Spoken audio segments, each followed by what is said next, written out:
Red Bull gives you wings.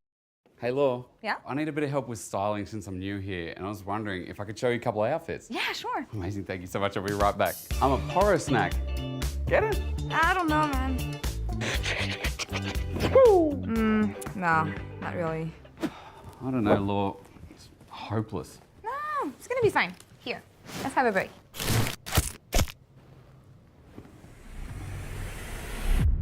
Even the biggest champ needs a break. Back to the drawing board then, I guess.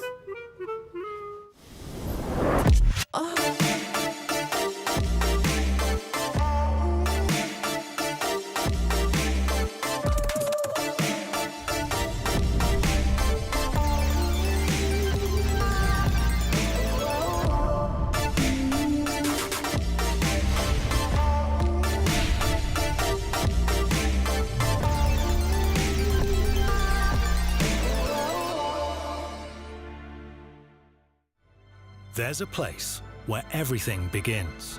From the first tutorial journey to challenging the worlds.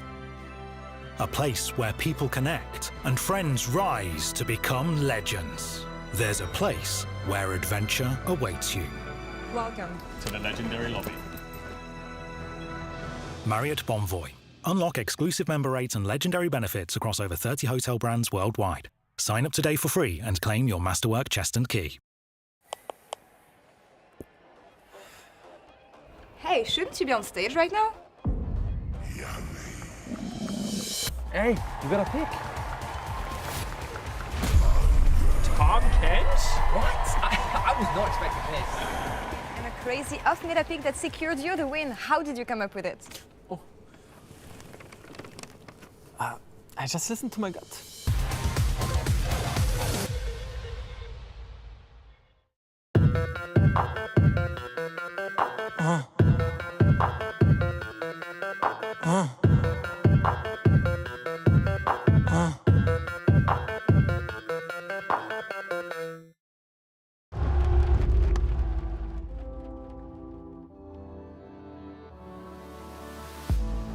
If you had it all, would you look the fall in the eyes?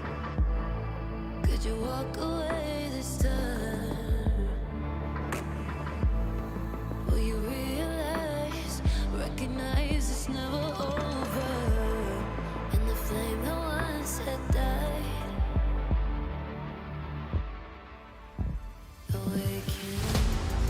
Will you rise above the days to come? Will you be enough? Will you walk away this time? Look to your left, to your right, leave the pain behind. 'Cause we all face the fires, and we stray from the light. Go leave the pain behind.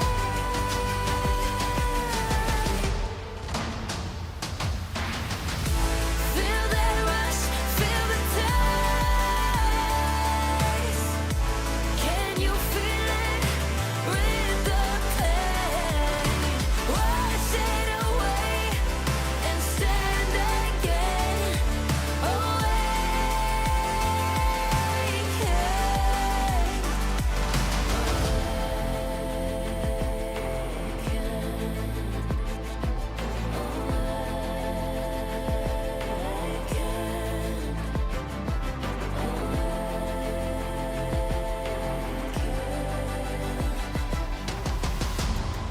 Will you turn and run from what's to come? Will you face it all? Or will you fall away again? What's calling out to be found when the time is right? When the time is right. 'Cause we all face the fires, and we stray from the light. Go leave the pain behind.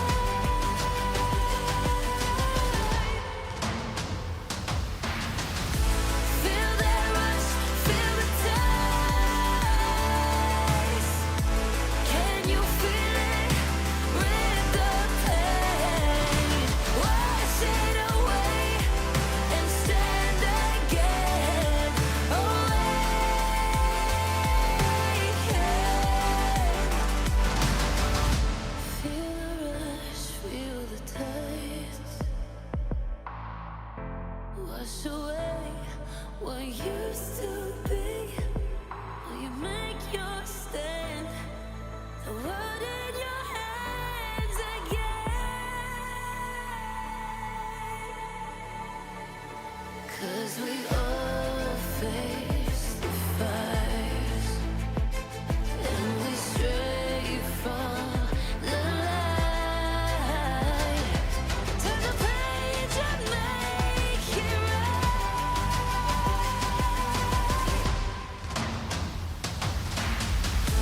feel that rush, feel the tides.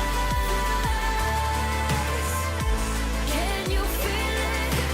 Rid the pain. Wash it away and stand again.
And welcome to the second day of the LEC Summer Split Playoffs, live from the Riot Games Arena in Berlin, Germany. Yesterday we kicked things off with the matches on the lower parts of the bracket, and today we're gonna have the upper part. I'm Laure, and I'm joined by Broxa and GB. Are you hosting the show today? Or I mean, I could if you really want to, but let's keep you in the middle. Well, let's talk about yesterday, maybe, and see what happened. I don't even know where to start, guys. I want to say that it was a bad day to have eyes if you're fans of League of Legends. Or the opposite. Or I the was opposite. very, very excited and entertained in the second series. There was a lot of fun in the BDS Mad Lions best of 3. Yeah, I mean, first one, SK Team Heretics. Honestly, could have been an email. Could have been an email. Would have saved a lot of time, at least, you know, coming into that one. And I think it sucks, right? But Team Heretics was just outclassed on every front, and BDS just ran them through all of it. Like, they never got a foot in the door here. I mean, from SK, I feel like it was expected, being the first team place in the regular season. They were expected to be strong here coming against Team Heretics, and that's what Niski said, actually. He was more scared about doing the dance on stage than actually facing off against this team. Well, it sounds brutal when you put it that way, but honestly, I mean, you could see it pretty clearly on screen as well. I think the first game was, from a draft point of view, completely unplayable for Heretics. They stepped up in that regard in the second one, but they never really found their footing, and SK actually looks like a real top team for now. Yeah, I think Luan absolutely fantastic on his rel performance, on his engages. He continues to impress, which seems impossible because his entrance to the league was so good, but he just keeps lifting that ceiling up in terms of his gameplay. Now the second series, because Broxa, you said it was entertaining. As someone who sees Worlds coming and getting closer and closer, and maybe these teams being at Worlds, I'm actually worried, because on the side of MDK, you should never be allowed to throw games like this. Well, I mean, if we're looking at Worlds and trying to imagine one of these teams with what they showcased yesterday going up against a T1, for example, then yeah, there's a reason to be frightened and afraid and go hide in the corner crying. But at the same time, you know, we're still in playoffs and there's still time to level up, and more than anything, especially right after the first series, there was a stomp. Seeing so much back and forth, so much craziness happening, I think was really cool. And the fact that we see MDK being up 10,000 gold and still losing the game is kind of mind-blowing. That's my Europe, baby. That's my Europe right there. It's an emotional roller coaster. There's the high highs, there's the low lows. MDK, long story short, should have been a win, straight up. BDS, I expected more from them because coming in from regular season, they were one of the best teams, right? The scoreline really reflected that. The team play, we talked about how much they've improved throughout the entire split with new carries for Sheo, Nuke stepping up as well, Adam expanding champion pool. Just felt like the macro and gameplay and the cohesion we usually see from BDS wasn't really there yesterday. Nothing was there yesterday, and the coach talked about his striker. We had him at PGL at the end of the day. He was mad. He was proper mad, and I think they have to go back to the drawing board to actually be the team that they want to be. But since the LEC is the League of Entertainment, after all, I guess we're gonna play a game here today.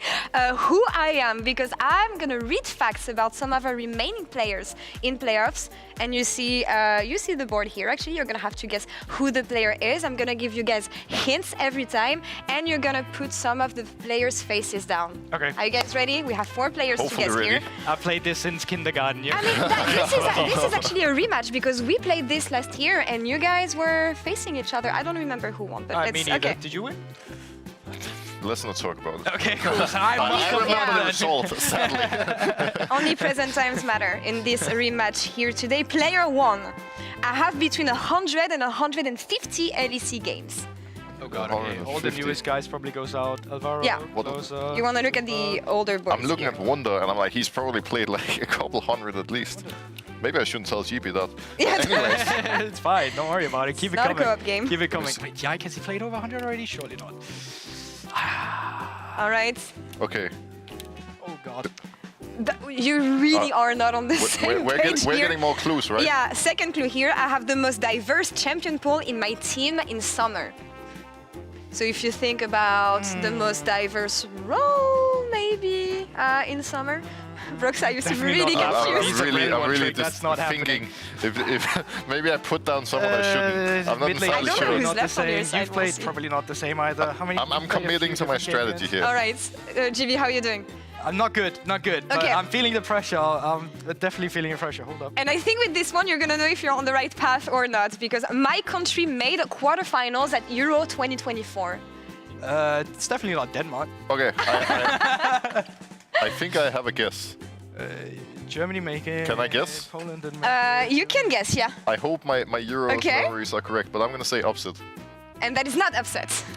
You're not. You can still play though. GB, any guess before I give you guys the last hint? Most diverse. I'm gonna say Adam. It's wrong. It's wrong. Oh. But I think I have you're- one more. Mickey. Yeah. I don't even see the player on your boards. Wait, Okay. on either of them? Okay, I'm gonna give you the last hint in the chance to save it all. My handle is my first or last name. Yeah, Yeah, what's going on? get out. Okay. Alvaro. No, It was- no, it's not him. He's from Spain. You guys don't. You What am guys I don't even saying? have it. It was Oscar Renan.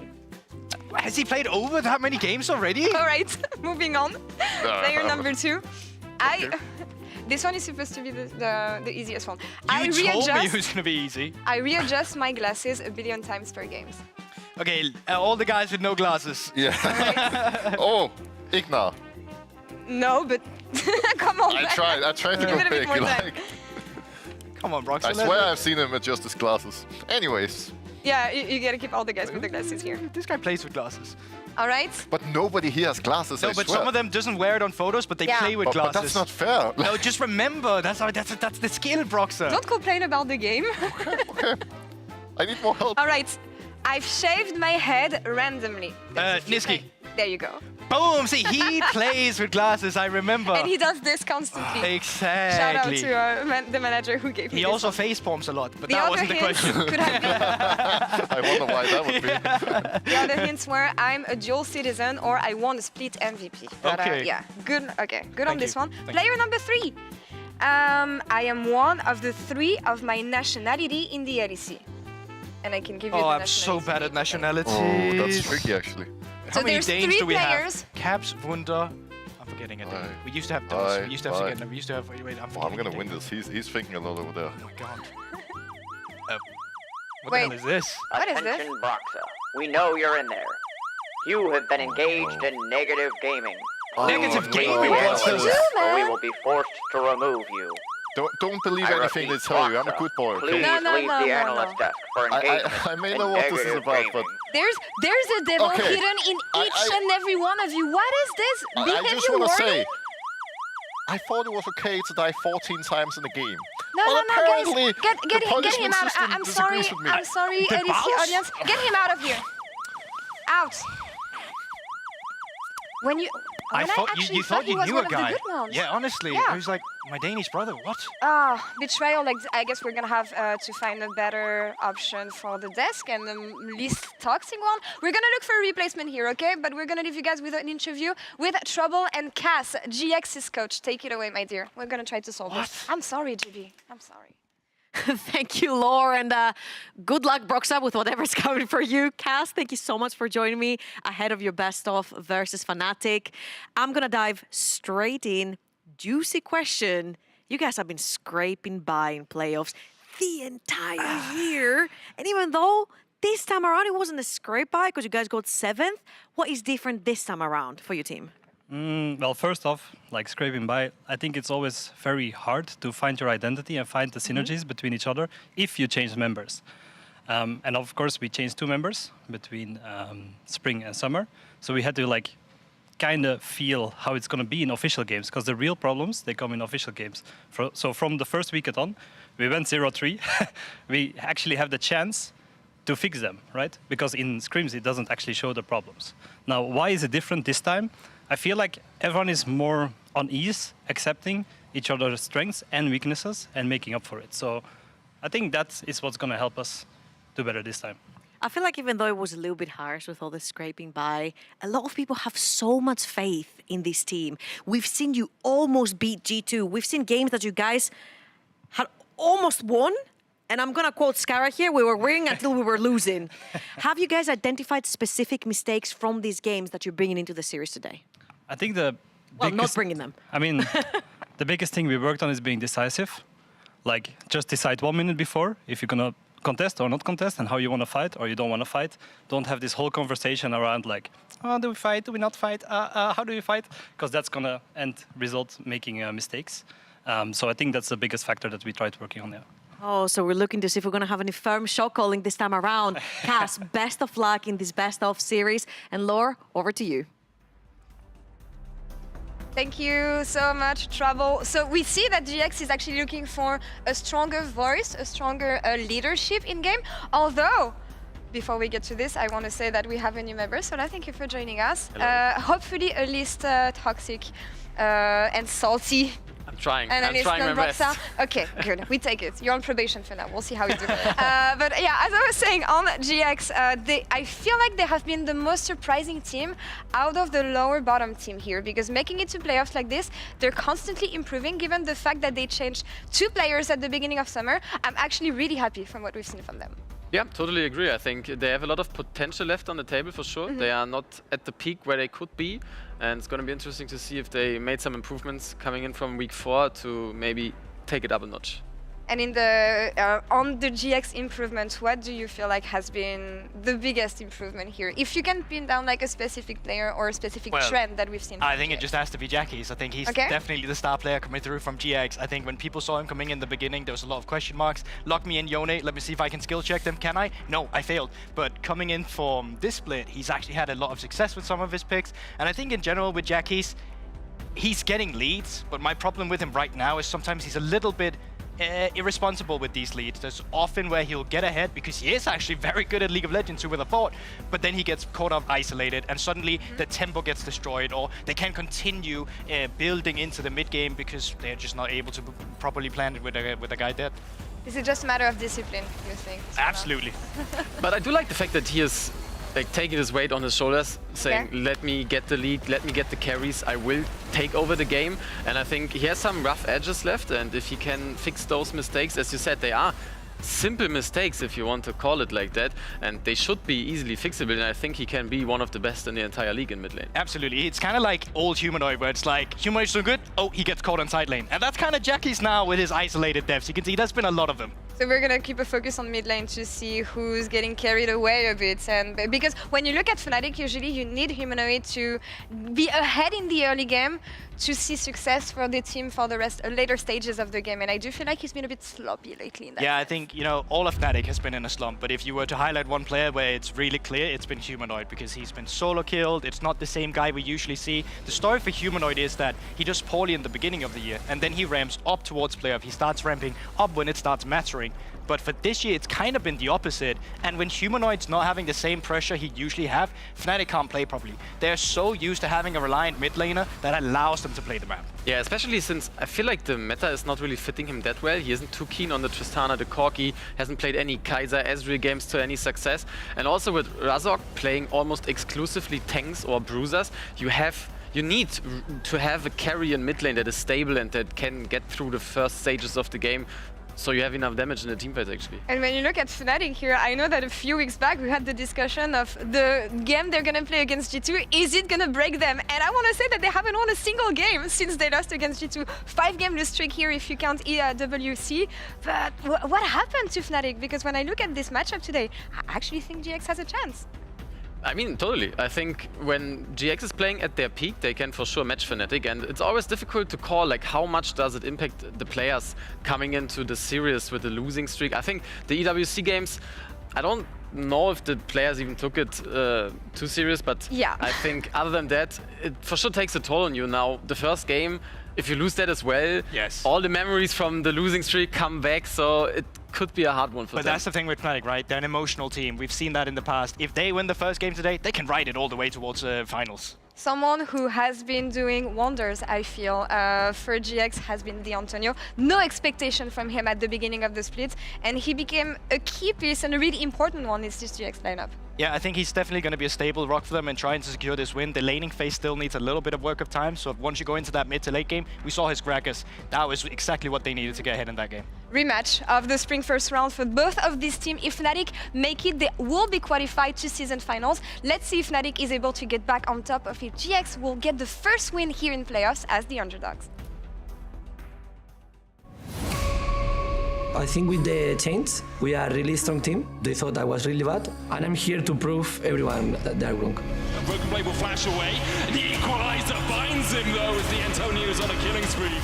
Last time it was very close. Yike getting a decent amount of damage down, and an excellent hostile takeover to kick things off. Noah going berserk, and now he's just trying to solo Broken Blade, but Broken Blade already taking down one, could just look for a few more. G2, so just slaughtering Fnatic. Broken Blade single-handedly takes on both carries. This is gonna be the split that we are gonna take down G2 and bring the trophy home. Quick Razork needs a miracle, win becomes London, he gets back! The jungle king of the LEC still got it! They're playing against the best fighter in the world. We had two really difficult splits, and it hasn't stopped us from trying our best and really trying to improve. Q's over the wall, falls up, Torgamus! Excellent execution for KC! Finally, all of the pieces come together with a quadra kill for upset! So hopefully we can fulfill our run and make you guys proud. We are the best in the West, the best team in Europe as long as anyone can even remember. We have the most creative picks, drafts. We challenge the international tournaments. We are definitely not going to slow down now. We can win this summer for sure. Nobody takes a title from G2. We won winter, we won spring, and we're going to win summer.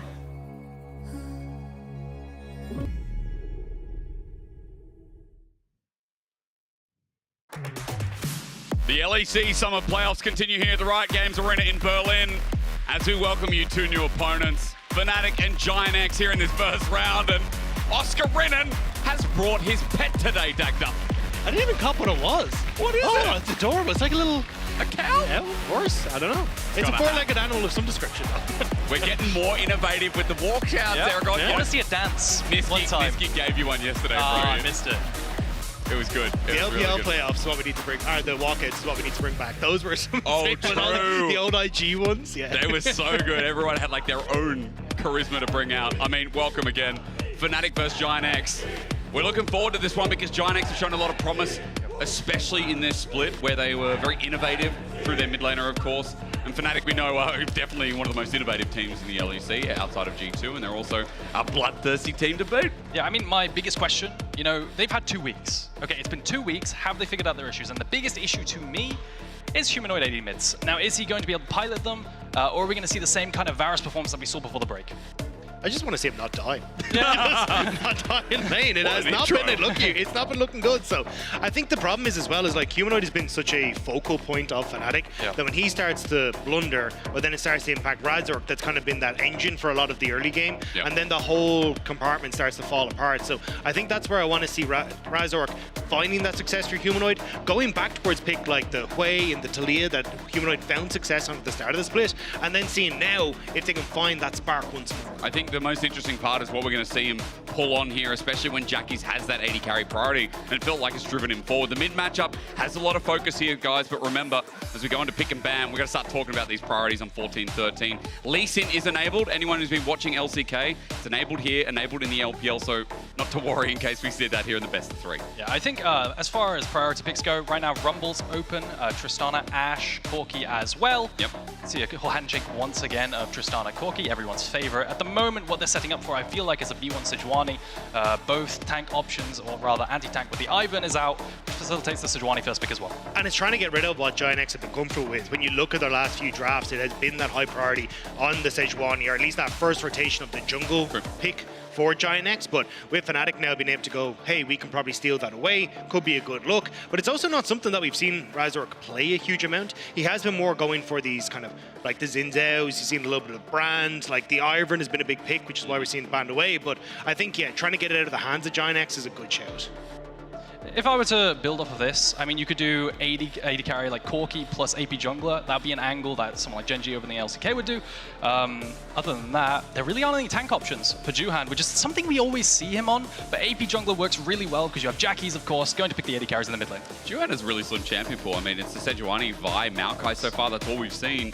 We talked about it, this would be new again outside of regular season, but yeah, Brand is still just so strong. I think we started with Brand, Lilia, Karthus. Karthus not really seen anymore. Brand does well, and then a lot of the time Lilia can be a 50-50, so that's the option here for Giant X as they look elsewhere for 80 carries to add into the mix. So I am curious if they're, well, they hover the Ashe, they're not going to go for it, but I think the big question mark for me is how does the support pool start to work out? Because we've seen a lot of teams go for something like the Rel on this next rotation, which Jun has looked great on, but I think we've seen Braum really starting to rise up in priority. We saw how strong it was yesterday for MDK and has been a really solid answer.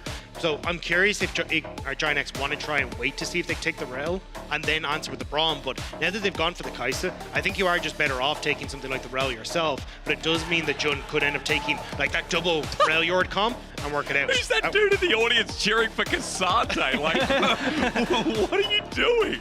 I mean, now it looks like full topside drafted, right? For the side of Fnatic, do you match that top lane? Do you pick jungle? Well, I'm afraid that if you don't pick Brand here, your AP jungle options get kind of thin. Right now you have Nidalee, God forbid, Brand. How toxic a way to start up with. It looks like you're going to drop it. So that's an easy pinch in my eyes. Yeah, I agree. I think you just get rid of the things like the Brand, the Nidalee, and maybe even if you wanted, you were highlighting the Lilia as well, but I think the majority of your AP options are taken away. But Juhan is also, like, even when you look at his champion pool, has only gone for Sejuani, Vi, and Maokai. So he's already in territory we haven't really seen from him before, and it's now going to be a bit of a different look where Juhan is less of that engage and kind of leading at the forefront. He's now going to be trying to set into more of a carry oriented pick, it feels.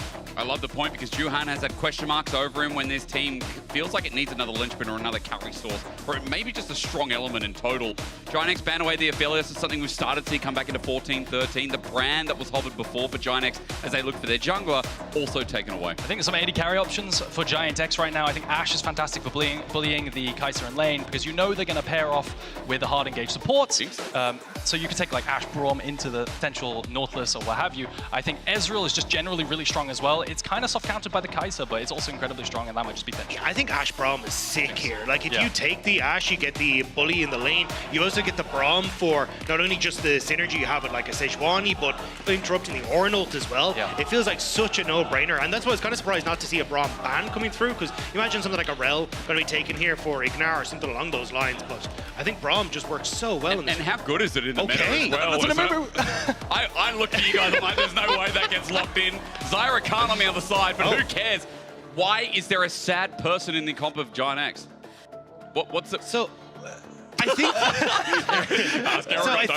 I think the idea was that, hey, look, Juhan still wants to try and play this tank role and be that engage role, and I think the idea was they spotted the Braum angle as well, but by going for like not taking your support here, you then, if they blind pick Braum, can still go for something like a Lulu or some sort of Enchanter support while still having that engage tool that doesn't rely on the Antonio. So I think that's the idea that Giant X were seeing. I wonder if there was any world there where the Amumu was a flex, because it used to be played support as a hard engaged champion. But honestly, it's just a tank for Juhan, I feel like. An AP jungle tank to go with the mixed damage of the Tristana. I was going to say, right, you got mixed damage of Tristana, but mainly it's an AP source that actually fills the role, because, you know, we got Kai'Sa bot side that has usually just been AD all in as we get a front to back from Giant X in a way, right? A very interesting draft to open up with just one jungle that I guess we weren't expecting. Yeah. I think Giant X, you've drafted some front to back, but also a lot of dive threat, because you throw the Kai'Sa ult for that, the same with the Amumu diving backline. And the other side, you're a mid-game activated composition from Fnatic with the Rakan, the Sejuani, and the Taliyah single target burst as well.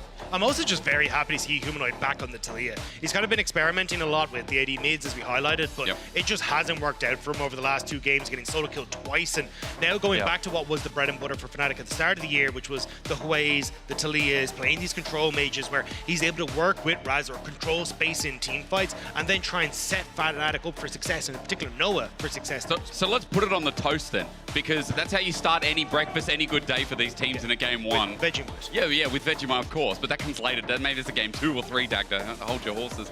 I know he likes it, but anyway, we'll move on. The biggest point is that we want to see Humanoid on control mages, you know, something that's not AD carry mid. Okay, big tick, especially for the guy with the Marek Brazda sign. And the other tick is seeing Jackie's on an AD carry again. The thing about Jackie's is the in-game, though. Can he control himself? Can Humanoid control himself? Keep it clean, get through the first round unscathed. Because remember, the winner will go up against SK. Fnatic versus Giant X. Best of 3 starts now, and I hope this one gets messy with an Amumu out of left field.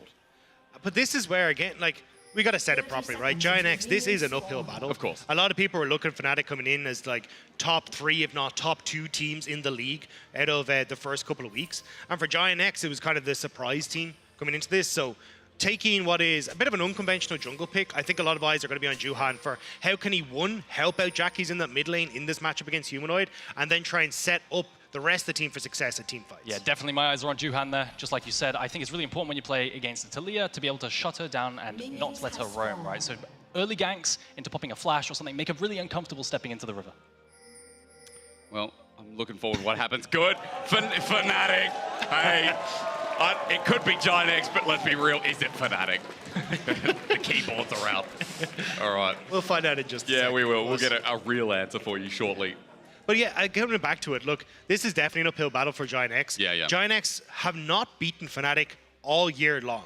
Like, this head-to-head has been so Fnatic favored. Not only that, it was summer 2023 has been the only time ever, even back when Giant X were still Excel, that they've beaten Fnatic in a best-of series. So for this, Giant X, not only do they have to defy history, they have to defy a lot of the expectations coming into this match. Because while that uphill battle goes historically, as you said, I mean, this year alone, you have to remember in winter, they only beat Rogue through a tiebreaker to get into the winter playoffs. Remember coming into spring as well, they only just managed to make it with a 6th place finish. Like, this team has, yes, always kind of been on the lower end, but this feels like the first split where like there's a lot of carry power through mid, there's a lot of power coming into the top lane unexpectedly. We weren't a fan of the Antonio. I wasn't, hands up, right? I didn't think he was that great at the start. Courts. He's developed. Yeah, I have to be, because I think he's developed into a really great top laner with a lot of potential. I think especially, I mean, we really saw him ramp up when he locked in that Rumble, that one game. I think disgusting. It was that one time. And ever since then, he seems to have been playing a lot better. The start of the split was a bit of a struggle with the Zac, I remember that.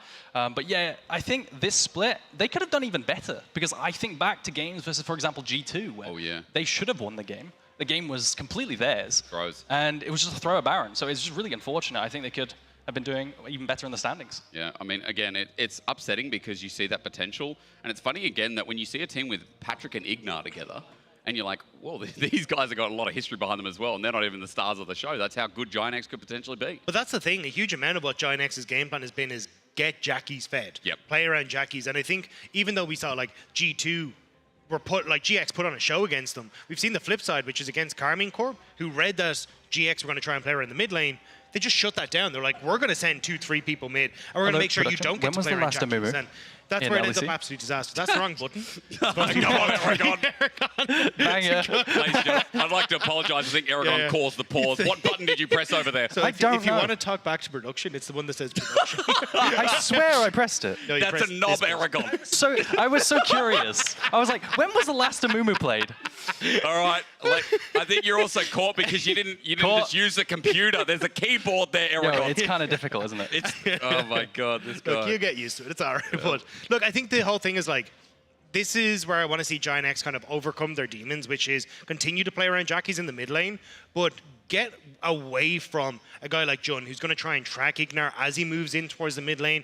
Like, if Juhan can try and set up for some of these plays in mid, cool, Jackie's going to be in a great spot, but is trying to not have Razork there at the same time, because something like the engage from Ignar and then also the setup from Razork with the damage from Humanoid could spell disaster for some of these GX players. I do have that stat for you. Would you like it? Hit me. I used the right button on the console. Okay.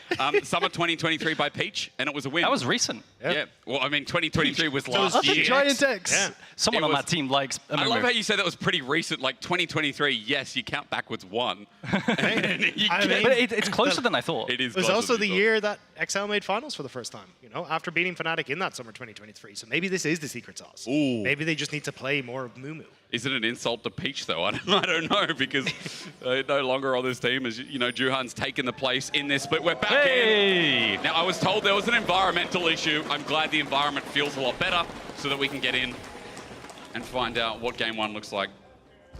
This was what we were going to talk about a little bit before, and this is because mid lane seems like such a vital point to Giant X and Fnatic that we have to compare the isolated deaths, especially between Humanoid, who had a rough end of split, and Jackie's, who feels like getting caught out, was causing a lot of issues for Giant X. And I think the big standout for Humanoid is just the fact that he's got solo killed in his last 2 games. Yep. Both Zvyro managing to pick up a kill and also then dying against Nuke as well, against the Forky. So I think there's been big question marks around Humanoid's performances when he's been on these AD champions, but going back to basics feels like he's more a comfort here with the Talia. And I think it is going to be a case of Jackie's finding success in this mid lane against them, but as the desk highlighted, not getting caught out when it gets to the later point of the game, because that's where it starts to crumble and the macro starts to fall apart for GX if you lose their mid laner in those caught-out scenarios. Yeah, I will say with those stats, it's a lot easier when you're allowed to perma-hit your enemy laner to have quite high stats. And I feel like on the side of GX with Jackies, Juhan likes to spend a lot of time around mid lane, right? On top of that, having compositions built around you, it will naturally inflate them. Not to take away from Jackies, I think he's played absolutely phenomenally, but that's probably why he has over 800 damage per minute on average. It's very, very high. I mean, playing around mid is a good way to get Giant X ahead, as we said. It's only the problem of him getting caught out. I feel like a lot of the time he's been, I can't use the word reliable, but I feel like he's been reliable in the sense of getting the ball rolling here. As we can see, Jackie's already on the most broken champion in the game, if you haven't already heard. While in another lane, meanwhile, Fnatic and Jun get to level 2, it seems like, first, and push out the lane on Zyrakan. Juhan making his way to the top side here, though. The Antonio's quite far pushed in. Oscarinin won't get this collapse before Juhan's here. Ooh. Dodges as well. He gets grass. That's a good trade. Antonio is going to get the knock-up as well. A great searing charger. Bellows breath. A bandage toss and wait for the first blood. Great timing. Juhan gets on the board. The Antonio holding the wave, refusing to let it crash so that Oscarinin is overextended. He doesn't pop the ghost, knows he's dead. Tries to pop a cookie to get out, but in the end, it's Juhan skipping the Krug camp to find that kill. And it means that on the bottom side, Razork tried to set up for a dive in the bot lane, but they were able to clear out that minion wave nice and quick, so no real response for Razork. So nicely done by Juhan to find that moment. It's also nice for the audience because we get to find out sooner rather than later what this Amumu is going to build.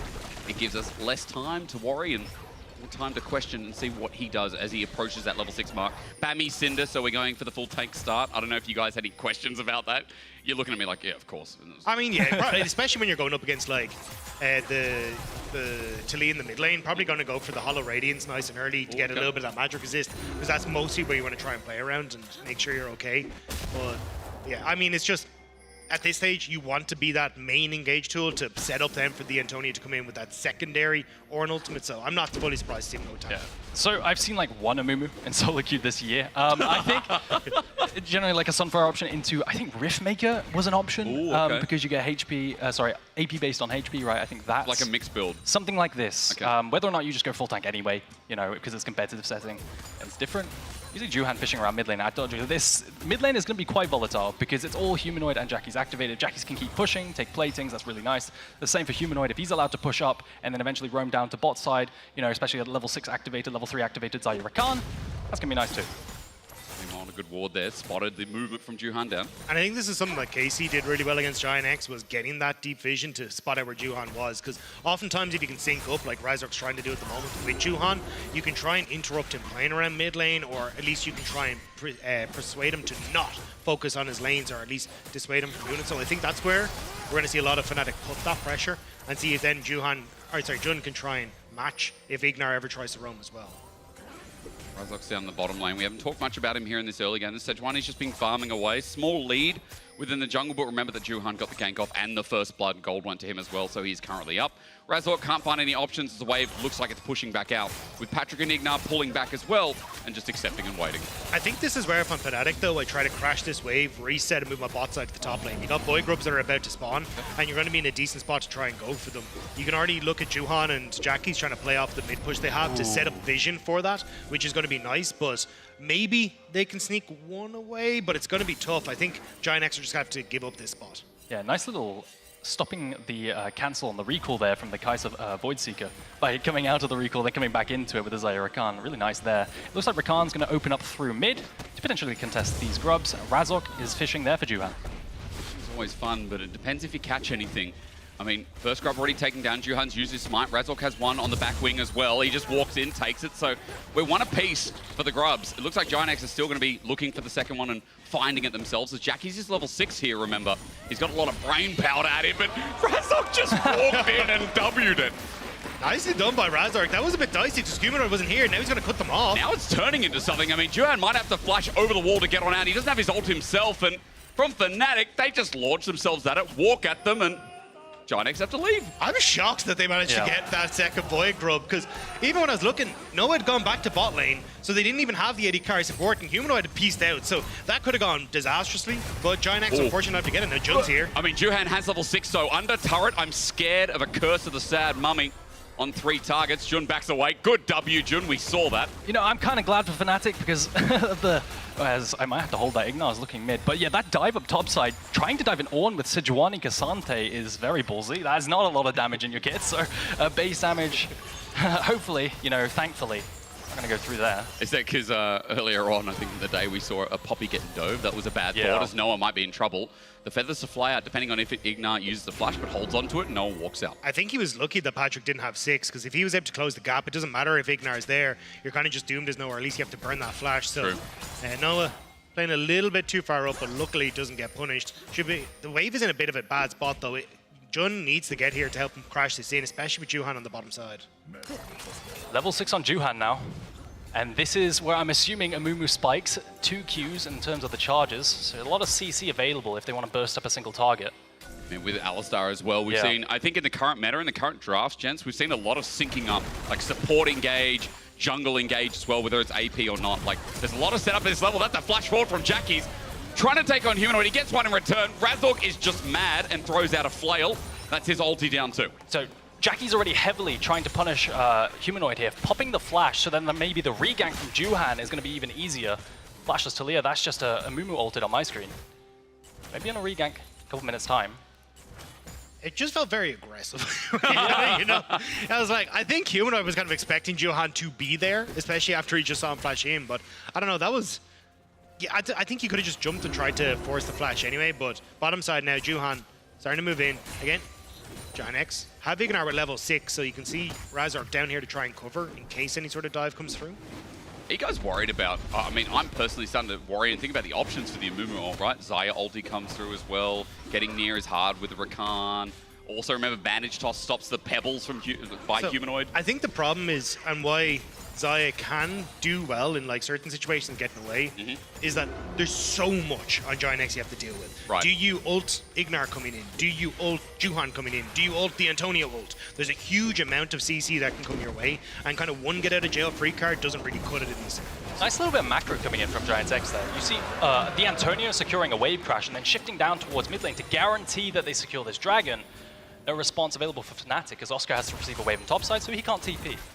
So, overall, global macro goes the way of Giant X. I want to see how it works towards Grubs, though, gents. We know it's the most important objective in the game. Fnatic just brute force their way into Steel 2 and get the flash out from Juhan, which is almost up. There's Oscarina, meanwhile, in the top lane. That's a big CS lead, and I know there were a group of people up there before that forced Oscarina towards the turret, but he's doing well. There's now Fnatic trying to do well here too. There's the Weaver's Wall. Juhan's going to get locked in place. He's got a Curse of the Sad Mummy. He pops it as he flips over. It hits 2 and makes a quick trade. But guess who's here to benefit? Jackies picks up the kill versus Razork. Great for Giant X, also getting the flash. You just don't have the damage in that situation. If Razork was on one of his carries, that would have been fine, but the fact that you try and jump in against Jackies, who's just able to burst out Humanoid immediately, and then there's no real follow-up from Razork, means it's a disaster for Fnatic. Yeah, I think what they want to do is force a play on that Zeke's, what's the item called? The Zeke's completion on Sejuani, yeah. Zeke's Convergence. But like you said, they run out of damage with the double AP in the Taliyah and the Sejuani. Once you run out of base damage, the Amumu can live. And if that play is not quick, the Alistar can just join. So they banked on one-shotting the Amumu there, and it didn't work out. I have to say, we know you're a top laner, but the fact you don't know what that is. I was going to say Zeke's Herald, but that's been gone for it's a while, yeah. That's a long TFT time. item now. Yeah. But I think this has kind of been where Fnatic's game style has been over the course of the start of the split versus the end of the split is, hey, we're going to leave no in this bottom side of the map and just try and play off of Humanoid's pressure in the mid lane to look for picks, looks to plays, and try and snowball things like early Void Grubs or Rift Herald through that. And they kind of leave Noah to be this late game insurance, and we're seeing it at the moment, but this time around it's coming back to bite Fnatic because they can't have that normal style of, hey, Razork can kind of supplement the damage that Humanoid might be missing in these early stages. And we see as well, I mean, for Giant X on the other side, playing towards their conditions, I mean, around mid is good. Jackie's getting attention again, and with a great counter, a great reaction from Juhan, Jackie's gets a bit of the gold. He's 500 gold up on Humanoid. The only plus right now, say for Fnatic, outside of gold being even, is 5 grubs denied from the Tristana, which takes over the side lanes later. Yeah, really nice from Fnatic. Going to help them play side lane with the Cassante a bit more. They have the Global from Taliyah to help facilitate that side lane play as the game goes on as well. And now any cross map that they decide to opt into, they will win because of the tower damage. And this is what so many teams have done, is opt into that cross map as soon as they get the 5 grubs. And you can see Fnatic going for it at the moment, which is, hey, we just push faster. Cool, we're going to rotate our bot lane up to this top side, try and play for a couple of those plates before they disappear, and just use the fact that we have an advantage. But now TP coming in behind Fnatic. Deep. Jackie's there, not spotted yet. He gets ulted, but he buffers onto Humanoid, gets the rocket damage down. And Patrick roamed up for that. I mean, Giant X so far, really not afraid of pulling the trigger. That felt like a Giant X at the start of the year play, which is like just TP on mid and fully collapse, but it worked out beautifully. You were overextended as Fnatic because they weren't expecting Jackies to try and TP back in. They didn't realize that the Kai'Sa was also going to be roaming up, so numbers advantage for Giant X in the play, and they catch Fnatic out. Yeah, so making plays around Juhan's ultimate cooldown is, I think, the name of the game. That every single time it's down, they don't do anything, but when it's up, they start making plays because it's a really long cooldown. And Amumu's ultimate's really impactful, so 150 seconds, I just looked it up. And that play with the teleport, really nice. Well, at least in the meantime, Fnatic aren't trading for nothing, right? They're not losing anything for something, as Jun might be caught out, as I say. That quickness is there. Weaver's Wall zones off nothing. It just gets Humanoid a little bit closer, but Juhan gets 2-man ulti. A double TP erupts in the topside jungle. The Antonio's here first, but he's taken so much damage as Oscar in a choke is doing work. The Call of the Forge God does more, though, and Jackie's cleans it up. Oscar had a great idea, but no one from Fnatic was ready to go in. As over the wall, Jun may have made another mistake. He's against the wall. He can't get out. Giant X looking with the searing charge, gets the flash out of Humanoid.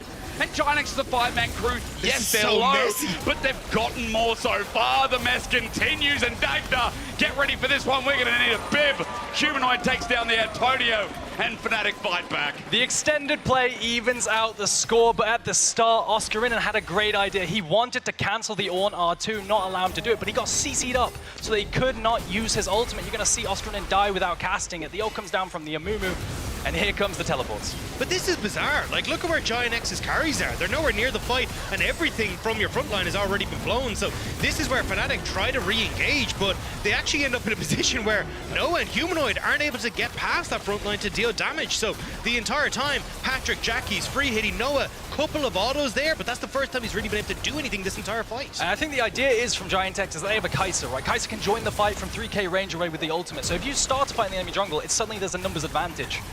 Rather slow, becomes even in the end. And I need to reiterate on a point in front of you, mate. You two different people completely, but bandage toss. Bandage Not all toss, analysts two are the charge. same, right? No, not the same. Look, you're both great, all right? Two bandage tosses. Once they were down, as you saw, the second one around Grom actually went down. Also, Fnatic willing to kind of re-engage and find that pick, commit flashes too. So I think a really intelligent point is that this comp still feels like it revolves a lot around Juhan as he gets the dragon here. Look, Giant X at the end were able to trade evenly. They've got 2 dragons. And they've got a 3-0 Tristana. I feel like Jackie's is, again, in a position to succeed. It's just all about how they can move into this mid game, and we talk about how Jackie's can't get caught out in this game, no way. I will say I completely agree with you. The gold allocation for Giant X is really nice. Jackie's is incredibly strong right now, and what they're doing with that is putting him in side lane and then shadowing him, strong siding him in the side lane to be able to use that tower taking potential and split push. Oscar can't really do anything about it. I do think they messed up the assignments though. I think Jackie should be on top side right now because they want to try and play for at least Rift Herald and control. Because you've got 5 Void Grubs, Fnatic have the push advantage and they're playing on the side that has the Rift Herald available. So you've lost 1 tower, half of your top tower, and now Rift Herald about to be taken, can be plonked in mid and take that structure as well. And I feel like if you're looking towards the bottom side as well, Dagda, further to your point, because of this lane allocation, K'Sante gets a bit of free time as well. That turret should be dropping down. They're struggling to defend top because the Antonio is just getting battered by a bunch of bits of land. He has to get out of there with set piece of wall as well as Jun has the quickness. So, okay, ipso facto, there is a bit of a trade while Razork goes on in, but won't find the ulti on Ignat, nor does he want to throw it. And this is the power of the Grubs, right? Now top lane is 1 Demolish proc away from being secured. Alskrin is going to get bot tower as well. With all this tower damage, it's incredibly hard to cross map into. Every single play that you take is just going to be losing because you do less tower damage.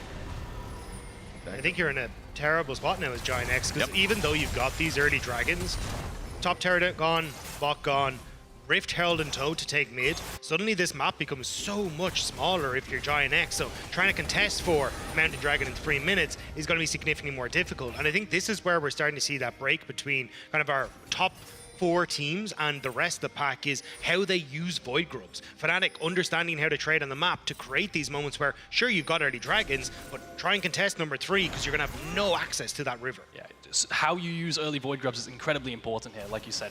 3rd dragon on the table. What's important now is using those Void Grubs to be able to get strong enough to fight that 3rd dragon. So what I'd like to see from Fnatic is strong side, top side, and secure that tier 2 tower up there. It's a huge bundle of gold that will maybe get you to an item threshold for this next dragon fight. Okay, and Jun just takes a trade as he runs away though. Let's see how that strong side is used for the time being. I like that you guys are still talking about the Grubs. I mean, for the past couple of patches, Grubs have really started to rule all. Remember when we came in and we're like, Void Grubs are okay. Yeah. Then they buffed it to make more fights, and maybe now it's going to be better. He's stuck on the spot. He can W over after flashing, but I mean, Razork, all we need is a cooldown and a grand entrance at that as well. A shutdown to Humanoid. Dagda, don't say it. Dagda, You said it. You said it's happening. You said it earlier. You said it's happening. Jackie's getting caught in the side lane every time. Just when Giant X need him to step up and be that carry, he overextends that a little bit too far. Fnatic collapse, and now they're going to get that top turret that you were asking for, Aragon. Jackie's was sitting on a ward that entire time, and Razork played it really well as an actor. He walked downwards like he didn't know, instantly turned around, snapping gauges onto Jackie's, and he couldn't buffer the rocket jump away. In the end, that's exactly what I wanted, like you said. Another gold injection just in time for this fight, and now Jackie's also doesn't have flash. I think the over-investment, though, was the Rift Herald. I think you probably could have just numbered advantage that top side to get that turret. Maybe a little bit nervous that Giant X were going to pop up with Patrick and try and clear the way, but even then, Patrick doesn't have the best of wave clear, so I think you could have held that Rift Herald for mid-structures, especially with Dragon now in a minute's time. It feels like Giant X, with Jackie's now in a position to push out top, can contest first, but here... Yeah, let's see if it hurts them. I mean, this is a pinch. Look at the Weaver's wall. They can only go up, and Ignar's against the wall as he comes on in. The quickness brings them together. No one won't get a root back, though, but Oscar's position is so damn handy. Onto Patrick, he can't move. He has to flush over the wall, but Juhan, a one-man ulti, brings it back as a two-man knockup from Antonio, brings it around. The top laner of Giant X probably saved the rest of that play from being much worse. And I was really questioning this choice of fight from the beginning. I guess you want to flex that 2-item advantage on the Talia, but Sejuani had no ultimate. They just made that play onto Jackie, so it was really, really odd. I wonder why they didn't just wait for the next Dragon Spawn. Also, Noah wasn't there. Noah was still coming out of base, and you could see, like, Ignar just kind of sat in the pit and was like, cool, but hang on, it's the Antonio. How much trouble?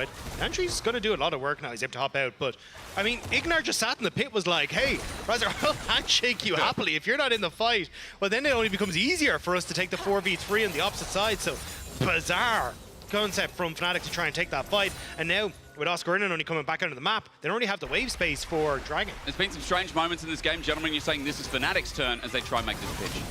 Look at this collapse here. Oscarina comes in from the flank, and it looks really good because he has a bunch of AoE damage. The Q-Flash misses from Ignar, but then he just gets popped, right? The CC comes through with the Amumu ult, and I will say now that Amumu ult's down for Dragon, because like we highlighted, it's a really long cooldown. I will also say, Noah was there, but he just had to walk the whole way around because he couldn't be positioned against the Antonio. So now Giant X setting up. Vision is in their favor in the river, and it's Fnatic. We're going to try and play through these chokes, but that's exactly where Giant X want to try and take the fight with the amount of CC that they have. Trying to read the wheel. Juhan's ulti, you're right, it's not up. But it seems it's coming up like, what, 20 seconds, 30 seconds? Everyone It's zoom less. in. It's only a handful. Put your It's gonna be up head there in to a the second. screen and tell me at home. As Baron spawns on the top it's side. available. It is? Okay, that's good to know. Level 11 also provides that as well as moving towards this Dragon. Fnatic want to stop the stacking fast. 2 items on the AD carry. Jackie's. Can he free hit? That is the question. There's a lot of threats to worry about. This 3-man core of the Talia, Sejuani, Rakan has so much CC potential. Well, the Forge God starts it off onto Oscarina in the core. The Forge God's in the backline instead. Oscar takes up a lot of damage. Oh, but the knockup. charge! Antonio, he debuts in a big way. The feathers fly out, but Giant X already have the pick. Fnatic are scent packing, and man, I swear, this guy has gone from 0 to hero this split, and I just love the story. And it's a huge ultimate in that choke in the river from Juhan on the Amumu. I love to see it. I was concerned when all the meta junglers got pinched as a circle. But there's a huge knockup from the Antonio. Chain CC with the ultimate from the Amumu. And that's the one fight from Giant X. Yeah, tried to set that up a little bit better. Failed miserably. That was beautiful. Dag, I think you sold the point. Yeah. That area, that's where it went. But this is what we were saying was like at the start, these choke points are super dangerous for Fnatic because the Antonio has big AoE right in that smack bang in the middle. Same with Juhan, and even then you can see the knock-up after. Really good placement of the pillar, and that's what you'll see Good Orange do, is use that pillar placement to zone teams out of positions in those chokes, and Giant X played around that very, very well. We talked this up like a bit of a hero story. Dag, you said it's an uphill battle, not only historically, but we know this year with Giant X, you know, hoping to boast their best performance here in round 1 against a Fnatic that struggled in the last week. A Fnatic that we were really concerned with. They found some good picks this game, but their team fighting, the setup, the, I guess, decision-making, gents, hasn't been pristine as what we expected from a top 2 team who represented us at MSI. Yeah, I think it's just how they've entered into fights in a lot of situations for Fnatic has been, hey, yes, we can find this engage, but we're not really thinking about how our carries can be set up to follow up. Right. Speaking of, Razork. Yeah, he's isolated, but he's got members nearby. Juhan thinking about using the ult, but he walks through as he gets ulted himself. He might have to pop it now. There's the Weaver's Wall following through. Juhan gets zoned away. The difference is Antonio's here on the counterplay, gets the Ornn Forge God set on up as a searing charge with a pillar out is good, but Juhan flies in and makes some weep, but a root back is great. Now Fnatic can play front to back. A counter after counter after a counter, and Fnatic have stopped counting with the play 1. This time, Giant X throw everything onto the tanks. So when they try to follow up, there's just not enough damage coming in from Patrick. Jackie's isn't able to get into position, and Fnatic are like, right, now we turn. They find those moments to get access to the backline and take down Juhan. Yeah, Juhan finds a dive onto the backline. At the start, this looks like kind of a questionable engage as well. Razork engages onto the Amumu again. We saw this before, and they don't kill him. They use so many tools, but then Juhan decides, I'm going to go forward. I have the Kai'Sa backing me up. If I dive, Kai'Sa can follow up as well, but the damage isn't there because it's just the 2 of them. You take a look. Juhan finds it with the second Q. The ultimate comes through, and Patrick can't do the DPS. Yeah, you can see Patrick trying to reposition, but as you say, there's no DPS onto those tanks. And then Humanoid free to play up, Noah free to play up, and it's the re-engage that comes back to bite Giant X. And without Jackie's really able to get into position to follow up, it's a one man trying to do the job of 5. And again, the counterplay from Fnatic's been great, but this starting game has been exactly that, kind of like a start off the benchmark for both these teams. As we look at time as that Baron is up, and it looks like that's what Fnatic are trying to clear vision around for the time being, while Giant X hold desperately onto this mid-tier 1. Yeah, and I will say, despite what just happened in that team fight, Giant X is still in a really comfortable position. 3 dragons, and a really good scaling dive composition, in my opinion, with a front-to-back option as well. Giant X have a lot of options, and it's not they're not out of it yet. If they secure this next dragon, it's going to be a complete wash. Oh, true. Mountain Soul as well on an Ornn, a Mumu comp, you know, with the Alistar as well. How do those front lines die? Well, that's the problem, is that, like, for Fnatic, they haven't really been setting up to try and play through their strengths, right? You got the early Void Grubs. We saw 1 or 2 good plays to try and take, you know, the top inner turrets and set up for yourselves. But after that, it was overextensions on multiple fronts, trying to farm picks that ended up backfiring. And now, sidelines have been abandoned. This has just turned into a pure ARAM, which honestly works out better for Giant X because they have so many engaged tools. They have the poke from Patrick that can come through, and as long as you get to keep playing for that, you can see they just get to bully Fnatic back, and now should be able to get mid lane turrets. Push in, Antonio now groups in as well. Remember, he's got that ulti available. They've got one grub themselves, that helps out, and push comes through. Gold is even yet again. A minute until that Dragon Gents, and I think it's an item check-in time, right? We've got 3 items here on Jackie's, importantly. On the Tristana is, no, don't do it again! Jackie, stop it! On a ward, he spotted out, he continues to back, he gets the ult. Maybe it's a bait as Razork has to push back instead. This time, we will lure it in. Jackie's gonna reposition here as Call the Forge God from downtown layers up, and Jun's in trouble, Noah's in trouble. The bandage shots bring big trouble, and a shutdown goes to the Antonio, while in the backline, Ignar just rolls in and has thunderous blows for a cow. I mean, I'm sorry, Jackies, that time you baited me in hard. Sometimes you should ask, not can I, but should I? And Razork has not done that this game. Goes and tries to engage on the Jackies, but Aragon, you said it, there is no follow-up there from the rest of the team. They're trying to utilize the Sejuani engage plus the global Taliyah to jump on it, but they don't one-shot, and then it looks like Fnatic are going to get out afterwards. Take a look at this. There's no damage coming out. Noah can't hit. Oscar isn't there. He'd have to tank the tower. Noah got popped by the wall. Also, yeah, Humanoid's wall just cuts off Karmine, so it falls apart entirely. Afterwards, Fnatic walk away on a sliver HP. You think they're going to get out, but Noah's stuck. He's in no man's land, and in the end, it's double AD carry plus an Amumu. That Baron absolutely melts. And I love it again. The Antonio back on this Ornn, though, I keep saying, as a pick starts off for Ignar. Remember, he used his ult in the previous engage as Juhan is here just to cover with the ulti. Let's put our face to the screen. It's still there. It's still there. Okay, well, that's always there to threaten. It's hard. It's actually a small corner, Dagdo. Can't see. That's so far away from it. It is very far, you're right. For 4th Dragon, though, how close can Fnatic bring it? Because, again, this would be Soul for Giant X. With this composition, they need to stop it. Walking in through this choke is kind of difficult. Jackie's caught out. Is he dead? Yes, he is. There's the shutdown. Fnatic open up with a bang, and Giant X have to wonder where it went wrong. Juhan dead as well. I mean, that is a mistake you can't make. That ward over there doing a lot of work. Yep. Trying to walk through that choke point is incredibly difficult. Through the Taliyah rocks, through the one-shot potential of the CC from Taliyah and Sejuani. Okay, under turret, the Antonio has to flash as well as Fnatic look for that tier 1. Remember, Giant X have the Baron, so it makes it harder to push, but with that pick off, Fnatic have got a bit of tempo in their stride. They're trying to just cut them away from the... He can bop through it. Ulti's going to come through. The Antonio looking for the knock-up. He does find it underneath turret. Knocks Jun a second time through the loop. He doesn't get tagged away as Razork over the wall once again, but the turret still standing. It depends how much time Giant X have as Jun needs to get out of there quick smart, but the turret still falls to Patrick off the back end. Some star power sprinkled into the mix. Still, Fnatic get the tower, so they're going to be relatively happy with that and went 1 for 1 in the trade, especially getting that dragon just off the back of Humanoid was huge, so Fnatic starting to get a little bit of control. And even look at the top of your screens, that Red Bull Baron power play, minus 500 gold for Giant X. It's been a complete waste of that buff.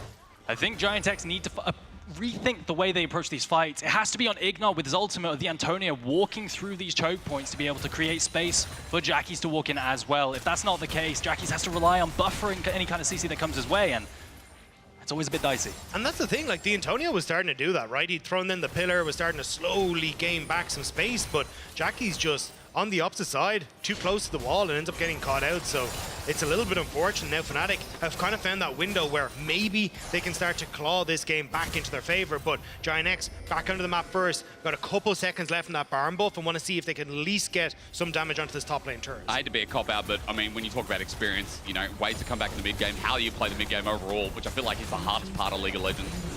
You can argue that one. It feels like Fnatic always had that edge with strong mid-jungle, with their comp starting to come together that we saw in the early game was a bit of a flop. But this is the thing, right? We saw yesterday with MDK. Everyone thought the BDS was going to sweep it. Not looking so good. Giant X now today coming in against Fnatic, putting on a show, really pushing Fnatic to their limits. So this is not going to be just an easy walk in the park for Fnatic. And now they've got to try and find ways to claw this game back, find the picks where they have that follow-up from their carries and can actually kill Jackies or find Patrick and then get control back in this game. You can tell there was a lot of tension there between both of the teams. There were so many TP flank ward options there on either side, especially with Giant X hitting that tier 2. Both top laners were just sitting on the wave, not even doing any damage to it, just eyeing up the potential teleports to start a fight. You said it's not going to be a walk in the park, but I hope it's like Wet and Wild. If anyone knows what that is, like a water park. You know, you got Wet and Wild here? Like water park. What is the water park called in Germany? Waterworld. Is that actually what No, it's that's called? English. No idea. That's English. That's English. Well, I that's mean, good enough. I'm from Ireland. We don't really have the sun to do water parks, so we do struggle. It gets hot there, surely, though. It reaches that's a water bolstering 20 degrees sometimes. Well, Yeah. look, you That's might not a be roller used to it, coaster, but that's, yeah, it's a roller coaster. It's like a water slide, you know? Yeah. And for me, I feel like it's going to get real sloppy as now Fnatic find a pick onto Ignar. They force out the ulti, but the Amumu ult sets it up, but no one's there. Antonio gets his ult a little bit later, but Ignar now has to flash away. They rely on Patrick and Jackies to hit it up as the Antonio gets some flashes out in the meantime. A couple of summoners from Fnatic used, no flashes, but a cleanse, a heal, but still an ultra win here as they consider to set up again. Ignar, brother, what are we doing? Okay, well, that is grade A Wagyu beef. And the entirety of Juhan's Champions kit and Mumu is countered by Noah's cleanse spell. He engages, doesn't land the Q onto Noah, but Noah just cleanses the ultimate anyway, and in the end, the free hit onto Juhan means he falls. At the end of it, Giant X's carries look like they're going to take down Razork, but it's not enough. Yeah, Fnatic able to come out on top once more, but again, it was kind of like Giant X responding to Fnatic's pressure and then saying, hey, can we? But not really having the forethought to say, hey, look, have we got the pieces in position again? Because as you come into this, you can see Jackies was pushing down on that bottom side, which is what started Fnatic thinking, hey, we can try and find this pick. And as Aragon pointed out, Noah totally find a free hit. Jackies ends up late to the party when Juhan's already gone down. Ignar's had to flash out. The Antonio doesn't quite get the knock-up there on that re-engage, which could have set up for Jackies and Patrick. But after that now, Humanoid able to play very far up, trying to get the setup. And this from Ignar was just bizarre. There is zero follow-up there. And even the fact he went over the Unraveled Earth means he just gets CC'd. I just think Zaya's so good into Giant X's comp. It's a full dive composition. What you need to do is you need to layer absolutely everything. But first of all, you need to pop the Zaya ultimate, and then you can full send it onto the backline afterwards. But that's really difficult and requires a lot of coordination. And it's just too much for Giant X. And on that point, you full send it as well, but you got a cleanse available too. I know that's down for the time being, but another tool added into the kit as Fnatic have really grasped back this game, it feels like.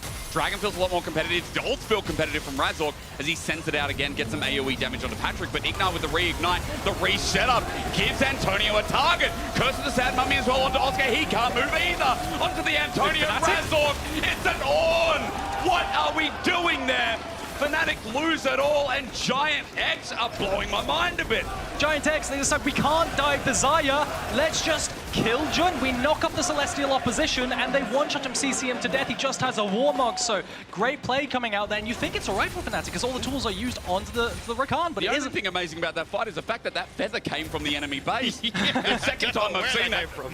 Noah just keeps pulling them in from like the enemy fountain as Baron stuff. But now Giant X, they got the Dragon, that soul. They get the Baron, and they'll be able to set themselves up significantly better now to try and push out these waves. But you see as you come into this fight, like, everyone from Fnatic ends up turning on to the tanks. Ignar's like, cool, I don't even have to pop bolts here. The Antonio's hiding over the side, and then these choke points once more, where Fnatic are trying to regroup to set up a front line, but Patrick Jackie's untouched in the back line. The Antonio is able to survive the entire way through, and now Razork is desperately trying to find something to claw back, but can't finish off the Antonio. Crucially, so much of the support's tankiness comes from that Celestial opposition. On top of that, Jun being popped, Oscar wasn't able to W because he was CC'd before he could get the W off, and he gets absolutely one-shot by 2 AD carries as well. Yeah, I mean, it's crazy, isn't it?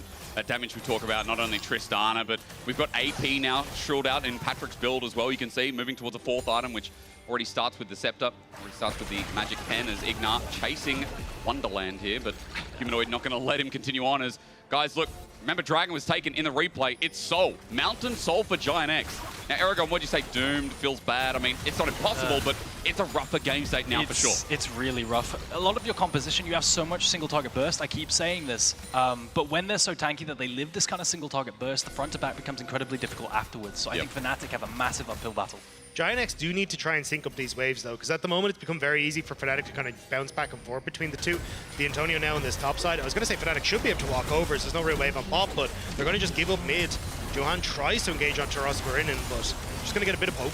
Ignat? Oh, the dive underneath. Hang on, Ignat jumps on in. Giant, so he's tanking up again. Mountain Dragon helps out, and Juhan's ult helps more in their opening game of playoffs. They're taking down Fnatic. I mean, Giant X, bigger than we thought, better than we thought. Fnatic out of options, it seems. There's 5 members with the Baron Buff look to go in, and Juhan gets another rune in. Hang on, mate. Hang on, brother. Hold your horses. That's a bit too far. Is it? Does it matter? Maybe it doesn't matter. You know what? They could just do it again. They could just hit the towers. They can just do it. Oh my God. Oh, the blow up as well. That's all they need. Giant X. I doubted. We doubted. But that is a brilliant way to enter playoffs. And things got a little bit dicey around the mid game for Giant X, but it doesn't matter. All it took was that one team fight at the Fort Dragon, secure the soul, and they just stat check with that front to back. And so often they're able to just catch Fnatic out where they miss position for a team fight. Think back to that Dragon where Giant X just using that choke point so effectively, playing to the strengths of the composition, and they find themselves now up where everyone kind of expects this to be a Fnatic 2-0, but Giant X come out swinging. I mean, it was a great game from them, but it's only game 1. We'll see if Fnatic can fight back as we go to a break and return, hopefully, with more in the series.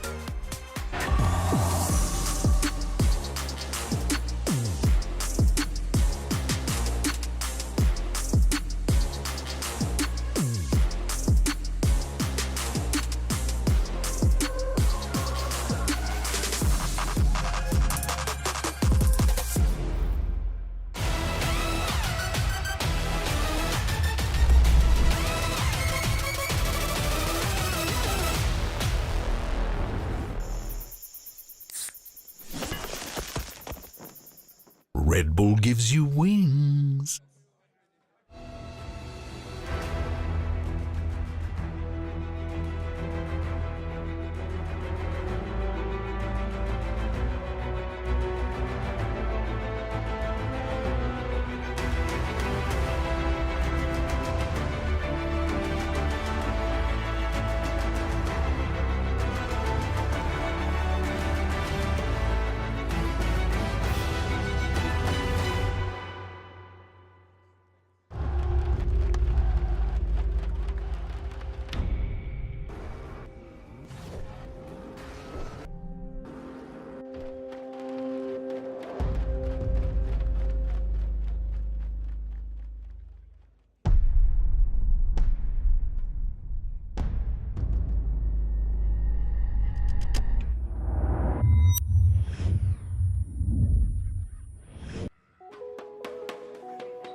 welcome back to the LEC Summer Playoffs, where GX open up the score with a W against Fnatic.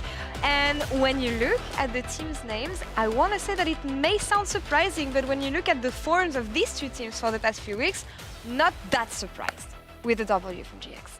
Yeah, I think in a lot of ways GX has leveled up pretty massively, and Fnatic is in a bit of a slump, especially around the mid lane where Humanoid struggled and Jackie is turning into a star player, really.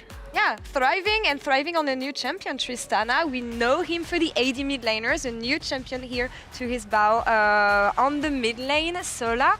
We talked a lot about the mid lane opposition, but what defined Jackie here and setting up his advantage for his team?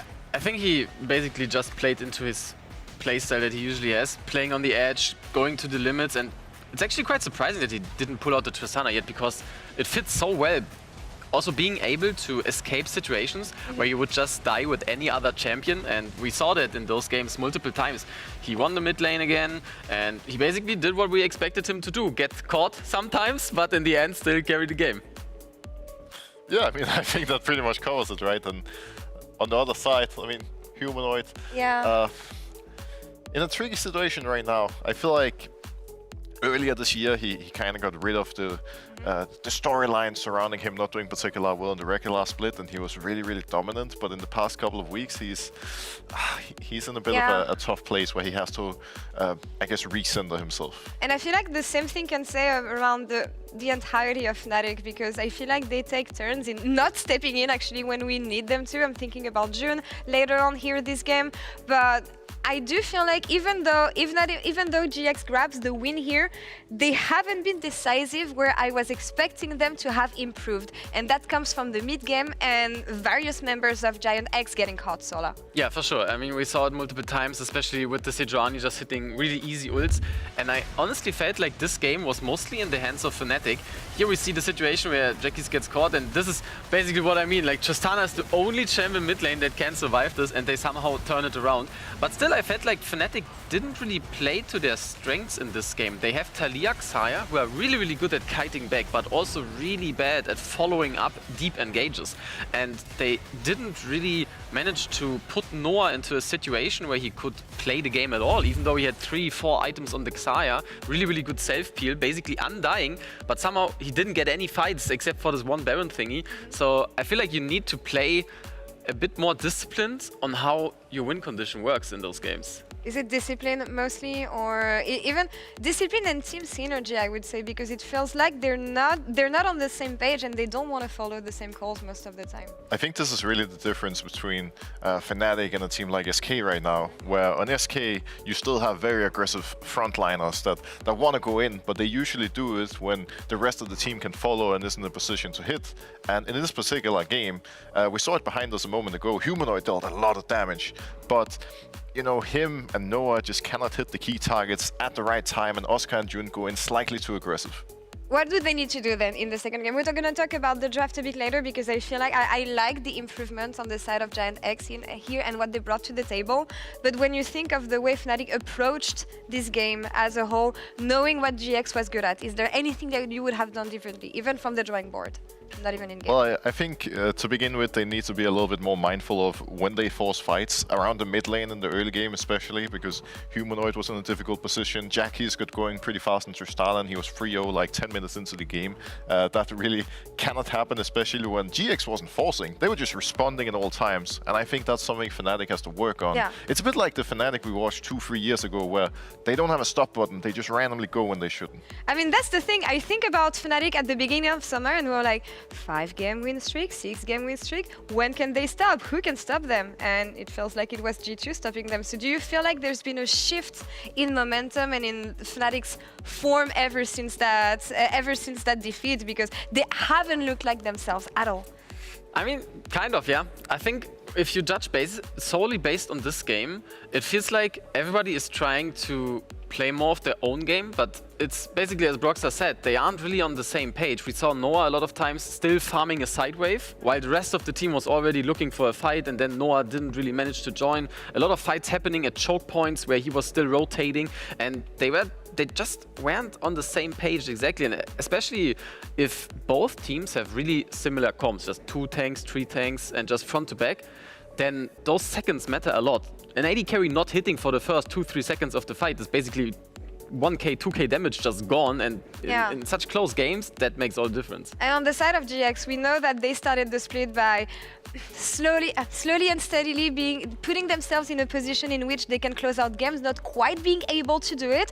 They won against the majority of the lower team in the standings. And when I see them today, and the fact that even though they still get caught sometimes, we saw from moments from Juan in this instance, and Jackie's maneuvering a champion that allows him to get caught, I see improvements, or them actually band-aiding some issues that they cannot fix, but at least they look better and more I think solid. At the end of the day, all teams have some issues they need to work on going into the rest of playoffs, but I think GX are kind of a dark horse in the sense that at the end of Vertical last split, we saw both of their solo lanes stepping up really massively, and just them as a whole, while not being perfect when it comes to playing the team fight, at least often they're able to play as a team and set each other up for success.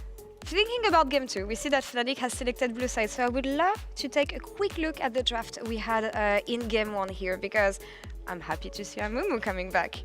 And I'm happy for what GX has been able to bring to the table in this Game 1 here. I feel like we've said it again, they understand perfectly how each member is supposed to work with each other, and that's the kind of draft that I want to see them on here. I mean, I did like the draft from Fnatic as well. It was quite telegraphed in a way. Sejuani is just a prio for Razak all the games. We have Humanoid on the Talia, which is one of the only champs that can somehow handle those AD mid laners. And I like the fact that they put their bot lane in the second rotation, which makes it even more sad that they didn't play around it. Because if you get this Xayah to 3 items, if she's online, she can take over the whole game. So I don't even think Fnatic needs to really change up a lot in the draft. They just need to take this draft in-game and roll through with it better. A bit more patient and play to their team's strength. We'll see what they decide to go here in Game 2. Confident in their approach, though, if they're going to stay on blue side here, Broxa. Yeah, I think it's worth noting that GX kind of forced Fnatic in a situation to first pick Sejuani before by banning away Ivan, Vi, and Syra. Knowing Sejuani with Fnatic continuing to ban Maokai was really the only prior pick left open. Now Fnatic is aware that GX has their Mumu lined up as a response. The question is if they're going to go the same round again. With them now banning Tristana, GX won't have the same kind of power pick as a response, and that could definitely change things quite a bit. I also think Sejuani is a much more dangerous engage if the Tristana is off the table, because there's not really any mid laner that can survive a Sejuani engage the way Tristana can. Cleanse is not really an option on mid lane because you lose all your side lane pressure. So I wouldn't be surprised if Fnatic actually takes the Sejuani again, unless they really do want to change it up, but there it is. Yeah, and some of the differences now compared to last draft is that Fnatic banned away the Tristana instead of Siri, Giant X banned away Kissande instead of Syra, meaning that if we are to look into some of those prior picks that are now open, Giant X could perhaps grab a Syra or a Siri for themselves. Lucian, of course, also an option, slightly different approach, but I respect the aggression. We usually don't like Lucian Nami in Europe, but I trust them. For me, they seem confident and they want to make a break in the early game, I guess, and staying aggressive here in the bot lane solo. I mean, Lucian Nami is quite difficult to predict because it depends on a lot of micro decisions in the game. It can be completely useless or take over the entire game. Sejuani is a champ that is really good at denying what Lucian Nami wants to do in the mid game, though, because Lucian probably will take Cleanse again, but can't really just dash in on the mid wave and chunk anyone if Sejuani is close. Also, Nami is a really easy target for Sejuani. We saw last game that Alistar, I think he tanked 3-4 Sejuani ults and made it much harder for Fnatic to find fights. So I feel like showing the Lucian Nami that early makes it easier for Fnatic to just draft hard engage again, now that they have already an attractive target with the Nami. Yeah, and I think at the very least now, it should be easy for them to play as a team, because before, when Oscar and Jun went all in, it was really hard for Noah to follow. But if Kaiser goes to the AD carry position, he can always join the fights and they're always going to be aligned.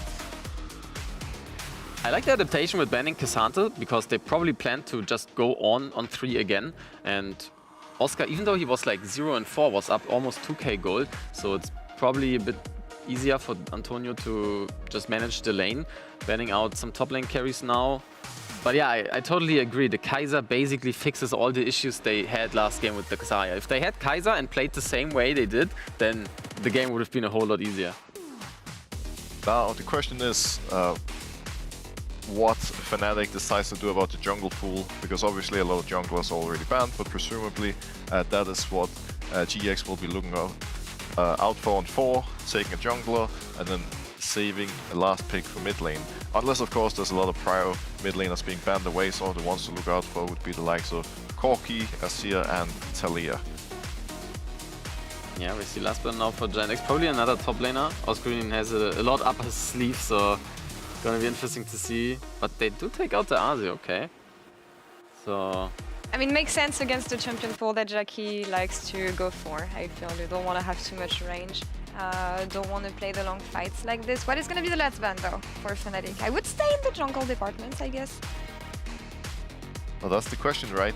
Could they consider banning mid lane, never mind. something like the Mumu or Syra, a different jungler? And they go for it again. Yeah, that's the thing. I mean, Amumu still works very, very nicely with GiantX team comp, because we saw it last game. Often Fnatic goes really deep for the engage. Amumu drops the ult on everybody, and I mean, even something like a Sinsao is great as well in terms of disengage. It's really a similar approach. Fnatic wanting to all in, GX wanting to play back, slow down the fight, and just shatter Fnatic's team comp.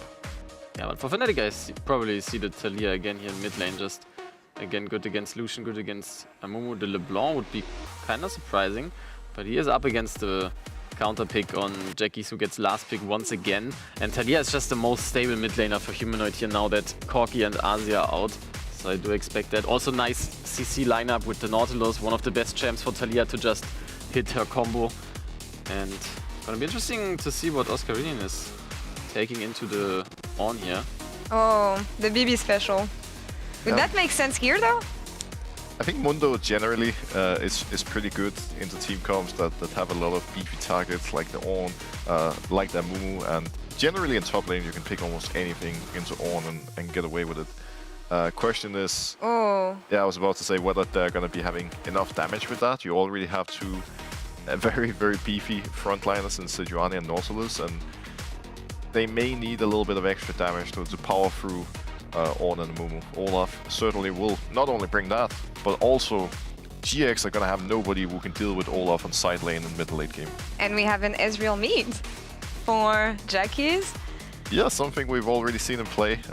Last time he had a mixed result, but I think ultimately that's something Jackies has been really, really good at, playing all these AD carry champs in the mid lane and really creating advantages no matter what he goes up against. But I feel like Jackies really needs to get online in this game. If he's not ahead the gold curve against Sejuani Olaf, he's just gonna get run over. I feel like GiantX is lacking a bit of DPS, and they can make up for it if both carries, Lucian and Ezreal, are just really, really fed up. But it seems like quite a volatile team comp, honestly. Even though it fits their style, especially with Jackies, I do like what Fnatic has been cooking up here in this draft. Really easy to execute, clear targets, and also just it's almost impossible to not be on the same page with this draft, and this was exactly the issue in Game 1, so I like the adaptations. Well, let's see what they make of it here in this Game 2 as GiantX leads here in Game 1. Casters, take it away. Backs against the wall for Fnatic a bit. A strange thing to say opening up playoffs, but GiantX, not only with an innovative draft in Game 1, but again, with a lot of coordination, have now run it back a bit. This Amumu pick. Not sure if meta or just GiantX's small adaptation coming into the series. Yeah, it looks like GiantX's engage option, AP tank for mixed damage with the AD mid laner, once Maokai, Ivan, and Sejuani are out. So a nice bit of innovation, I think. On the flip side, though, with Fnatic, a lot more carry potential for Oscarinian. Now, on this Olaf now into tank's a fantastic matchup. Let's see if he can use it. Well, let's hope, ladies and gentlemen. Running into Game 2. Fnatic on the back foot. We see an Olaf.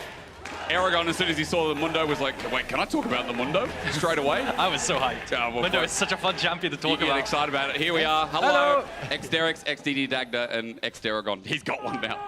He's got one now. He's part of the crew. Welcome. Part of the crew, part of the ship. Yeah, we are. But ladies and gentlemen, just quickly, if you're a master of the Rift, question mark? Well, do you never miss a game? Another question mark? Well, Santander is here to reward you. You can head over to santandergaming.com to win weekly and monthly rewards like Hextech chests and skins.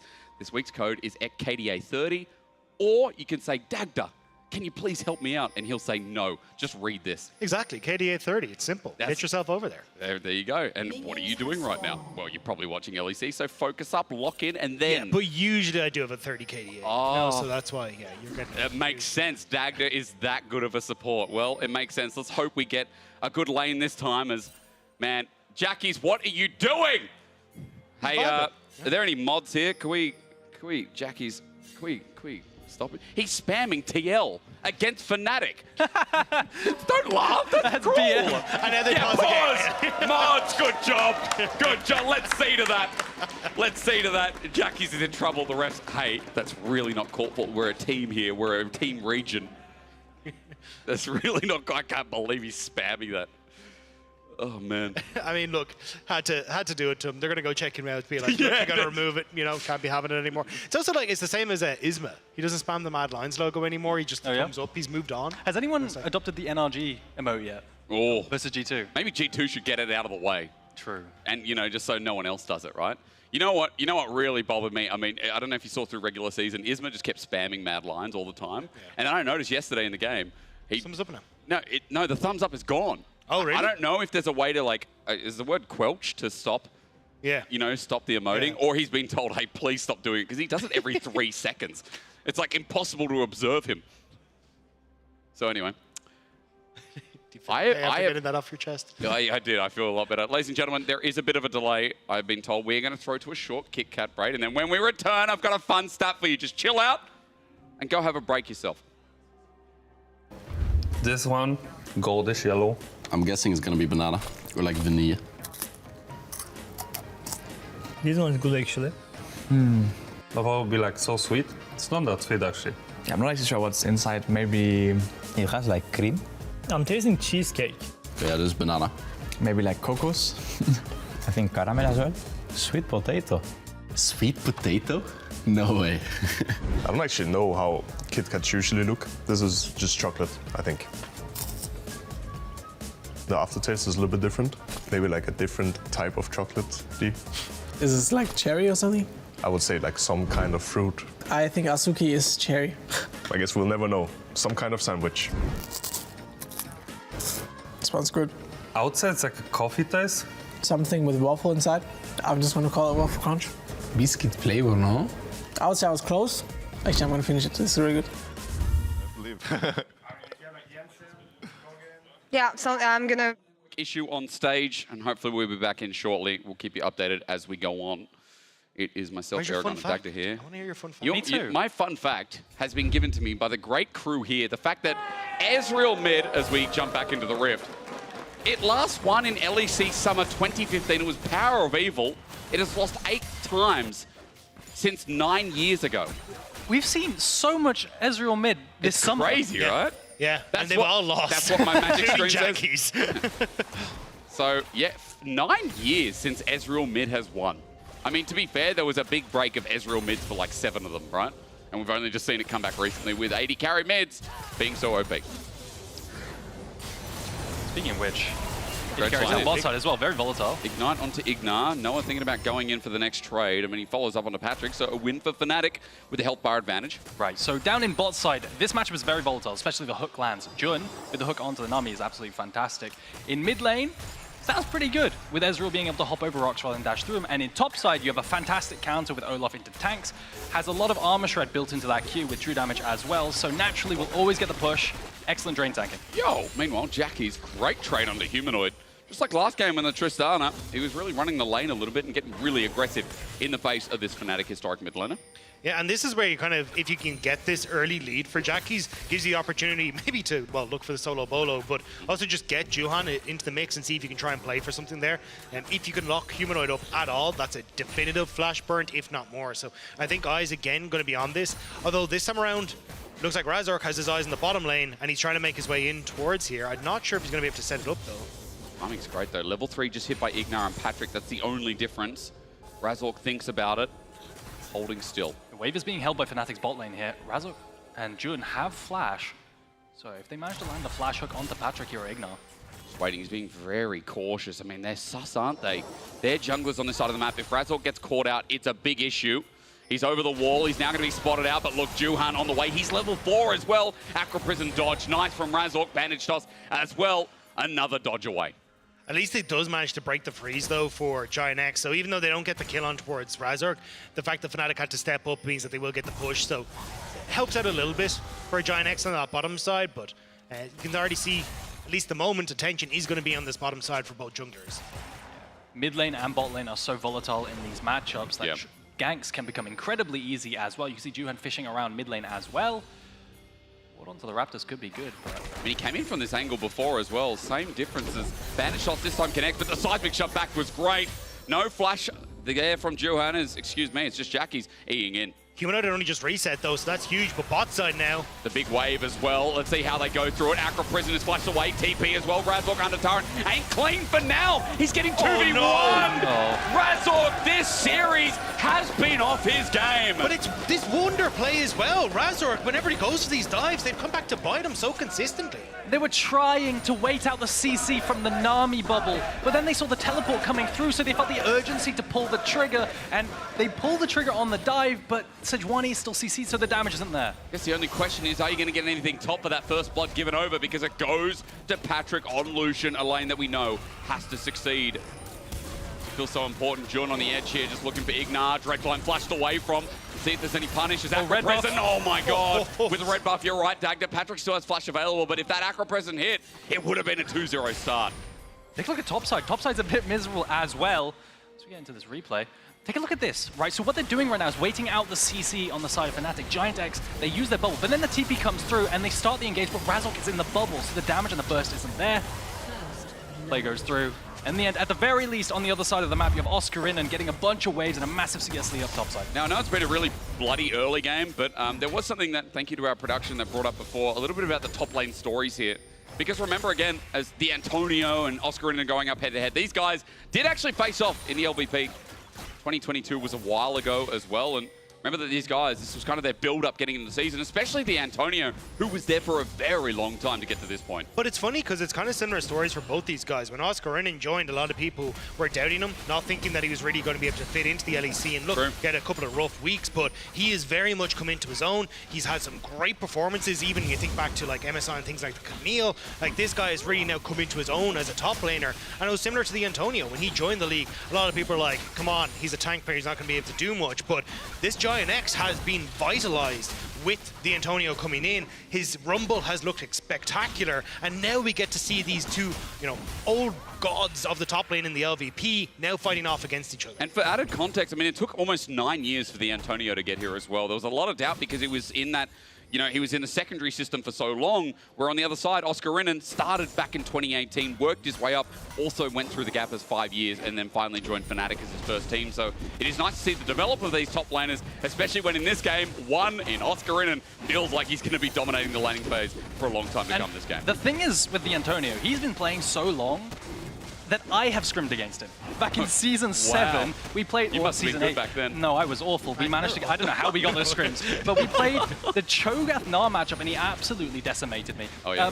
Regardless, he was always really good at his specific champions, is my point, right? He was fantastic on Cho'Gath, Ornn, these kind of tanks.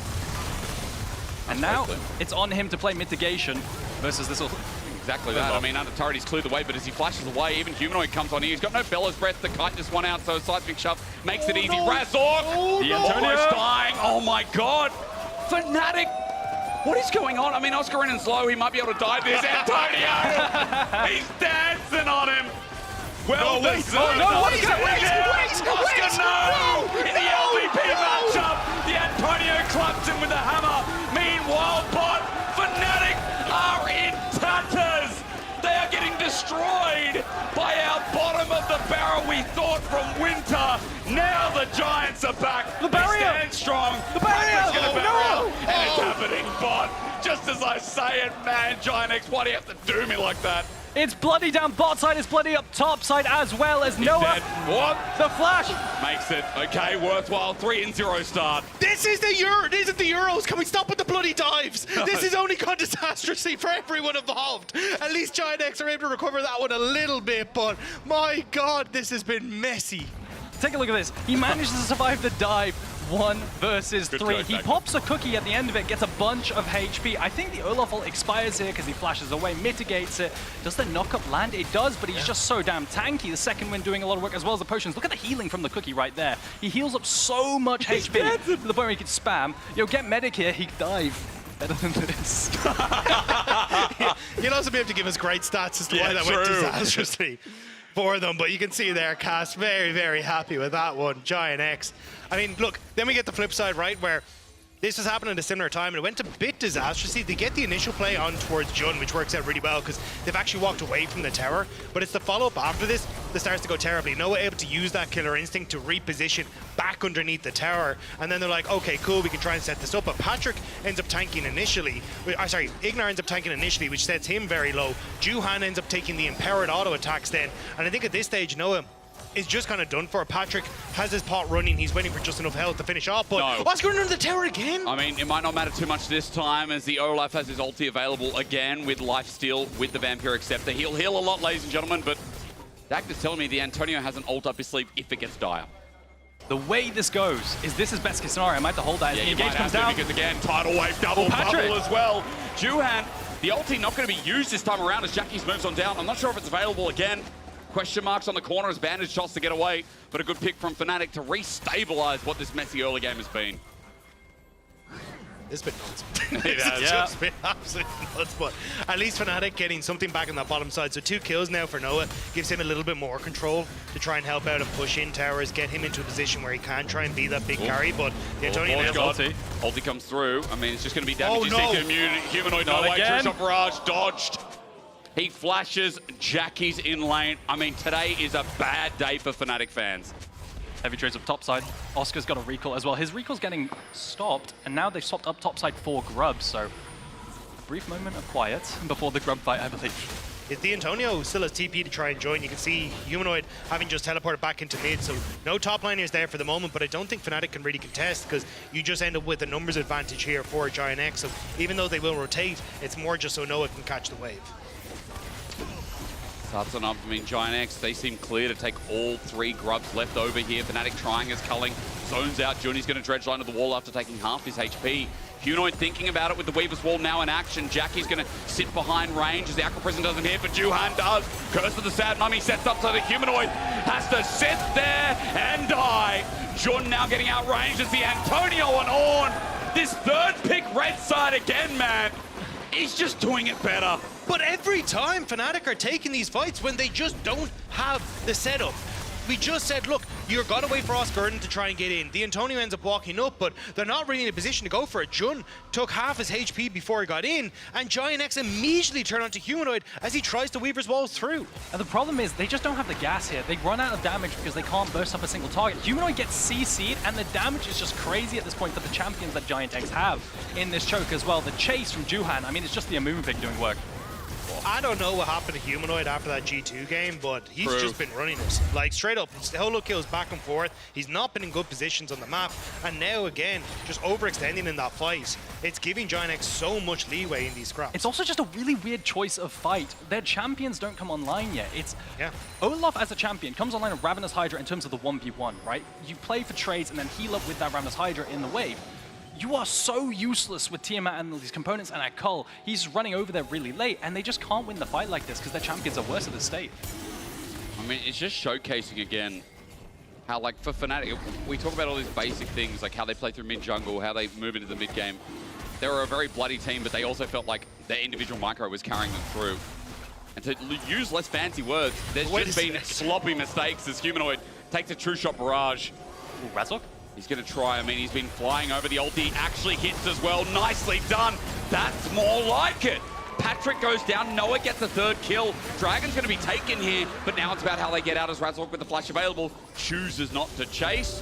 And 2nd Dragon goes to Giant X. Good engage from Razork, though. Ends up picking off Patrick as he was overextended. Doesn't have the cleanse opted for the bar instead. So now opens up Noah, not only to get some on the kill board, but also to start taking these plates as well and get some of that gold back. So Fnatic still trying to find these moments where they can get picks. The dive potential with Razork on the Sejuani, followed up by a Kai'Sa ultimate. We saw it last game from Giant X, and now they're utilizing it well. Noah picking up his 3rd kill in this game. Well, Fed 80 carries. That's a start, at least for Noah as well. time to put the carry shoes on, because it was another discussion I think we're having backstage and throughout multiple weeks of regular season. Noah and Jun as a bottom lane are something else that feels like maybe a bit of an anomaly for Fnatic these days as well.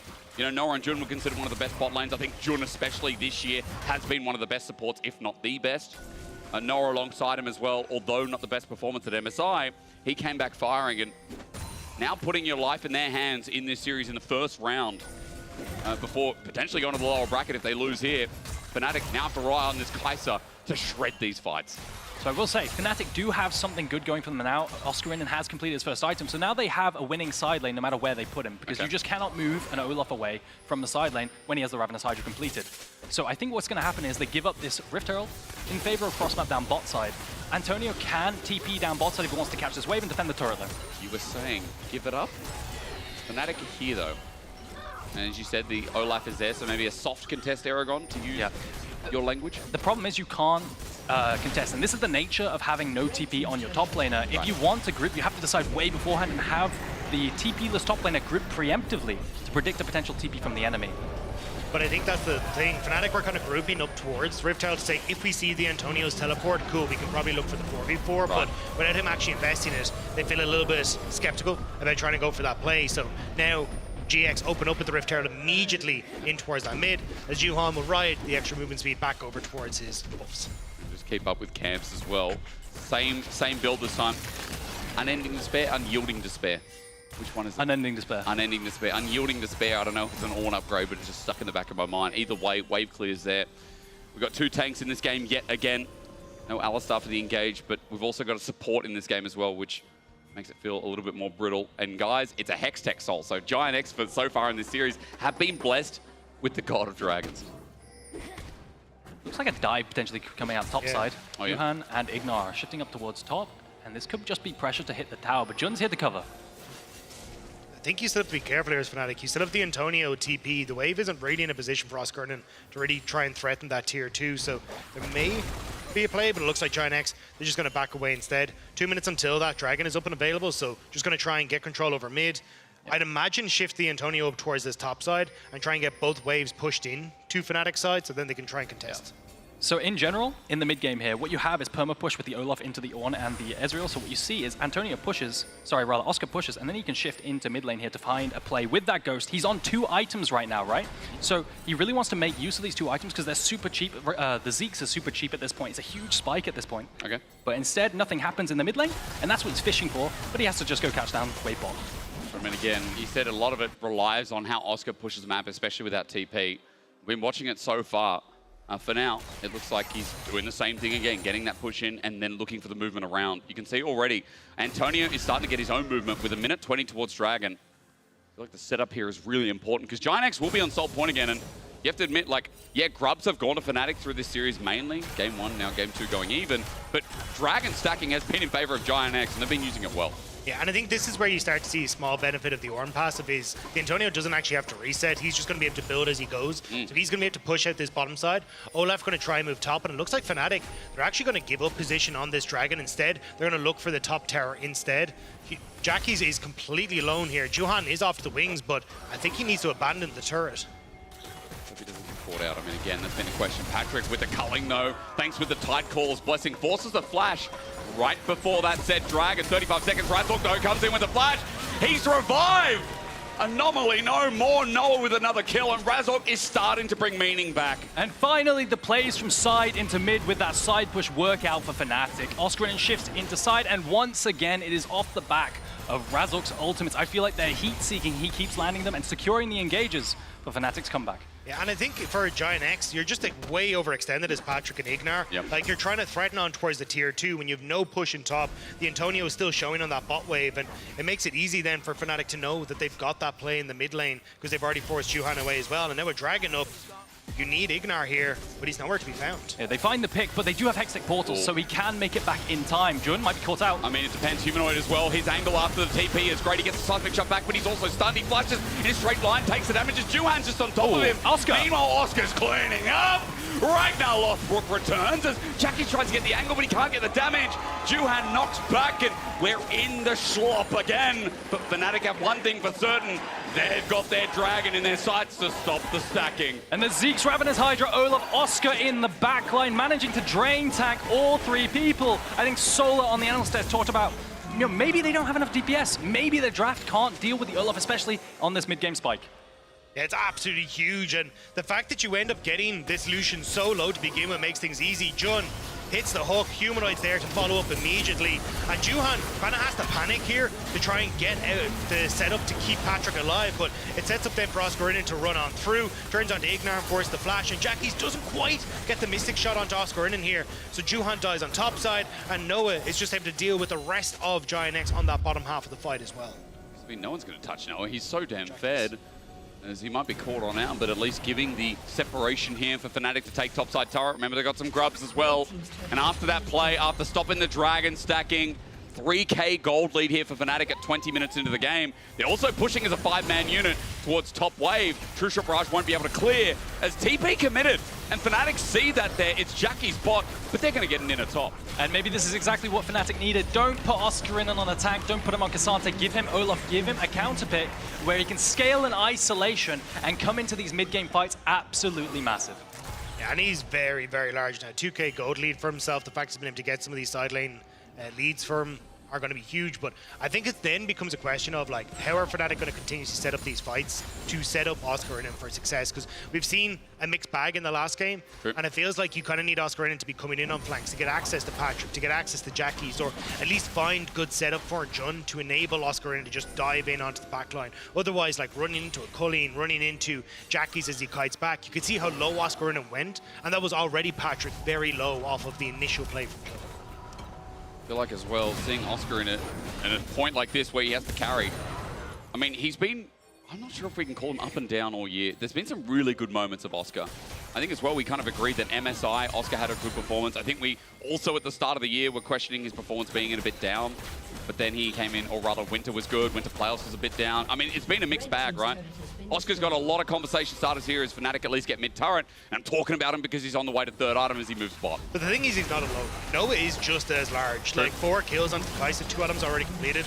Noah is a force to be reckoned with, and we're about to find out. The pick again, Razork sets it on up, and the slow means you can't leave. Zeke's convergence stops it. Juhan gets an ulti out, but he's immune. Ragnarok has come as Razork gets poked out by Patrick, but it's not enough damage. Inner turret drops down again. Fnatic are getting these gold trades, while Jackie's is trying to side lane on this Ezreal. Fnatic are finding all the gold in the tier 2 turrets, and Giant X on the opposing side are trying to funnel Jackie's as much as possible. They know they need gold on this carry to be able to DPS through the front line that is on Fnatic's side. Baron up now. Probably where both teams are looking. What I find most offensive and annoying is the fact Jackie's has a normal TL logo, then he has the green border one. And they're both bound to his keyboard for this game. I mean, he's been throwing it in their face, and to be fair, he is the only one with the gold lead in his respective lane in this game. And crazy thing about Jackie's getting that solo turret blood is he's almost towards a third item here. He's matching Humanoid. And as you said, he's going to be strong. He's going to be a threat. Maybe something that can carry Giant X over the line. Good True Shot Barrage for Vision. That was, yeah, well, maybe he needed a little bit more. A bit more AoE. Maybe it was for the Baron. Humanoid is still pushing in on this top side, though, and a lot of vision has been set up for Fnatic on this top half of the map, so Giant X is going to have to be careful about how they try and respond to this. I think they've been a little slow in getting those lane assignments into place. You can see Wave essentially lost now on the top side as Giant X were trying to defend top, so I think they do need to be careful about how they are opening up on the map, not having that communication break down, because it's going to give a lot of gold over to Fnatic and a lot of map presence to them as well. Tier 2's now not available for Fnatic to take, so they can just push in through sides and farm jungle camps. That's really all they have as options until this dragon spawns. What they're doing right now is they're pushing in mid and bot lane, and then moving into the jungle. That is an awful arrow. And then, and then taking control of the vision around that area. And that way, once dragon spawns, it's going to be really hard for Giant X to move into that side of the jungle and face check, because it's going to be completely dark. And that way, it'll be hard for them to reach the dragon. So denying soul points is the name of the game for Fnatic here. Well, I mean, again, it's such a good soul. I feel like Giant X have rolled a good one, and especially with early mountain stats, Antonio going to be able to face check and set up for this potential. Now with Warmog's armor, by the way. So this guy is a bit of a unit. And that's why I'd like to see GX not even contest the Dragon. It's the second Hextech Dragon going across the Fnatic. I think you try and play off of mid into setting up Vision at Baron and try and draw Fnatic into that. Because again, in a front-to-back scenario, it becomes way more difficult for Oscar Innen to try and play. The problem is, though, you have nothing to cross-map up top side, and I don't think you do have the Baron damage, despite having double AD carry right now. These AD carries don't do that much damage to the Nash. So I think they feel obligated to contest, because you can't exactly cross-map a tier 2 up top. Way Fnatic have been contesting objectives throughout the series. Maybe they feel a lot more confident, but there's been some good picks from Razork so far as they split up a bit, but head towards this objective. Now spawned. Humanoid set up in position as well. Dredgeline comes out. Razork's ulti almost eat into by the Arcane Shifters. The smack back from Humanoid was bloody brilliant. Juan gets a great ulti, but he can't do too much because Oscar's on top of him. Noah's cleaning out. He goes in the back line himself, but Humanoid is there to defend. Fnatic have returned, they've risen, and they are sick of this battle for game 2. Noah opens up like a shotgun into the back line of Giant X, destroys Jackie and Patrick thanks to the help of Humanoid, and just like that, Fnatic found their window. They're going to end the game. They find the one-shot onto Ignar rather. Noah dives the backline. Oscar Innen tanks all 5 of them. It's absolutely insane how much work this Olaf is doing. And it's one decisive move as Noah takes yet another. And the game is over, 24 minutes. We see a game 3, and we see Fnatic finally fired up in playoffs. Finally, Fnatic are back. An incredible performance in this one. Oscar Innen, a master in the team fights on this whole lap, really putting the hurt onto Giant X, and then finally finding these moments to pick off Giant X, but they just had no vision as to what Fnatic were up to. Yeah, and I have to question mark, because there's a reason you don't see blind pick Horns.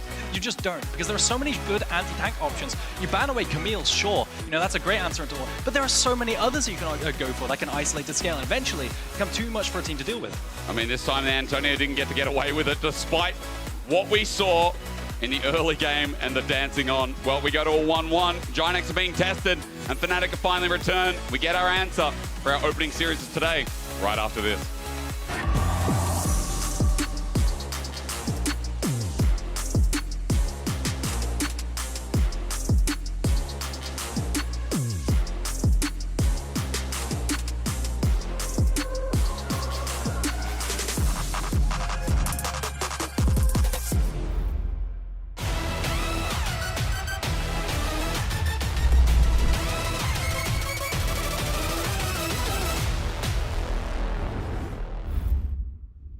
Oh man, I feel like that was my best intro ever. Yeah, not bad, hey, not bad. Same. I can go pro. You know it as well. I also know you can dance. You should join me next time. And yes, I feel like you've also deserved a bit of a break. You've earned it. Thanks.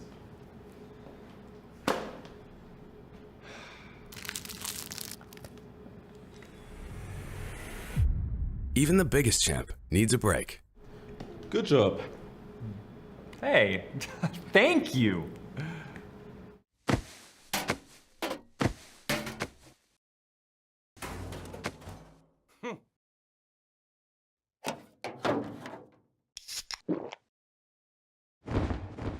Red Bull gives you wings.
welcome back to the LEC Summer Playoffs, where Fnatic comes back here against Giant X. And guys, looking at the beginning of the game, I was like, that's it, GG, they're tilted. We're packing it home. We're going to see them next week in the loser bracket. But they managed to win it. Yeah, it looked like a disaster class in the early game. Dive on dive that just did not work. And I think what was most embarrassing was when they tried to dive top lane, he's literally dancing on them, and then Oscar gets solo killed afterwards. It looked like mentally this team was just broken.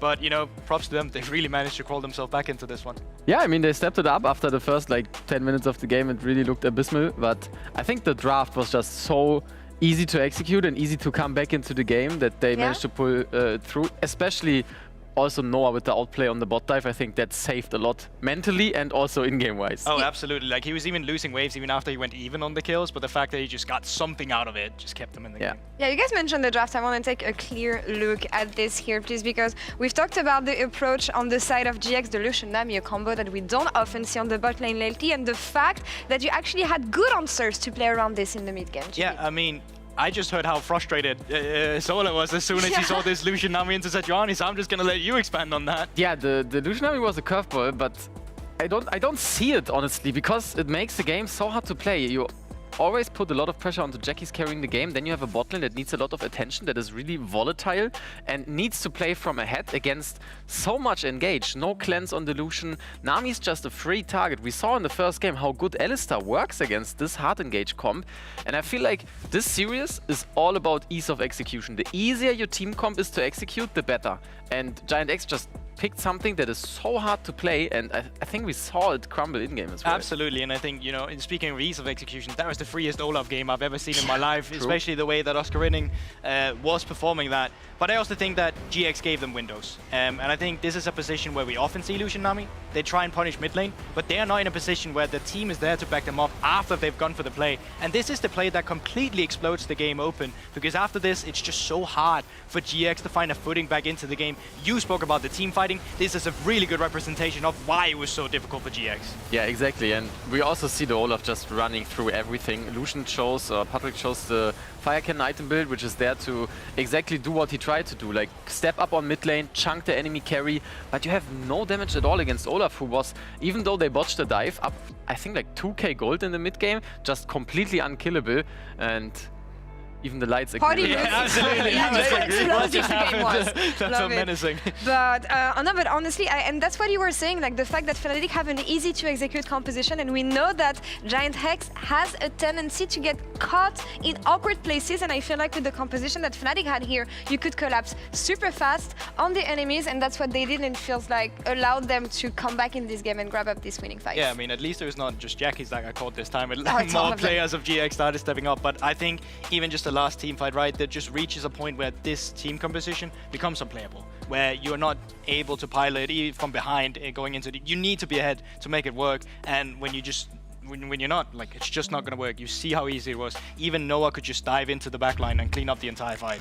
Yeah, and I also really like the Kaiser pick here because it solves all the issues that they had in the first game. I mean, here, again, we see the Nami just being caught. This doesn't happen if you pick any of the melee champs. If you have Alistar, Braum, even a Leona just survives this engage, but Nami just can't do anything. You can't really peel for Ezreal, you can't peel for anyone, and at this point, they just completely run over. It was a clean ace at, what, like minute 24. They weren't even dead ahead in gold. I think it was like 4k. We see it here. They just completely exploded the game off of one fight, and that's just how easy this comp can roll over something like Giant X drafted. So I think we definitely need to see some adjustments going in the third draft. Absolutely. I think they really lack side lane pressure, even in the way where you see Jackie's is trying to trade for tier 2s. Like, Fnatic's already been there. They've already gotten your top 2, they've already gotten your bot 2, and you have no side lane pressure to gain pressure before, so you need to win teamfights every time, but you don't win teamfights, so you just drafted yourself into this little pigeonhole where you can't do anything. Yeah, for me also the big question is, we saw Giant X now on red side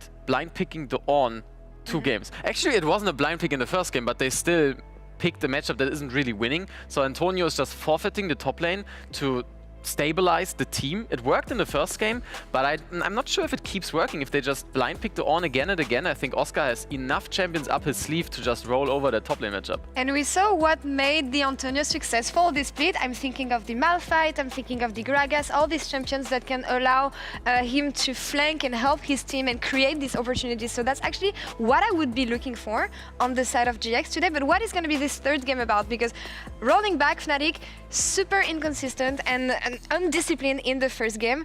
They got their things together in the second game with an easier to play composition. And GX, what do you do here with a Fnatic that finally woke up and shows the easiest way to do so? So at least how I see it, adaptation-wise, I don't find GX capable of being a team where they will play for a carry in the top lane and play through that.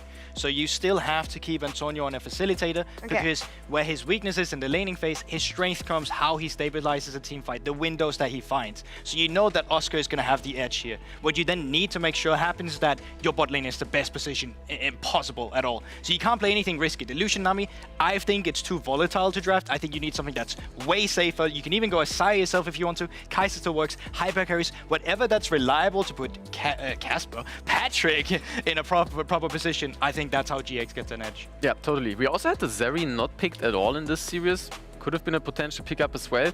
Works well against the Olaf. I think also the Nautilus was really free in this game. Usually in this current meta you have some issues with blinding the Nautilus because he loses against Leona, against Braum, against Alistar, even against Rell. But in this game you just have such an easy time forcing those fights with the Nautilus because of the Nami, so I really want to see a melee again coming in from Igna here, and as you said, like stable bot lane, let Jackies do his thing. He almost solo killed Humanoid again, but it is a step up for Humanoid. He didn't get solo killed, but I totally agree. I don't see top lane being the win condition in this series, just a stable game, and Giant, honestly, they should wait for Fnatic to fumble again, and this game was way too forced with the Lucian Army, in my opinion. Well, let's see if they listen to your advice here as we're gonna head up to game 3. Casters, take it away. Thank you very much, Des. Keep it simple, it seems, for game 3 for Giant to get it over the line. But Fnatic on the other side have woken up a little bit, you know, criticizing Razork through the first game, and even the second, that dive top. Not ideal, what we'll say. Antonio danced on them.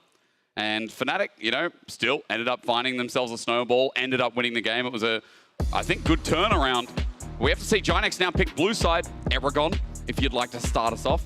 I was thinking in my head, right, like, if they get red side, crazy. You go R5 the Antonio to get the most mitigated, good counter pick into the blind pick from Oscar. I was surprised they weren't doing that still. Yep. Now they've chosen blue side. I wonder what their opportunities are. You have way more room to target ban on blue side. See where they go with that. It means they're going to go Sejuani. We don't get a Mumu anymore. Oh, no. Man, where's the Mumu? Razork can still play it, though. Hang on a minute. Oh, my. Sejuani ban on blue side. And Ivan against Razork, by the way, so they're definitely prioritizing something different. Yeah, Vi, I think, was a jungler that Fnatic really liked. I wonder if Giant X target ban Razork and just continue going down that rabbit hole. Interesting to see where this goes. Tristana Corki still open. Rumble as well. A target ban that Fnatic probably need to do into the Antonio. That's the one that I was keeping my eyes on, was the Rumble ban, which we just see coming through there. But also, in the last rotation, we got to see the Cassante was banned away because they wanted to get that out of the hands of Oscar and in after game number 1. So I think there's still a lot available here. The Vi, still an option, as we already alluded to. Tristana, still very first pick worthy. Oh, yeah. I think you've got a lot of picks here that Fnatic don't really want to give across. It'd be crazy if in game 3, we get Corki Tristana. Doesn't that sound like a new draft to you guys? Oh, Tristana's banned. Thank the Corki handshake Lord. is gone. But Vi, both of these junglers really like it. It was permabanned in the first 2 games. And there it is. So a potential dive composition, you know, with a Kai'Sa and things like this.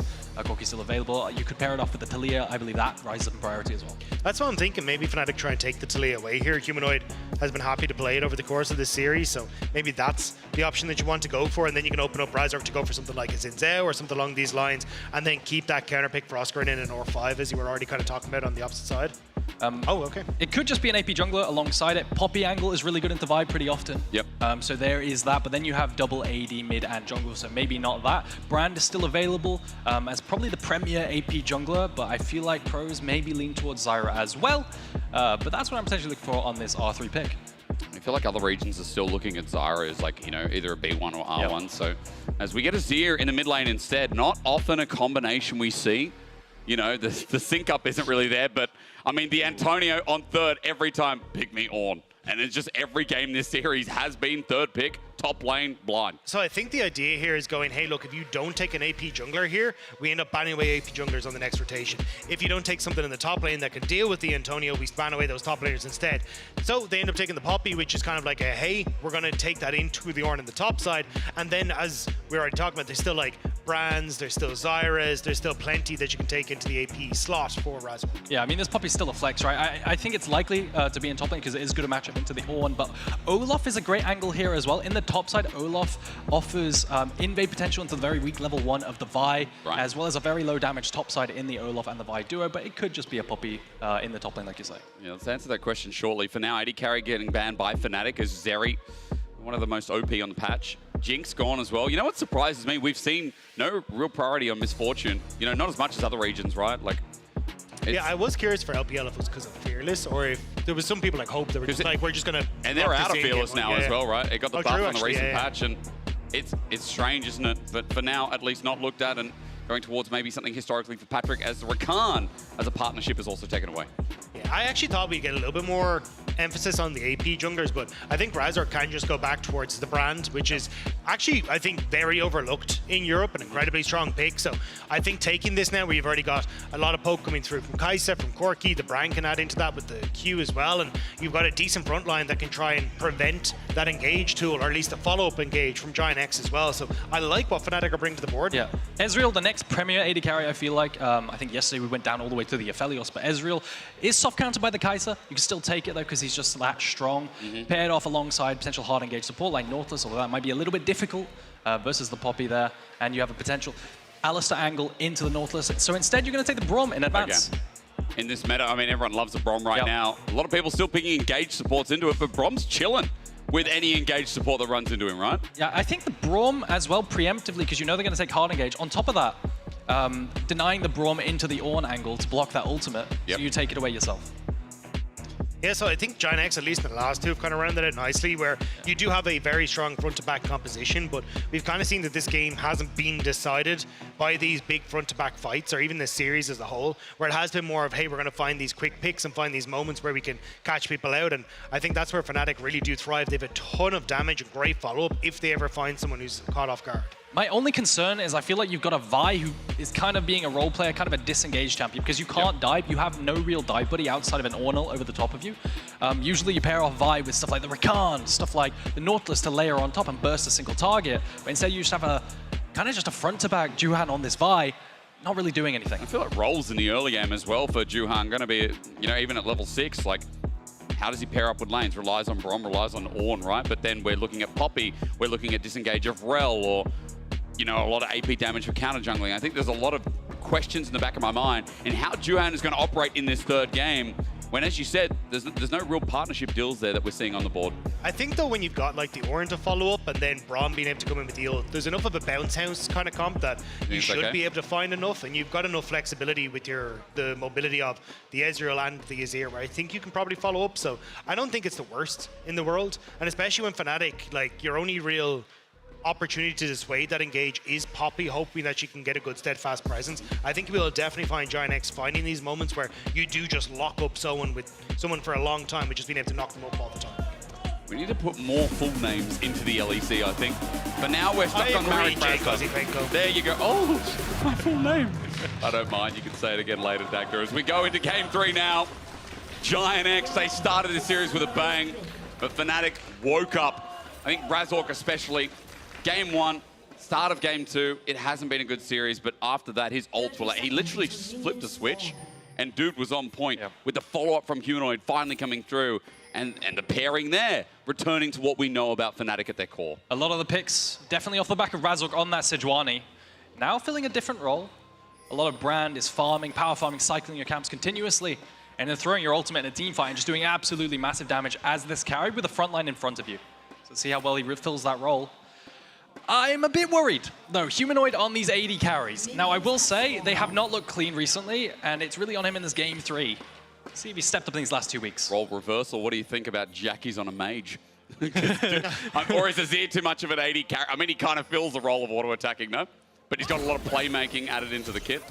Noah just takes a couple of shots. People love that. Yeah, I think the the early game is going to be a little bit of a struggle for Fnatic, where you don't really have anywhere to try and play around in that bottom side, because Jun going to be dissuaded by Ignar. If you end up running into like a combo of Juhan plus another person, you're both very squishy on Fnatic, basically from the top half of the map down. So I think there's going to be moments where Fnatic kind of have to find their windows of opportunity to play around and avoid a lot of the 2v2s or the 3v3s because Giant X are just that little bit more tanky. Yeah, that Braum's so incredibly strong versus this composition. Like, you have to concede 2 versus 2. I think if there's any action, it might be post level 6 in the mid lane with that shuffle potential into the Vi ultimate. That always has potential onto Humanoid. How fun is top lane for you? Yeah, I'm going to ignore that. No, Aragon, come back to it. How fun is top? Poppy versus Ornn. Man, I love tank v tank. Okay, this might be a bit of a based opinion, what is wrong but with you? It's really fun pressing tab and counting how many grass procs you have versus the enemy top, because it's like this little mini game where you think you're winning, you know, and you know the other top lane is checking as well, but you never talk about it. Right. It's just a mind game that you're winning, and it feels really good. That's how I play ARAM with Dark Harvest stacks. True. Everyone takes Dark Harvest, and then you're just like, okay, whoever actually has the most Dark Harvest stacks to win is actually the true winner, regardless of whether you win or lose the actual ARAM itself. Oh man, now I'm just going to be looking for that for now. It's hard to count when you're observing, isn't it?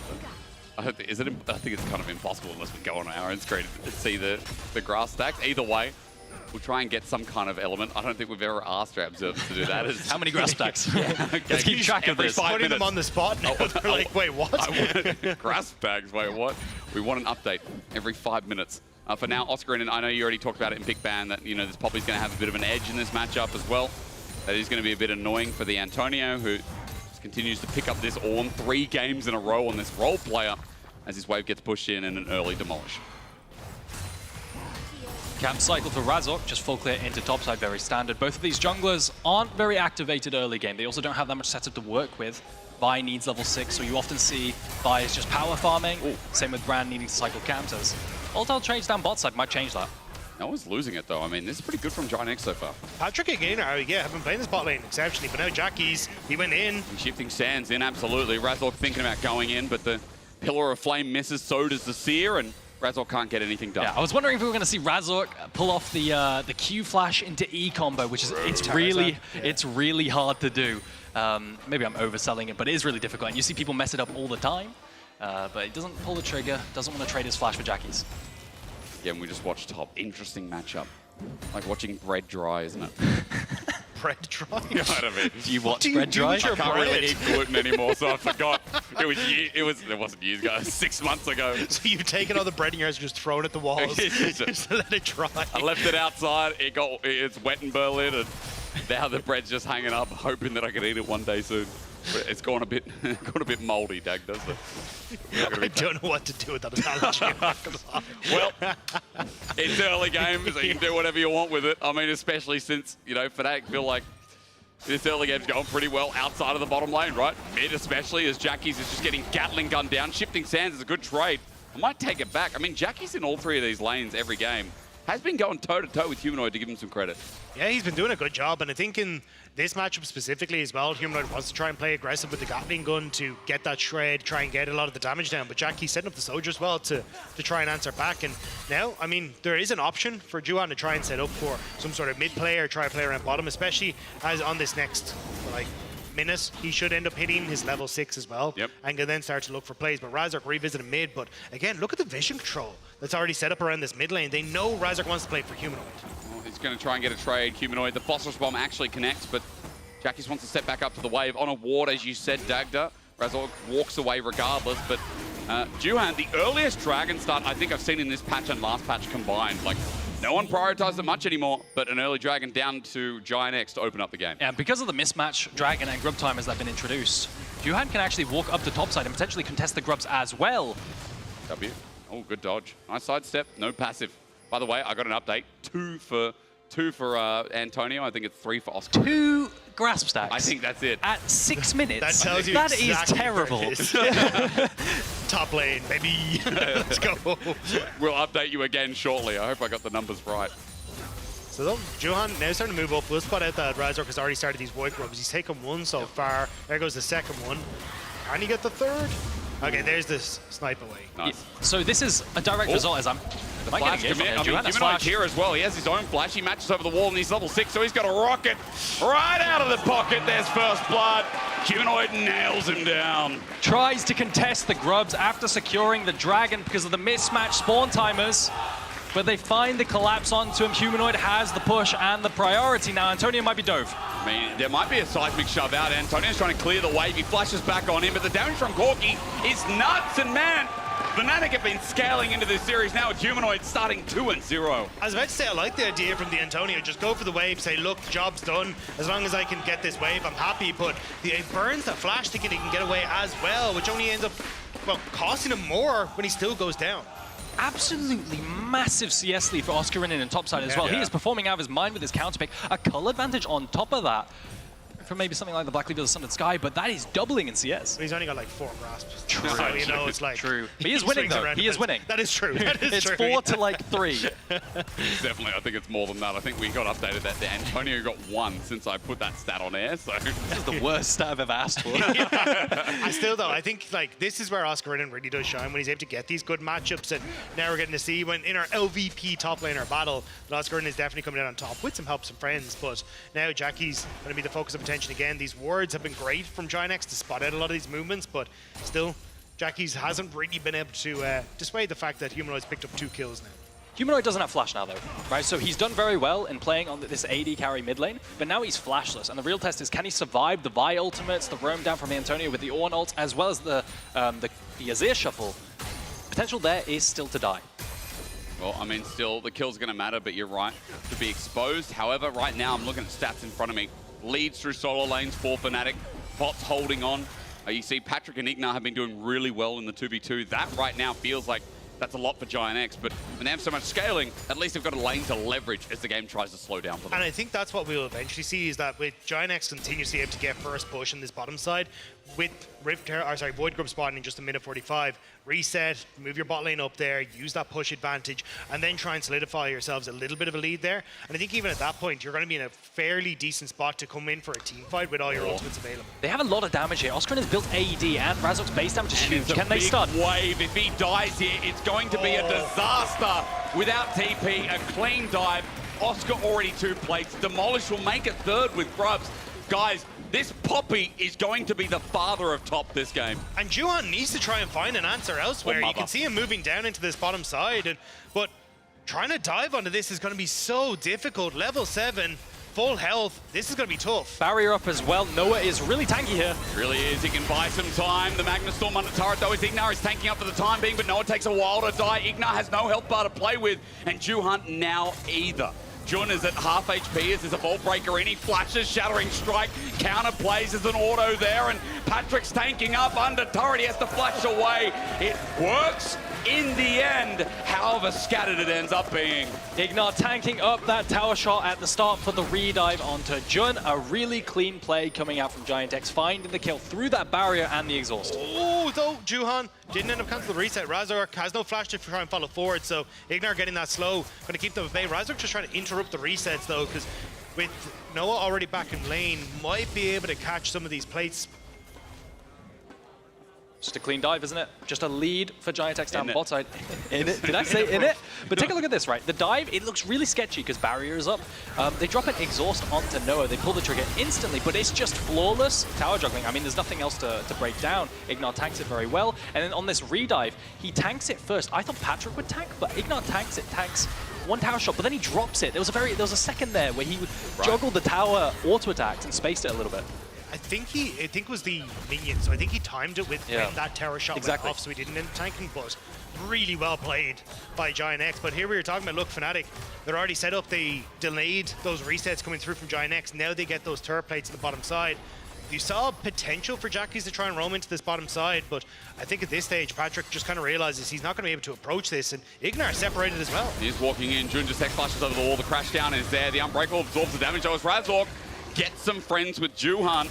Gets that passive out, and after Blaze is well and done, Razork playing through the choke, and Dagger, I just love the point on bot. The way that Fnatic were able to capitalize, Noah gets some gold back in this lane because he delayed the back so much, as now they look to start Dragon after the tempo resets a little bit. And take a look at Tom. Also, the Antonio had his base force and had to TP up topside, which means that he can't TP down to the Dragon if he wants to. So this is going to be naturally a Fnatic-free Dragon, as Oscar can TP if he likes.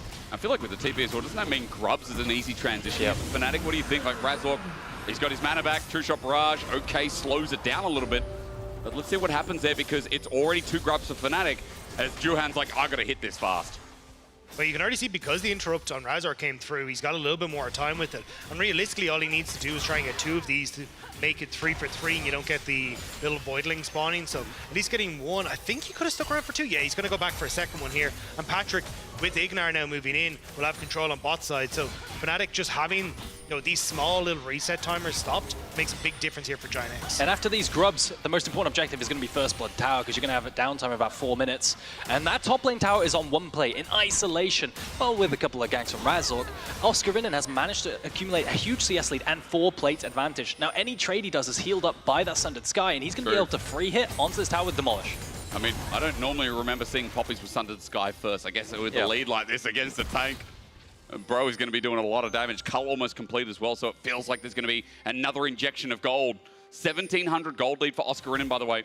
As right now, that is leading Fnatic with a 2k gold lead overall. And Fnatic are trying to set up for a dive on bot. Humanoid just pushed in mid, but look at where Juhan is. He immediately reads this, trying to get down to the bottom side. That ward at the bottom will spot out the Juhan's here, though. Waiting for the Pyroclasm come through. Unbreakable's up first. Pings are coming down. There's a TP coming down in that tri-bush. Let's fight. Jackie's is going for it. Jun hit level 6 just then, though, so he's got the Magnus Storm. He turns it back on a 10. The Pyroclasm unleashes hell. Noah free fires as Juhan is now down without a doubt, and Noah stands in front, ready to take him out. Razork will chase him down, and man, that quick 6 from Jun off the back of the minion wave, I think that just gave Giant X the biggest slap in the face I've seen. And Ignar tried to push that way too far, tried to engage after everyone, but with the engage from Jun, didn't get the exhaust off, didn't get the Unbreakable up, and is immediately dropped by Fnatic, and now they can carry it the rest of that fight. Really well orchestrated by the Fnatic support. It's a really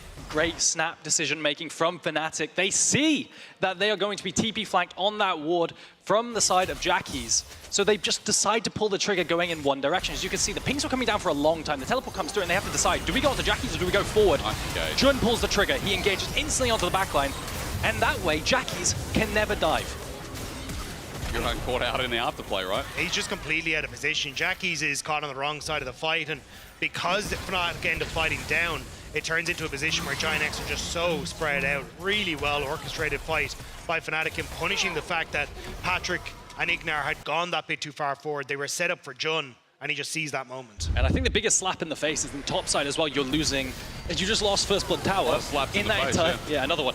You lost the First Blood Tower there in top side on that tier 1, and then you're also being hit on the tier 2, so you're just losing entirely across the map. I mean, it's great from Fnatic, right? This has been such a good recovery from what a messy start of the series. Again, Fnatic have just taken charge. And the slaps in the face are only going to get worse. Oh, the full man. item ahead for Oscar in the Iceborne Gauntlet. That add a little bit of power to that slap. So, I mean, at this stage, Oscar Innen is going to run away with these side lanes. And you can already see now, he's doing what he did in the last game, pushing that top, shifting towards mid, pushing Patrick out of position on that mid wave, and just opening up a ton of pressure for Fnatic where they want now. Jackie's will respond, at least with some time on this bottom side to get a turret.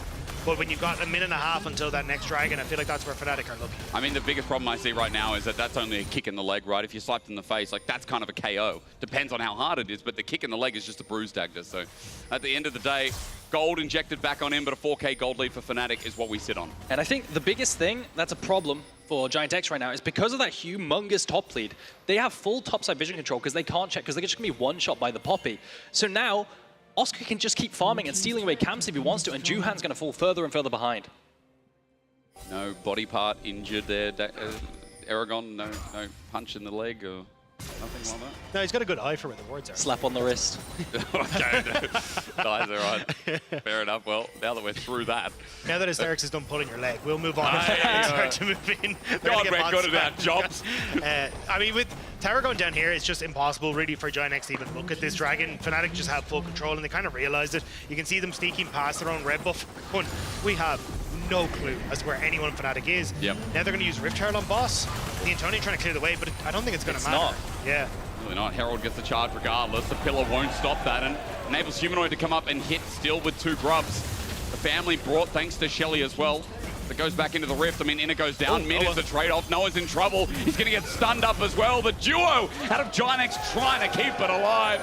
They've had a good game so far, and why should that end now? They need to make things happen on the map for Giant X, especially when Fnatic are getting so much on the bottom side, but Noah taking that step too far forward, and just like that, now Giant X have the numbers advantage that they want for the Dragon.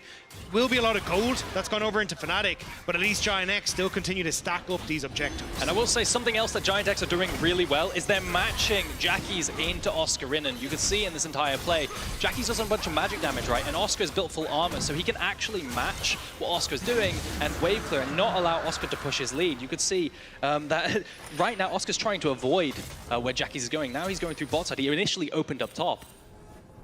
You want to draw an arrow, don't you, Aragon? I really do. Go on, draw an arrow. So he went like this. Wait, it's not working. Come on, try again. Like this? We got you. Now you can draw. Now draw. He What went is it? like that. Oh, that was satisfying. Yeah, very nice. Well done. Thank you. Great drawing. Be for the audience. It is interesting though, because they actually did spot Oscarinen on a ward. He's about to cross over it again. So they know that Oscarinen is at least on this bottom side of the map. So the Antonio is going to match him this time around, which I imagine is so that they can try and set up a play towards this tier 1 on top side and get down that last outer structure. But again, it's going to be tough. You don't really have full control over mid just yet. You still kind of need Ignar as part of that duo to push back Noah. But even in a 4v4, I'm not sure if it really lands in Giant X's favor right now with the lead that Fnatic have.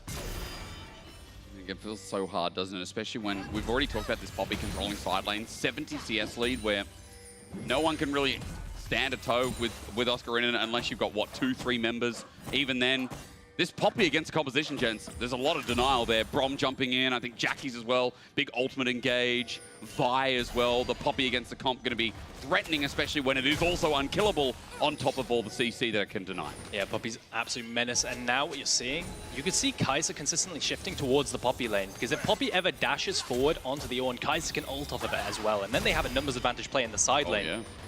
So you'll often see Noah just hovering towards that bot side. Giant X still trying to defend this very heavily. I'm a little nervous for them because if Jun with this flash up finds that one good engage, it could be disaster for Giant X. They've worked so hard over the course of this series to try and push back Fnatic, but it feels like Fnatic have finally awoken and they know how strong they are on this top side of the map. And darkness is everywhere. Patrick needs to be so careful. It's hard to see what's going on. As you said, the ward coverage slim, and when Baron's up in a minute as well, this is going to work in Fnatic's favor as Juhan comes in with a flash of cease and desist, but Noah ults out, and everyone says go! TP's down, Ignar timing the ult perfectly as the Magnus the ult! Oh my god! And it's a Disco Inferno! Razork burn, baby burn! And Giant X have to turn and leave. Jun with the sick ultimate, bringing them all in, and the 4-man brand passives as well. Huge AoE damaging coming out from the side of Fnatic. And they just rinsed them. It looked somewhat good for Giant X, but Ignar couldn't get in range for the follow-up on the Vi ultimate, and immediately Fnatic see their shot. Mid lane tower now goes down, and it's going to be a full setup for them here. But take a look at this. The TPs instantly come down. Noah has barrier, so they're never one-shotting here. And then suddenly, the whole squad is here. Watch Jun as he gets this huge ultimate. He sidesteps the Braum ult into this massive 3-man pillar of flame from Razork, and then the passive procs are just too much. They just decimate the health bars of Giant X. There's no way he can survive. You can see Juhan having to readjust himself after that, because now the expectations have to be readjusted as well. Fnatic, they are so firmly in control of this, and what was a good start for Giant X in this series has now completely slipped away. There's Fnatic, they just look so confident in how they want to try and approach these fights. And what's been a really good laning phase out of Patrick and Ignar that deserve a lot of respect here. I mean, also bounces back with Noah and Jun, I think, having an overall decent series. Game 2, Game 3 especially, right? And Noah had a great game too, as we saw. But Jun, when he's on things like Renata, we've talked a lot in the past, but there's some games that are just unbelievable out of this guy joining Fnatic this year. Remember, it was Trimby who went to Worlds. We had a lot of questions for Jun, and each time we see him in a high-risk moment, he ends up delivering and giving us an answer. But he has been quiet over the last few games. That is like, it also hasn't true. been like we've seen the Jun as of late. So him having the confidence now to go for these plays, exactly what Fnatic needs. So glad to see that he's returned. And now with Giant X, as they start to push out, Fnatic trying to establish vision on this top side and force back Giant X, but they're going to try and look for a pick play. But Noah susses it out. So, Fnatic have so much Baron damage. They have 2 AD carries and a Brand. They one-shot Baron really quickly. So what they're doing right now is they're invading the enemy jungle with both mid and top push, setting up a bunch of vision, and they're going to make it really hard for GX to face check that jungle. Yeah, and eventually they can just randomly start Nash. At one point they're just going to start it and one-shot, and Giant X are going to continuously be pressured to face check, and in that case they can turn. As you said, because the Baron is so quick, I mean, Giant X know this. Try to approach in 2-3-man units, especially with the Brom. Trying to face check now and clear away some of that vision. I do think they need to have Oscar in with them, though, if they want to try and go for this, because you're about to see they're all squishy. Pick on the Razork, he flashes away. That's the flash for Call of the Forge God, though. An important tool. I think Giant X needed to try and make that pick happen, though. They can't contest Dragon with how far ahead Fnatic are, so if they'd found that pick, maybe they would have had a chance to get the Dragon for themselves, but instead, they're turning over towards just getting vision in that Baron area. Not really going to be able to start it. They don't really have the damage to take that just yet. Yeah, and I mean, this entire time, I feel like Giant X are pressured because they haven't farmed. I don't remember the last time Juhan farmed a camp down bot side on the side of Oscarin, and he's falling further and further behind. And now Fnatic take re-control of top side. Yeah, and this is where I was talking about bring in Oscar in, because he's going to be the one that you need to tank, because if you end up getting caught by Juhan's ult, the Antonio, or even Ignar's ult, it means that you're going to be able to very quickly burst down, essentially, Razork, Humanoid, or Noah, if they take that step too far forward. So at least having Oscar in there, they establish their vision, they're going to reset, and now basically look to do a similar story of pushing in lanes, falling back towards Baron, and use the fact they have that much burst towards that neutral objective. See if anything really comes of it in the end. By the way, on your point of how Juhan's farming, he's 2 levels down of Razork. He's broke. I mean, look at these components. He has Sunder's Guy and a Tunneler. It's not ideal. The same for the Antonio. The front line is what's concerning me for Giant X here. It will get one shot by Brand if they ever get in range of the ultimate. Meanwhile, probably almost 3 items there. There's a pickaxe and a tunneler in hand, so we are going to get Oscar in, and who's going to be more bruiser and extra damage as well to add in the sideline. Yeah, I think Giant X are just struggling in general, trying to see if they can get vision now to spot if Fnatic were on that Baron. They use the Ezreal ultimate. Juhan stepping forward. Osbrennan is here though, so I don't think Giant X can really fully commit to this. Just trying to bully their way on towards that mid wave, knowing the humanoids on top side. Posturing around Nash.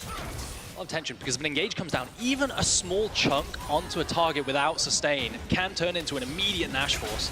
As I said, they have a lot of Baron damage, so what Fnatic are fishing for is just a quick pick. An engage from Jun.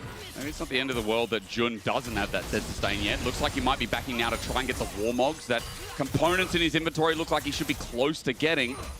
There it is. Okay, so if that happens again, Jun will be able to heal it up. And I think that's kind of the game that Fnatic want to play is the poke war, because you don't have that Warmogs for Ignar. You don't really have that sustain on the opposite side, and you do have the range advantage. You can see Fnatic, they're just able to poke with rockets, fish for void missiles, but the engage from Giant X is the danger. So many blue trinkets for Giant X as well. They are terrified of Fnatic starting this Nash. They have 3 of them. Even the top lane's got it. Giant X. Damage is starting to hurt as well, gents, isn't it? Juhan looking for an angle up towards top. You can see Fnatic are now starting to fish a little bit closer as Giant X have to walk on in. But as long as you can clear out this wave in mid as Fnatic, you can immediately jump onto that top wave, like look for the tier 2 and try and draw Giant X completely out. So Fnatic looking to get the poke, but they're not getting the land. Isn't it just going to be the fight for the game, though? I mean, the tension's high. Winner goes through and has a date with Destiny, with SK, it feels like, and his Call of Forge God flies through. It's Giant X who pull the trigger onto Oscar. He's isolated, but a re-engage from Jun brings him back on in. And with the Brand ult out, again, they're burning, but wait a minute. Giant X have bought time. They've got Patrick free firing, and flies are falling down as Humanoid starts carrying again.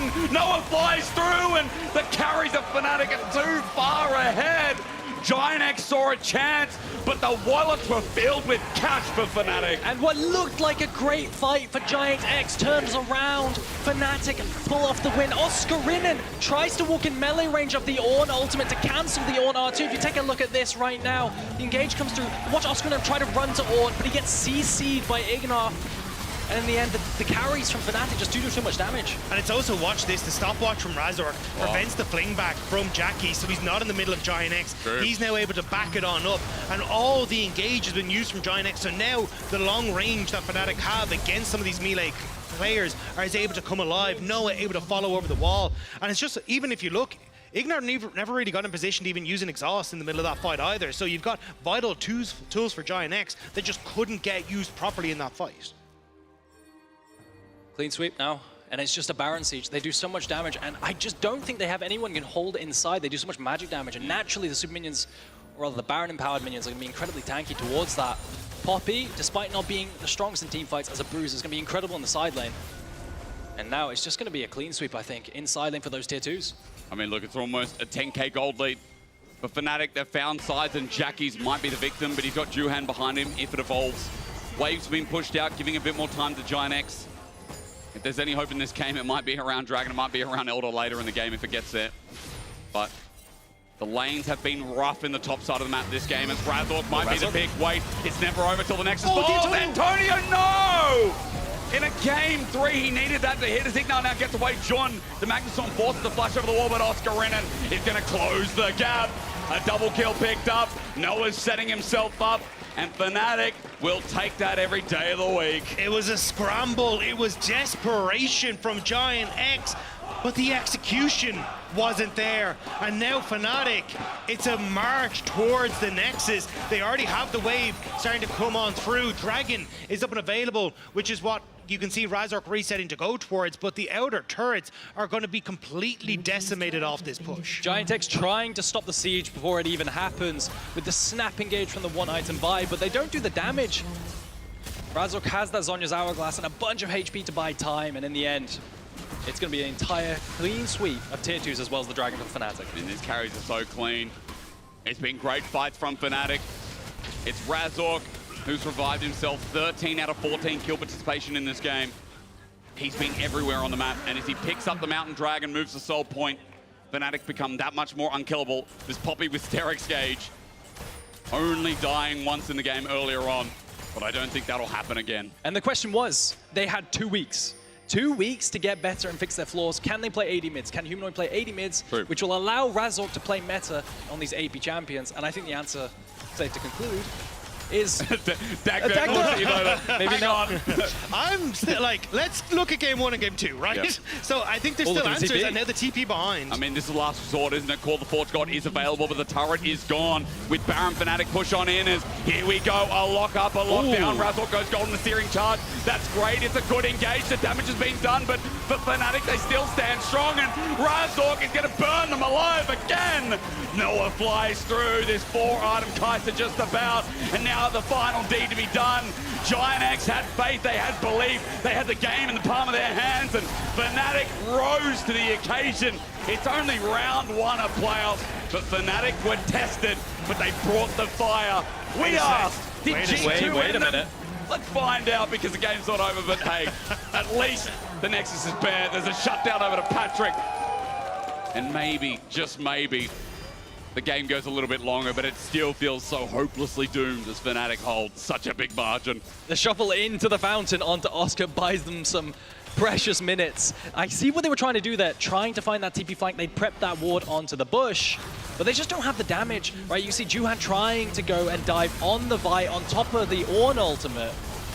This was such a nice attempt as well with a double knockup. Also beautiful ult from Oscarinen. Managed to snipe Jackie, so you've only got Patrick who's really trying to deal the damage. So despite the great engage, you just don't have the Azir who's going to be a main source of that DPS. So Giant X, they managed to get back to the fountain, heal on up and dissuade Fnatic. But it feels like this is only a matter of time until Fnatic come knocking at the door once more. Jackie's probably saving the game with that ulti into fountain. I'm going to hold my question mark of a question ending until Fnatic get to the door. You know what I said. Question mark of a question ending. Let's try that again. Question mark of an ending. How's that? Okay, perfect. It was a question, if you didn't know. Yeah. Yeah. For Mark, or? No, I don't have any questions for him. Okay. I mean, he thought a pineapple grew on a tree the other day.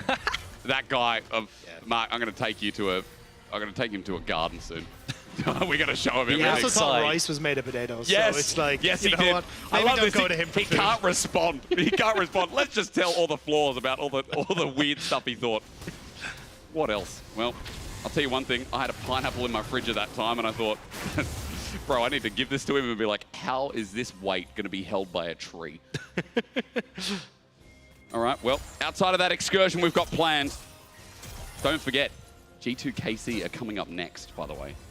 Oh, that's a spicy one. This has been good. I got to say, Giant X, I think you look at this as a very optimistic series, is why we call them maybe best outside of the barrel of the top 4, right? I think this gives good proof. I think the losers of the playoffs so far have been decent. Yeah. I think MDK, you know, they could have 3-0'd yesterday, I feel like, in all those games. It was very close. And so seeing this lower bracket makes me, you know, it's kind of exciting because they definitely haven't been underperforming. And it makes it very interesting to see, like, look, you've got, in theory, I would say, Fnatic, if they can close out this game, going up against SK, and then you'll have Giant X who will go up against the loser of G2KC. So, I mean, still a lot of exciting games to look forward to, especially if the teams that are in that bottom half of the table are still trying to fight. But now, fight for Baron is not going to happen. It's gone already. There's good damage from Baron, though. They're going to try and find the miracle fight as Antonio gets the knockup. But, ladies and gentlemen, don't forget that bottom wave as it channels in. They're going to be quick about it. Jun gets the Magna Storm, finds Patrick on the back end as Noah cleans house, goes golden, and finds a perfect pick. Oscar gets him up against the wall. Fnatic, it's getting messy. Jackies runs in, gets a massive shutdown, goes golden. Fnatic need to clean it up. They do eventually, as Antonio will be up next. It had me worried, gents, I'm not going to lie. But the gold's too big, and as they teleport in, we finally get our resolution in this round one. Giant X tried to pull the trigger onto the support to create numbers advantage, but Oscar Rinnan is just too huge. Yeah, he has had a great game, a great series overall, and Fnatic fight back. I was going to ask you, did G2 break Fnatic? Well, at least now the curse seems to be broken in round one, as they have a date with SK on the next one. Fnatic able to bring it back after going down 1-0 in the series, but still huge performances coming through from Razork. Humanoid looking significantly stronger in the mid lane in this game 3 as well. It's definitely an upward trajectory you'd hope for this Fnatic squad. I feel like the best thing about this game was that we saw a lot of different people step up. You can vote for your player of the series, or key player of the series rather, at LEC on X. Now, the biggest question is Razork, Noah, or Jun? Jun had a very good last game. Razork had a bad start of the series. Noah had a really good game too. Like, this is a mixed bag. Strong it was really, yeah. I think Razork, at least in that brand game specifically, but Oscar may be a little bit robbed for game 2 and 3 in terms of his performance. But that would be my vote. I'd go for Razork.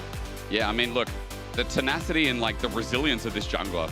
Again, you can see the highs and lows within the same series. I think that's something really hard to do. People have off days and they stay having off days in the series, right? Razork had a really off game 1, then bounce back within the second game as well.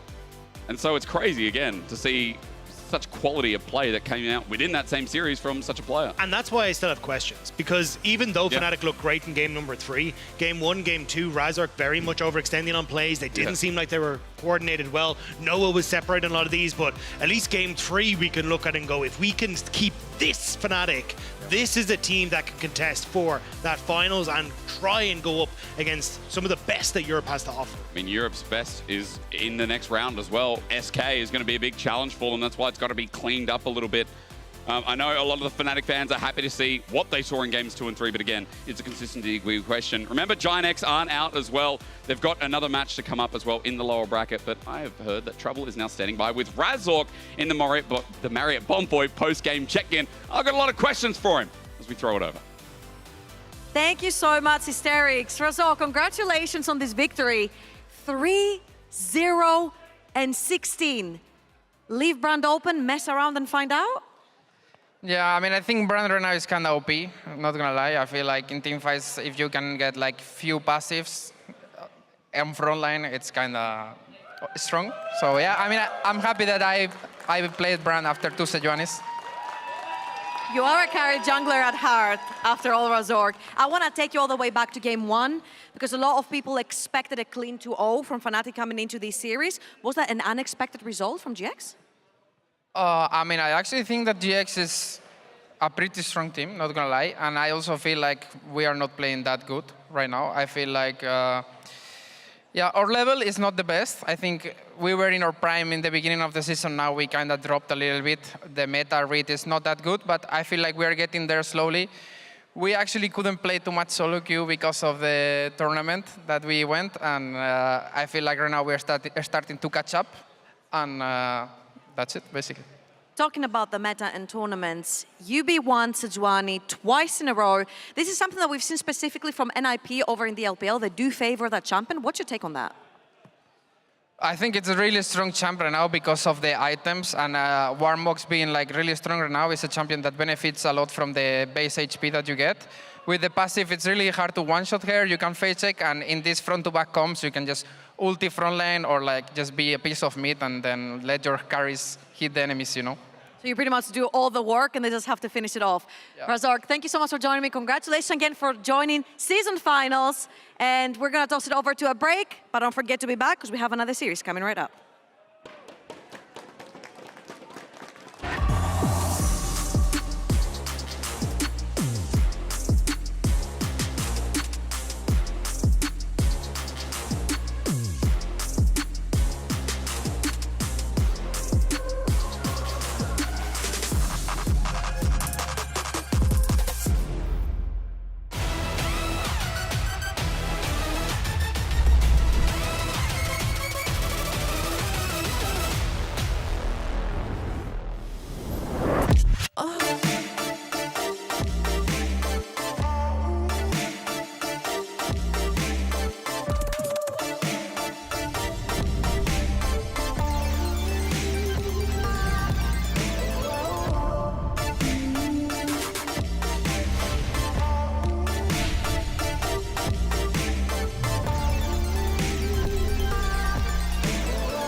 Red Bull gives you wings.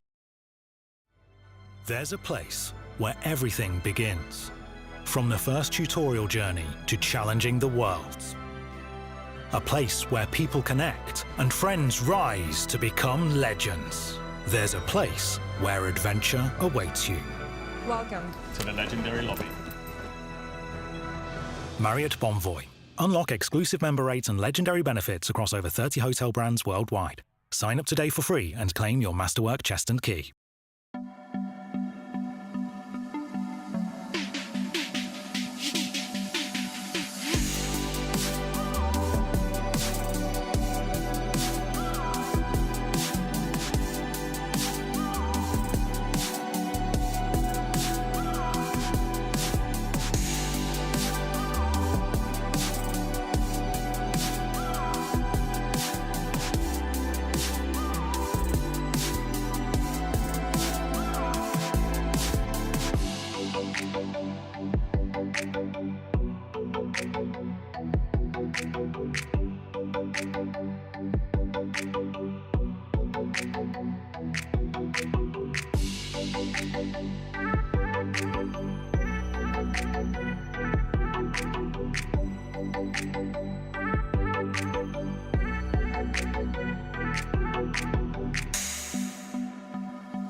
And welcome back to the desk ahead of our second series of the day and our match of the week. KC enter playoffs and they will face off against G2. We see Cap's dad, of course, here cheering for the team and welcoming them. But we will get to this matchup a bit later because first things first, Fnatic come back in the first series of the day and Razor got the player of the series here. When he pops off, he really pops off, but I don't know, it felt like it took a bit of time for Ivan to come back. Yeah, definitely. Even in this series, he didn't look that impressive. In game 1, game 2 also had a slow start, but eventually when he managed to escape the Sejuani duty and was locked on the carry, finally, he started looking really, really solid. Breaking the look streak here for Fnatic and grabbing the victory. But on the other side of the second matchup that we have today, as I said, KC entering their very first playoffs for the first time in the history of the organization. And what a challenge they have ahead of them, Sola, with the likes of G2 Esports. But when you think about it, G2 coming back from MSI, not the best team we had. They had to claw back the way there. Definitely a slow start. I think a lot of it has to do just with individual mistakes, especially Caps is, as we know him, always a bit hit or miss. Lately he's been putting up some good games, so let's see if the 2-week break has done them any good, but I think individual performance definitely needs to be on point today for G2 if they want to succeed. It's always the story of G2 ramping up in from the regular season till playoffs. I feel Broxa. What has changed for them mostly, and what were the crucial mistakes that we saw from them in the first 3 weeks of summer? Well, I think ultimately, often at the start of a split, like you mentioned, G2, they are very disjointed. It takes them a little bit of time to come online as a team, but not only that, their understanding of matchups and when to take risks and whatnot isn't exactly on point. And now that they're finally back on track, they're starting to be really impressive in the 2v2 in bot lane and often get kills 2v2. Broken Blade and Yike have fantastic synergy. Caps is just a stable rock in the mid lane, and everything really is coming together. And it's just the classic G2, right? Having a slow start, but then the longer they have to practice, the scarier they start looking. Yeah, and I know that we often talked about G2's early game, G2 mid game Solar usually being the weak point for them. The moment they have fun in game, let's say, they really refine that mid game and that early game. And well, looking at playoffs today, usually this is the moment where G2 ramps up. Something to be expected maybe here today. Yeah, for sure. I also think G2 always has a really unique approach to the meta. If we, for example, look at the bot lane, they are one of the only duos that still play a lot of the lane bullies, like the Ashe, the Caitlyn. No more Varus after the nerfs on the current patch, but they always try to play the game a bit differently and just to their style, and at the start of the split it hasn't really panned out, but I think now they found the way how to move around the meta. Yeah. It's gonna be interesting to see if they just stick to what worked in the last 2 weeks or if they made some improvements on their draft after this break, because I feel like KC also has stepped it up a lot, and it's not going to be easy for Hansama to pull through with a champ like Caitlyn, who really has a big timer if he doesn't get a big lead in lane. Yeah, and for me there's also the question of fatigue, because they're just coming back from a tournament as well, and when you think about winning Winter, winning Spring, going to MSI, going to LWC, coming back for playoffs, I know that the year is long, Broxa, but I'm always wondering how teams are gonna manage these tournaments that come extra, or is it actually gonna propulse them in playoffs and help them get that momentum? I think one thing that makes G2 special, that's been the case ever since I played against them in my days, is the fact that they have such a relaxed and nice atmosphere. I saw them backstage just an hour ago, and they were laughing and you know, just chilling and having a good time. And I think, you know, as long as you can always feel like you're with a bunch of friends and you're in it together, it doesn't really matter what challenges are in front of you, you're going to be, you know, able to handle all of it. Yeah, and the challenge is on the other side of the rift, if I may say. As we said, KC entering their very first LEC playoffs. And GB, tell us how they made it there and what we can expect from them. Yeah, thank you, Law. KC, the most polarizing team in the league. Either you're a fan or you're a hater. And for a majority of their time in the LEC, the haters have been eating good. Winter was a complete failure, and Spring looked very much the same. I mean, if you've browsed Reddit, I'm pretty sure you've seen this before. But that's the past, and now in summer, you're here. You've already done something you've never done before. You've made it to playoffs, but you need to do so much more to make it to the season finals. So there's 2 paths ahead of you, KC. There's the path for the hate watchers, the doubters, maybe even the realists, where you'll get completely dumpstered by G2, you get thrown down in the lower bracket, and no matter who you end up facing, it's just not enough. No season finals, and no LEC until next year. All of your struggles for nothing.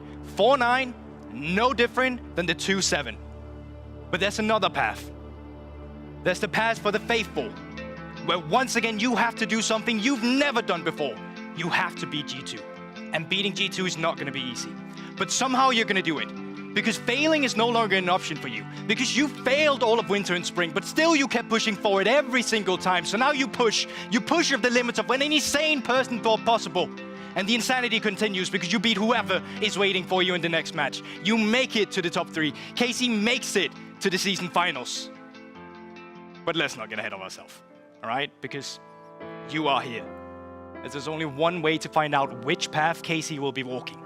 So let's see if this next step will help them continue on their long journey or be the last misstep they are allowed this year.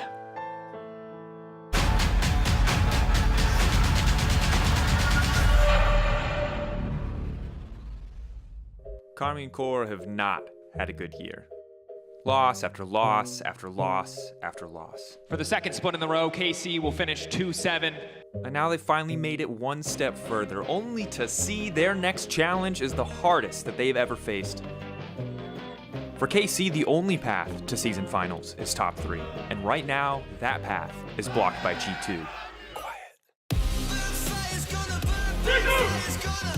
And as Upset and Targamas finally find their footing, Han Sama and Mickey X stand ready to knock them back to the bottom of the standings.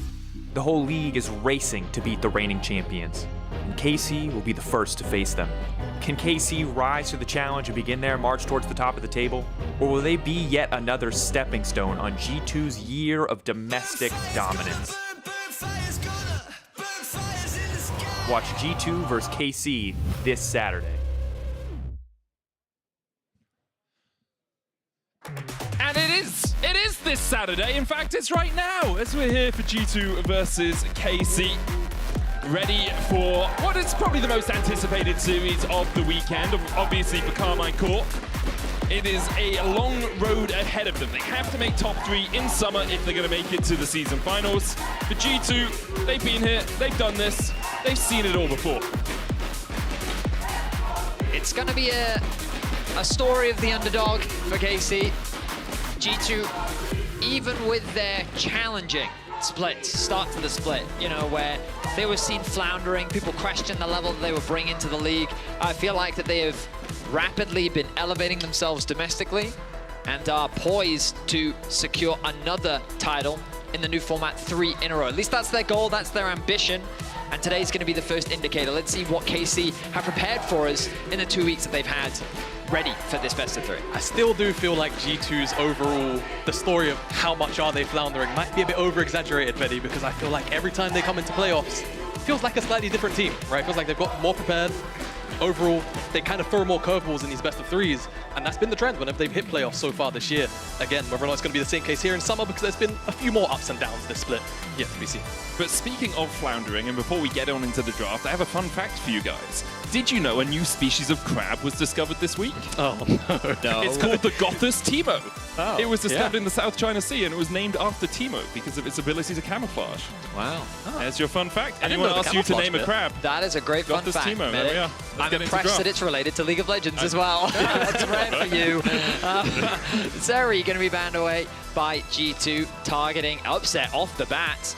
I mean, Upset is one of the big carries that we've seen step up for Karmine Corp, especially in the later weeks. And right now, his pool is being limited. Corki and Rumble going to be taken away from the side of G2. Will the Tristana make its way through the draft? Will it be given to Caps is going to be the big question. Yeah, Karmine Corp, final ban now.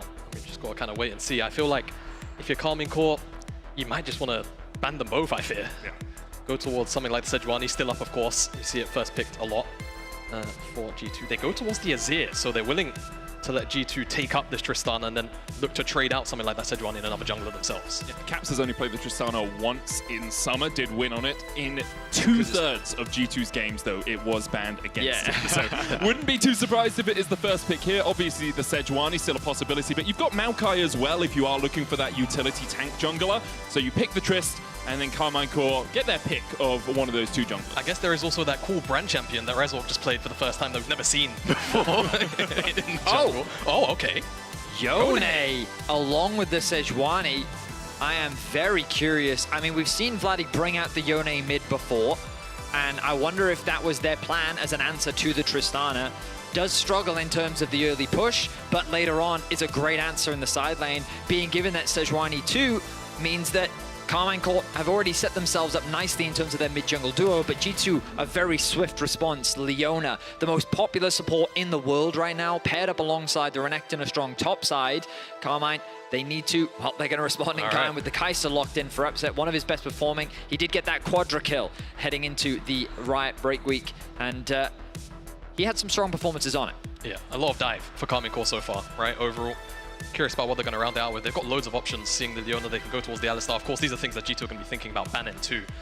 So we'll see how hard G2 want to go towards that. Or protection bans for the Renekton, though Renekton tends to not need them. Of course, the Yone can be flexed into the top lane. We haven't seen Kana on it into Renekton year. Don't think it will be. I don't think it will be either. But it's always a possibility.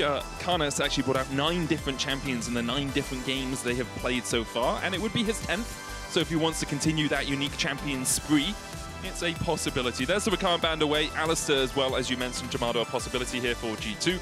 Ashe and Draven removed by Karmine Corp, trying to pinch Hans Sommer's pool that little bit more. You know, this could be an MF angle for G2. I think back to Hans Sommer's MF from, what, Worlds 21? 2021, I think it was. My point is that right now they want a strong AD carry, something that has presence in lane, that can have impact, and also can bully the Kai'Sa out. Both the Draven and the Ashe were taken away. Is the Rel likely going to be the lock-in here for Targamas? Some strong performances towards the end of the regular season. I'm just trying to think of other strong AD carries that they could consider as well. I feel like MF is the perfect one though, because not only does it give you strong laning, but in the mid game, MF tends to win out on a lot of prio, and when you've got Renekton and Tristana on side lanes, you want first move, and if you can stop, you know, the Kai'Sa flying in from having first move through the mid lane once you've actually hit that sort of 40-minute mark, that's a really big plus. So I feel like Hans, it's a really strong option if he wants it. He might just do Varus. If he's feeling really spicy, Samira, I think, can also be fine here. But, so that was the one that I considered it, but because of the nerfs, I thought, yeah, probably not. Yeah. I think G2 have agreed with you. Yeah. Going to put the Varus down towards that bottom side, and Brand in the jungle for them as well. I feel like I know who G2's been scrimming. We had a very strong performance from Razork earlier in the day on the Brand. We'll see if Yike can look to copy that performance. Now, Karmine Corp, they've got to round out their draft. Will the Yone be going towards the top lane, or will we be getting something unique from Kana once more? You mentioned it earlier, 9 unique champions for the top laner of Karmine Corp. Mundo would be a 10th. Gragas is not, though. He has played that once before, so Kana going back to something we've seen him on at least one time this year. Let's have a look at these compositions in totality, though. G2, a lot of single target lockdown and a lot of damage. On the other side, Karmine Corp maybe want to play with a little bit more range if they can. Well, I think that G2 have a very traditional front-to-back. They have side lane options with both the Renekton and the Tristana. I think range is something they can really take advantage of. When you contrast Tristana, Brand, Varus to Yone and Kai'Sa, Karmine are leveraging much more of the dive. Sure. They want to find those strong initiations. I think one of the unique advantages they have in the late game is that Yone is a very difficult champion to deal with in a side lane, but Karmine Corp have a huge amount of dive, which can be difficult to execute, but especially if you get a pick, it's very quickly can turn into a massive snowball. Yeah, I think that's the key word, the snowball of Karmine Corp, whether or not they can get the first pick off in some of these fights. I'm looking towards Targamas, honestly, to try and find some really strong angles to allow the follow-up from the Yone, allow the follow-up from the Sejuani, to ensure that G2 never really have a foot in some of these team fights. Because if they get going on that front to back as well, I feel like they're really going to struggle, Karmine Corp. Now, we love hearing from the fans, so heading into this game, in Twitch chat, you can vote for G2 or KC on who you think is going to win. We're going to be bringing up the vote as we get into game, but spam in the Twitch chat who you think is going to win, G2 or KC. Only 2 letters per team as well. Yeah, it's only Makes 2 letters. Really easy for and you the to reason spam. why we're doing this test is because while we think that, of course, G2 is the expected favorites, yes, we know that KC has a strong fan base, and we really want to hear from that fan base as well. We want to see how strong the support is, or whether it is a one-sided G2 affair. We are running into a brief pause. and I say brief with optimism because I have no idea what the cause is. Do you want to know some other animals that were named after video game characters? Do you have other I've animals? got two others. He has a list. There's the Anaphis Charizard, which is a tiny wasp with fiery red markings, named after Digimon, obviously. And there's the Crash Bandicoot Wait a Bit. This is actual name. Okay, it's Crash Bandicoot Wait a Bit, which is a great name, which was an extinct type of Bandicoot. Oh. Yeah. And that's named after the Yu-Gi-Oh card, right? It's Jack and Dexter, I'm pretty sure. Yep, there you are. Those are my facts. And now you guys talk about League of Legends. I'm going to take a seat for a moment. Well, Medic loves giving us random tangents, if you haven't learned yet. No, he's done it to me when it's just me and him, and I've learned it doesn't change when there's an extra person in the middle. No, it doesn't. Overall, I do prefer G2's comp. I think KC have gotten a lot of comfort with their draft. We're seeing a lot of champions like Vladdy was well known for his Yone originally. And by pairing it up with the Sejuani, it was clearly a game plan coming in that they knew that G2 would prioritize this Tristana, and they said, you know what, we think that this combo is a good enough answer. I think that their team fighting can also be very strong. I think that while the execution may vary, both are quite happy to just kind of group up and go for those 5v5s. It does make me interested, though, when it comes to these early objectives, because the reality is, I think Caps should get push in the early laning phase, Varus Leona should have push in the early laning phase, Renekton should have push in the early laning phase. So there's a lot of priority that G2 gets to play with as well. Yeah, that's what I think the biggest worry for KC is how they actually handle the fact that they realistically shouldn't have prio just about anywhere on the map. Try and overload numbers earlier on. If you get like a good reset on target mass, somehow send them up towards the top side or towards the mid lane. It's got to be something really kooky to catch G2 off guard. They don't even have priority in the fan vote at the moment. 80-20 in favour of G2 is what I've been informed. Now, as an England supporter, I'm used to being on the receiving end of, you know, other fans not wanting you to win, but I'm sure KC can pull out better numbers than that in the chat before we get fans, into the game. if it makes you feel any better, I expected a number of 2-0s this week, and we did not get that. We got the SK one. We did. SK1 was 2-0. Yes. And they will be going up against Fnatic tomorrow as a result of today. The winner of this series will be playing against BDS tomorrow, which was a super entertaining series yesterday. If you didn't check that one out, would highly recommend it. One word for it. Just so, in case any of you are wondering, the game delay is Vladdy's monitor has a couple of issues. You can see Closer trying to help fix it right now. Got our tech support on site. The fan vote has swayed by an entire percentage point. I see. Towards KC. Yeah, you guys can keep spamming in the chat. This will keep passively updating until we remove it. And this got back to 820. If anything, it's a really nice ratio. What they're saying is that there's a 1 in 5 chance of KC winning. Yeah, that is how that works, Medic. You can't fault it. Yeah. True. I can see the steam. I can see the steam coming off Medic's head as he's trying to figure out. If Connor Lee was still working stats, then she'd have your head on a spike. For the moment, though, we are obviously just waiting to get on into the game. As a reminder for stakes, G2 have already qualified for our season finals. Obviously, winning Summer, I believe, gets you a Worlds spot as 3rd seed at minimum. Yeah. So they still want to win Summer, even though they've already won Spring and Winter. Karmine Corp have to get top 3 in Summer. Not in the season finals. They have to get top 3 in Summer to even make it to the season finals. Yeah. Because they don't have any championship points. Yeah. So. And they can still do that even if they lose today. They just have to make a lower bracket run. Today does not eliminate them from contention for those top 3 spots. Let's get on to the Rift.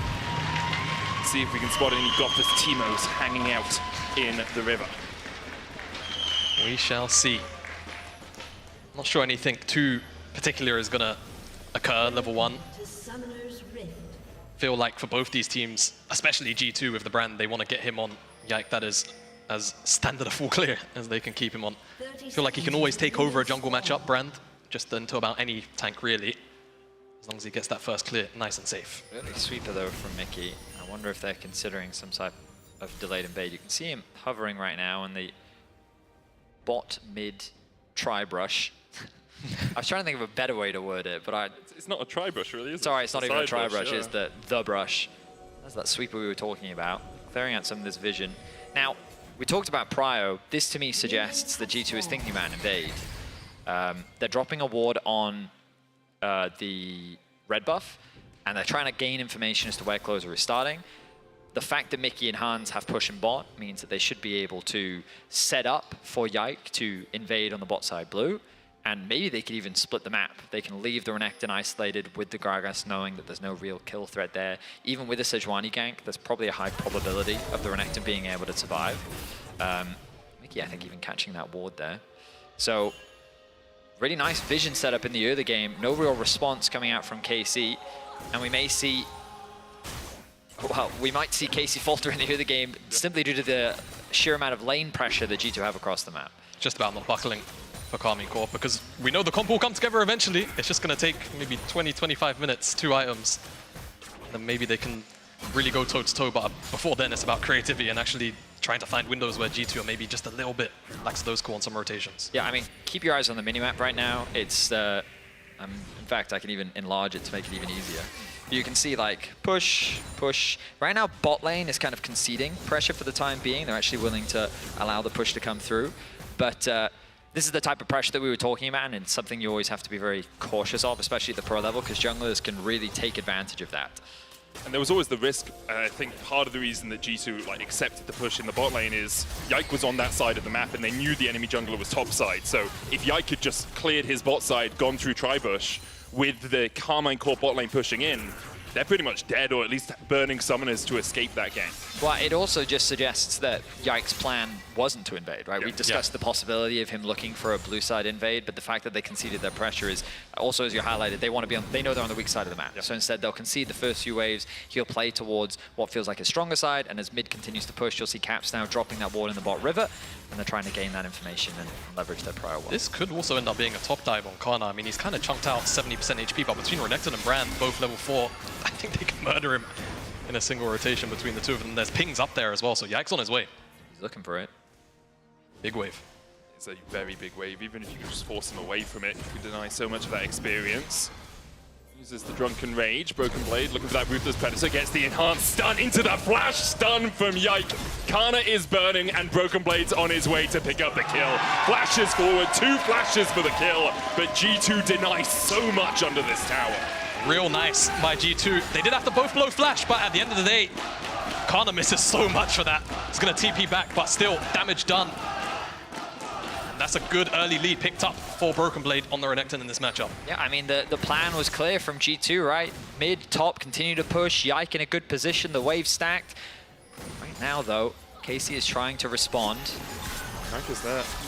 Right position at the right time. Caps now spotting Closer coming around the corner. Vladdy has to dash back. Closer able to use the Arctic Assault to escape as well. A little bit of pressure. You can see where KC want to try and alleviate some pain. This mid lane matchup is probably going to look like this for a little while until maybe 2, maybe even 3 resets for Vladdy, where he gets a little bit more attack speed, and that's where some of the wave clear for himself kind of comes online. I mean, right now he's only, I say only, he's a wave down, which is not the end of the world to be in. The bot wave's also in a pretty comfortable spot for G2. Ultimately, KC just kind of has to find opportunities. When you are in a situation where you've got 3 losing lanes, effectively, there are still windows where you can either counter gank to potentially punish. For example, because they knew that Kana was on the bot side of the map, that top side dive was safe. There's a world where maybe he could have been in a position to counter dive, and then there's an opportunity there, right? So we've seen Closer make these great plays before and track the enemy jungler well. He's going to need to do that to make sure that G2 don't snowball this early game out of control. And you can see Karmine Corp trying to do that. A ward on these Razor Beaks as Yike is going to move across towards his top side. Closer is spotted as well, and Caps obviously very aware that Karmine Corp jungler is in the area. Starting to hover down towards that bottom side, trying to heal up as well. Maybe won't be able to get the play quite yet, but should topple on a couple more waves of push. Grubs are now spawning in 30 seconds. We've seen many of our top teams in Europe prioritize that, way ahead of the Dragons. And wouldn't be surprised to see G2 do the same thing. You see Yike on that top side of the map. He has push in top, push in mid as well. And he is Brand. He's going to do it in like 15 seconds. He's just waiting for the spawn now. Nice timing for him. Bot has to continue to play safe. We're not actually going to see a swap from Hansama and Mickey. I think that's also fine. They probably realize that just because of the sheer amount of pressure they have from their 2 solo laners, that they don't need to overcommit their resources, and the objective being started. But thanks to the ward, Closer is going to have that awareness, and he should be able to cross-map. His bot lane also has the push, so it should be an easy dragon to secure. 1 for 1 on the objectives. I guess 3, I guess. But pretty standard for G2. Yikes level 6 now as well, and I'd like to see where he wants to try and make some impact with that Pyroclasm, because you can sometimes just walk into a lane, drop your whole combo. That's enough impact. I wonder if he'll head down towards that bottom side at the moment. Broken Blade winning out top because of the earlier gank. It's about a 10 CS lead and about 600 gold ahead. Caps is constantly getting pushed in the mid lane, which is also why you kind of want to prioritize Grubs as G2, because if you get a bit of free time on a tower with a Tristana, with a Renekton, they are just going to melt through them, even with, you know, Varus later on in the game. But right now, G2's bot lane, the only one that's really having to concede pressure on the map. 100%. But I would say that overall, G2 are playing well to their game plan, and KC are kind of just doing what they can. It's just the unfortunate reality of their situation. The Gragas, of course, is going to struggle. This wave is in a very awkward spot, and he's also very cautious about where the brand is on the map. He can be fairly confident that because the grubs were just taken, Yike will likely reset to his bot side. But of course, without that concrete information, you never know if a brand might be shadowing or looking for some type of play. Yeah, and Closer's still down on the bottom side too, so he is completely on an island. And also Caps is in Fog of War, and he's hovering up towards the top side himself, so has to put down a lot of respect. Yike is on vision, so I guess they know he's not there. He did also ping out the ward, just in case you guys are wondering why he walked straight past it. Just wants to get his camp cycled as quickly as possible. The more time you can have with those camps coming back off cooldown makes it so much easier for Brand, because you farm your camps so quickly, much faster than a Sejuani as the game goes on. Kana trading with Broken Blade again, just trying to keep that wave around. Yike will continue to be spotted on that vision that you were talking about, Jamada. Cleverly placed wards, but Vision going to do the exact same thing for G2. Closer is looking for these opportunities, trying his best to work with Laddie. It's this combo that gives you so much potential agency. As Bradley said, Closer might be in some Oh, someone was spotted there. Spots Caps. Yike, I think, was able to avoid some of the vision, but as soon as you see Caps coming across, and G2's bot lane had actually gained prio in the bottom side, meaning they can just walk up. Karmine Corp wisely back away from it, willing to accept small losses in the hopes that later on in the game they can find some of these big gains. I guess what feels rough for KC though is they're not really getting anything anywhere else. Like this is just a flat-out net win for G2 with no real loss anywhere else on the map. Yeah, I mean, so far it's a great example of how to play with winning lanes. While the advantage doesn't look too egregious, they've only gotten a single kill, and it's a 2k gold. Yeah, at 9 minutes. Yeah, so it's... I mean, the hope for KC is, of course, that if they can hold this 2k gold deficit, that's completely fine, right? You're perfectly fine managing that. You're kind of waiting for, like, as Joanna said earlier, 1 or 2 items is perfectly fine, and then you can start looking for these fights. And you also have great pick potential, right? Sejuani ultimate, really good. Gragas is great at splitting up his opposition. He holds the wave. Broken Blade ends up getting tower aggro, and he even tried to knock Broken Blade back underneath the tower. Sejuani ult over the wall. Goes in, lands on Caps, follows up with a base seal. Caps has to flash away, jumps the wall, Ignite ticks though. And Kana takes the kill in the end. We've seen this out the entire time, right? Throughout this early game, Close has been hovering over that Raptor wall so much, and eventually Caps does get punished for it. Very hard to react that quickly, and even with the flash, even with the rocket jump, still gets himself picked off. Yeah, nice play from KC. These are the type of opportunities that we were talking about, and I love the setup from Closer. Leverages the Fog of War well. That's the one area that Caps did not have vision of. And, I mean, what else is there to break down? Nice connect. Chain CC is good. Caps very nearly gets out. Flash, knockback, jump, but a single auto attack still connects and ends up finishing him off. I think it's the one time they've not had vision on the Raptor Cap, to be fair. They place it a little bit more superficially just at the entrance. Didn't spot Closer across the wall. Now with Grubs spawning, Caps has no flash, and Karmine Corp will be able to get 3 of their own, move their bot lane up here. G2 kept their bot lane, you know, in bot lane, as one is one to do. They are managing to shepherd Kana away from the wave, so he's going to lose some XP, unless he can get past the bulwark that is Mickey. And at the moment, Mickey seems to be doing a good enough job at keeping the Gragas at bay. Yeah, G2 are just coming down here as well with Yike. Make sure that is a true cross map. Try and get Hans Sommer as much gold as they possibly can. KC happy to probably deny away these 3 grubs, but this will be a lot of gold, which is going over to Hans, and we'll see how he's able to utilize it in the next couple of minutes or so. Dragon in about 45 seconds. And it's G2 that, of course, with this control of the bot side, Kana should feel more confident walking up to the lane, knowing that Targamas is behind him. Also pings on Vladdy as he started to move into Fog of War from mid, as he can come down and collapse.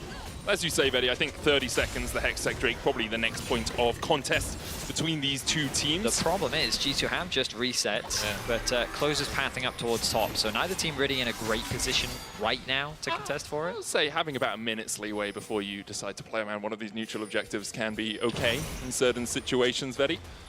Well, I'm very strict, okay? Yeah. 30 seconds before is when you should be setting up for the objective minute. True. Mainly because you have to think about the time lag between the grubs dying and the dragon spawning. Oh, Fate Sealed once again onto Cap, still has no flash. The Glacial Prison will be exactly that, sent back to jail as Caps spends 30 seconds in the fountain, and now Karmine Corp have open season on their second Drake of the game. We said they wanted to keep this gold within 2K. Well, they've managed to shrink that gold deficit a little bit and get their second drag of the game while keeping G2 away from 6 grubs. Yeah, this is really big because you would have thought G2, I mean, this early game, the map should be their playground, right? They realistically should have got almost every single objective, but this pick here is going to allow KC not only to have themselves on 2 dragons, but it just means for G2, they have none. They're 4 away from Assault. And realistically for them, they would have loved to have had that just to try and snowball this game before KC can get to a point where they're looking to actually team fight. I mean, all the advantage as well of KC being able to secure 2 dragons now means they can just buy more time if they need it, right? They have a lot of luxury in this game, and a lot of the credit just needs to go to Closer. We talked about how if anyone was going to find plays, it was going to be him, whether that be trying to force ganks or punishing the mistakes of G2, and he's just been finding angles onto the aggression of Caps. Caps, who's trying to leverage his lead in mid.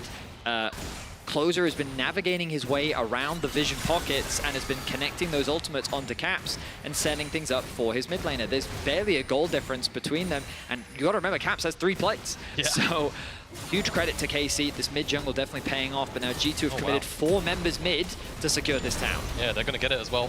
3 grubs will do the work. Explosive charge, finish it off. 13-minute mid-tier 1.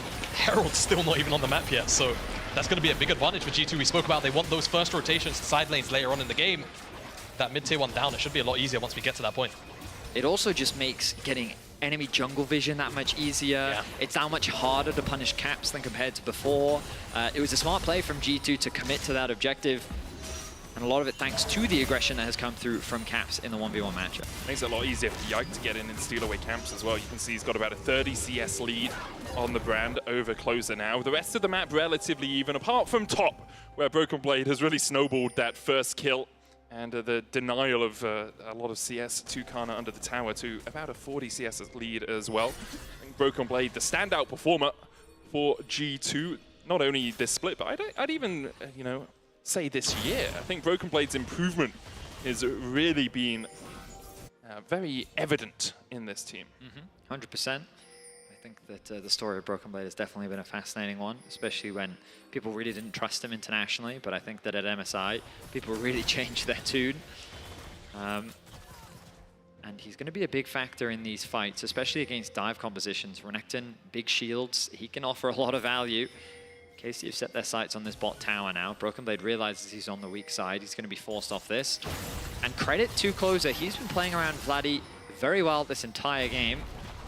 And even though he finds himself at a small deficit, this Yone is going to become a menace in the side lane later on and is a core part of the dive comp that KC has. Knows where his bread is going to be buttered for the next 5 or 10 minutes before Upset comes online with this Kai'Sa. Cross map was happening whilst we were talking about that for G2, but now Broken Blade is in trouble. That's going to happen. Targamas taking up the tower. Broken Blade will fall. Targamas survives with a sliver. And Caps' TP was stopped with an explosive cask in the top lane. He wasn't able to join Broken Blade down in this bottom side. Yeah, I was worried that KC would just be massively behind in tempo. The fact that you weren't able to get the tower, the fact that Caps has already taken that top one, you're just going to be behind the next play, which should be Herald. Which, while they won't be able to secure, the fact that they actually just committed to the dive on Broken Blade, secured the kill, and then got the tower, like, that was huge for Vladdy. And again, like, that goal difference between the two mid laners, really non-existent. Yeah, continues to bounce back and forth more or less just between net zero. Vladdy's on his way to his second item, already has the Blade of the Ruined King, so Very, very, very powerful at this point in the game. So have Karmine Corp done what they wanted to do after falling behind? Because a few moments ago, 5 minutes ago, we were saying if they can keep the gold lead at only about 2k, it's actually paying off for them. Here, they managed to stop G2 from getting 6 grubs, get 2 Drakes, and keep that gold deficit at only about 2.5k. I think absolutely, especially when you consider the fact that they've got 2 dragons. So, like Vedi mentioned earlier, if they don't feel like they can fight this next dragon, just give it up. Go cross-map the top side, get some more gold. That's true. Everything feels just about okay for KC. I mean, they want to fight though, they can. There's still the hurdle. Oh, Yike, in some serious Yike trouble. has the flash, has to use it. Magnet Storm is coming in by Targamas. And now that brand, much less mobile than he was a moment ago. We're seeing KC play around their side lanes a lot as we enter this mid game. Yep. Again, it's like that maintaining of the game plan, continue to play around Vladdy, get him to a point where he's this unstoppable side lane threat. While I do think KC have dive options, they have pick potential, you got to remember that the team fighting strength of G2 isn't weak by any means, right? So there's still a hurdle to climb over, and just maintaining the goal difference is the first step. Of course, the actual execution of the fight is going to be the biggest step.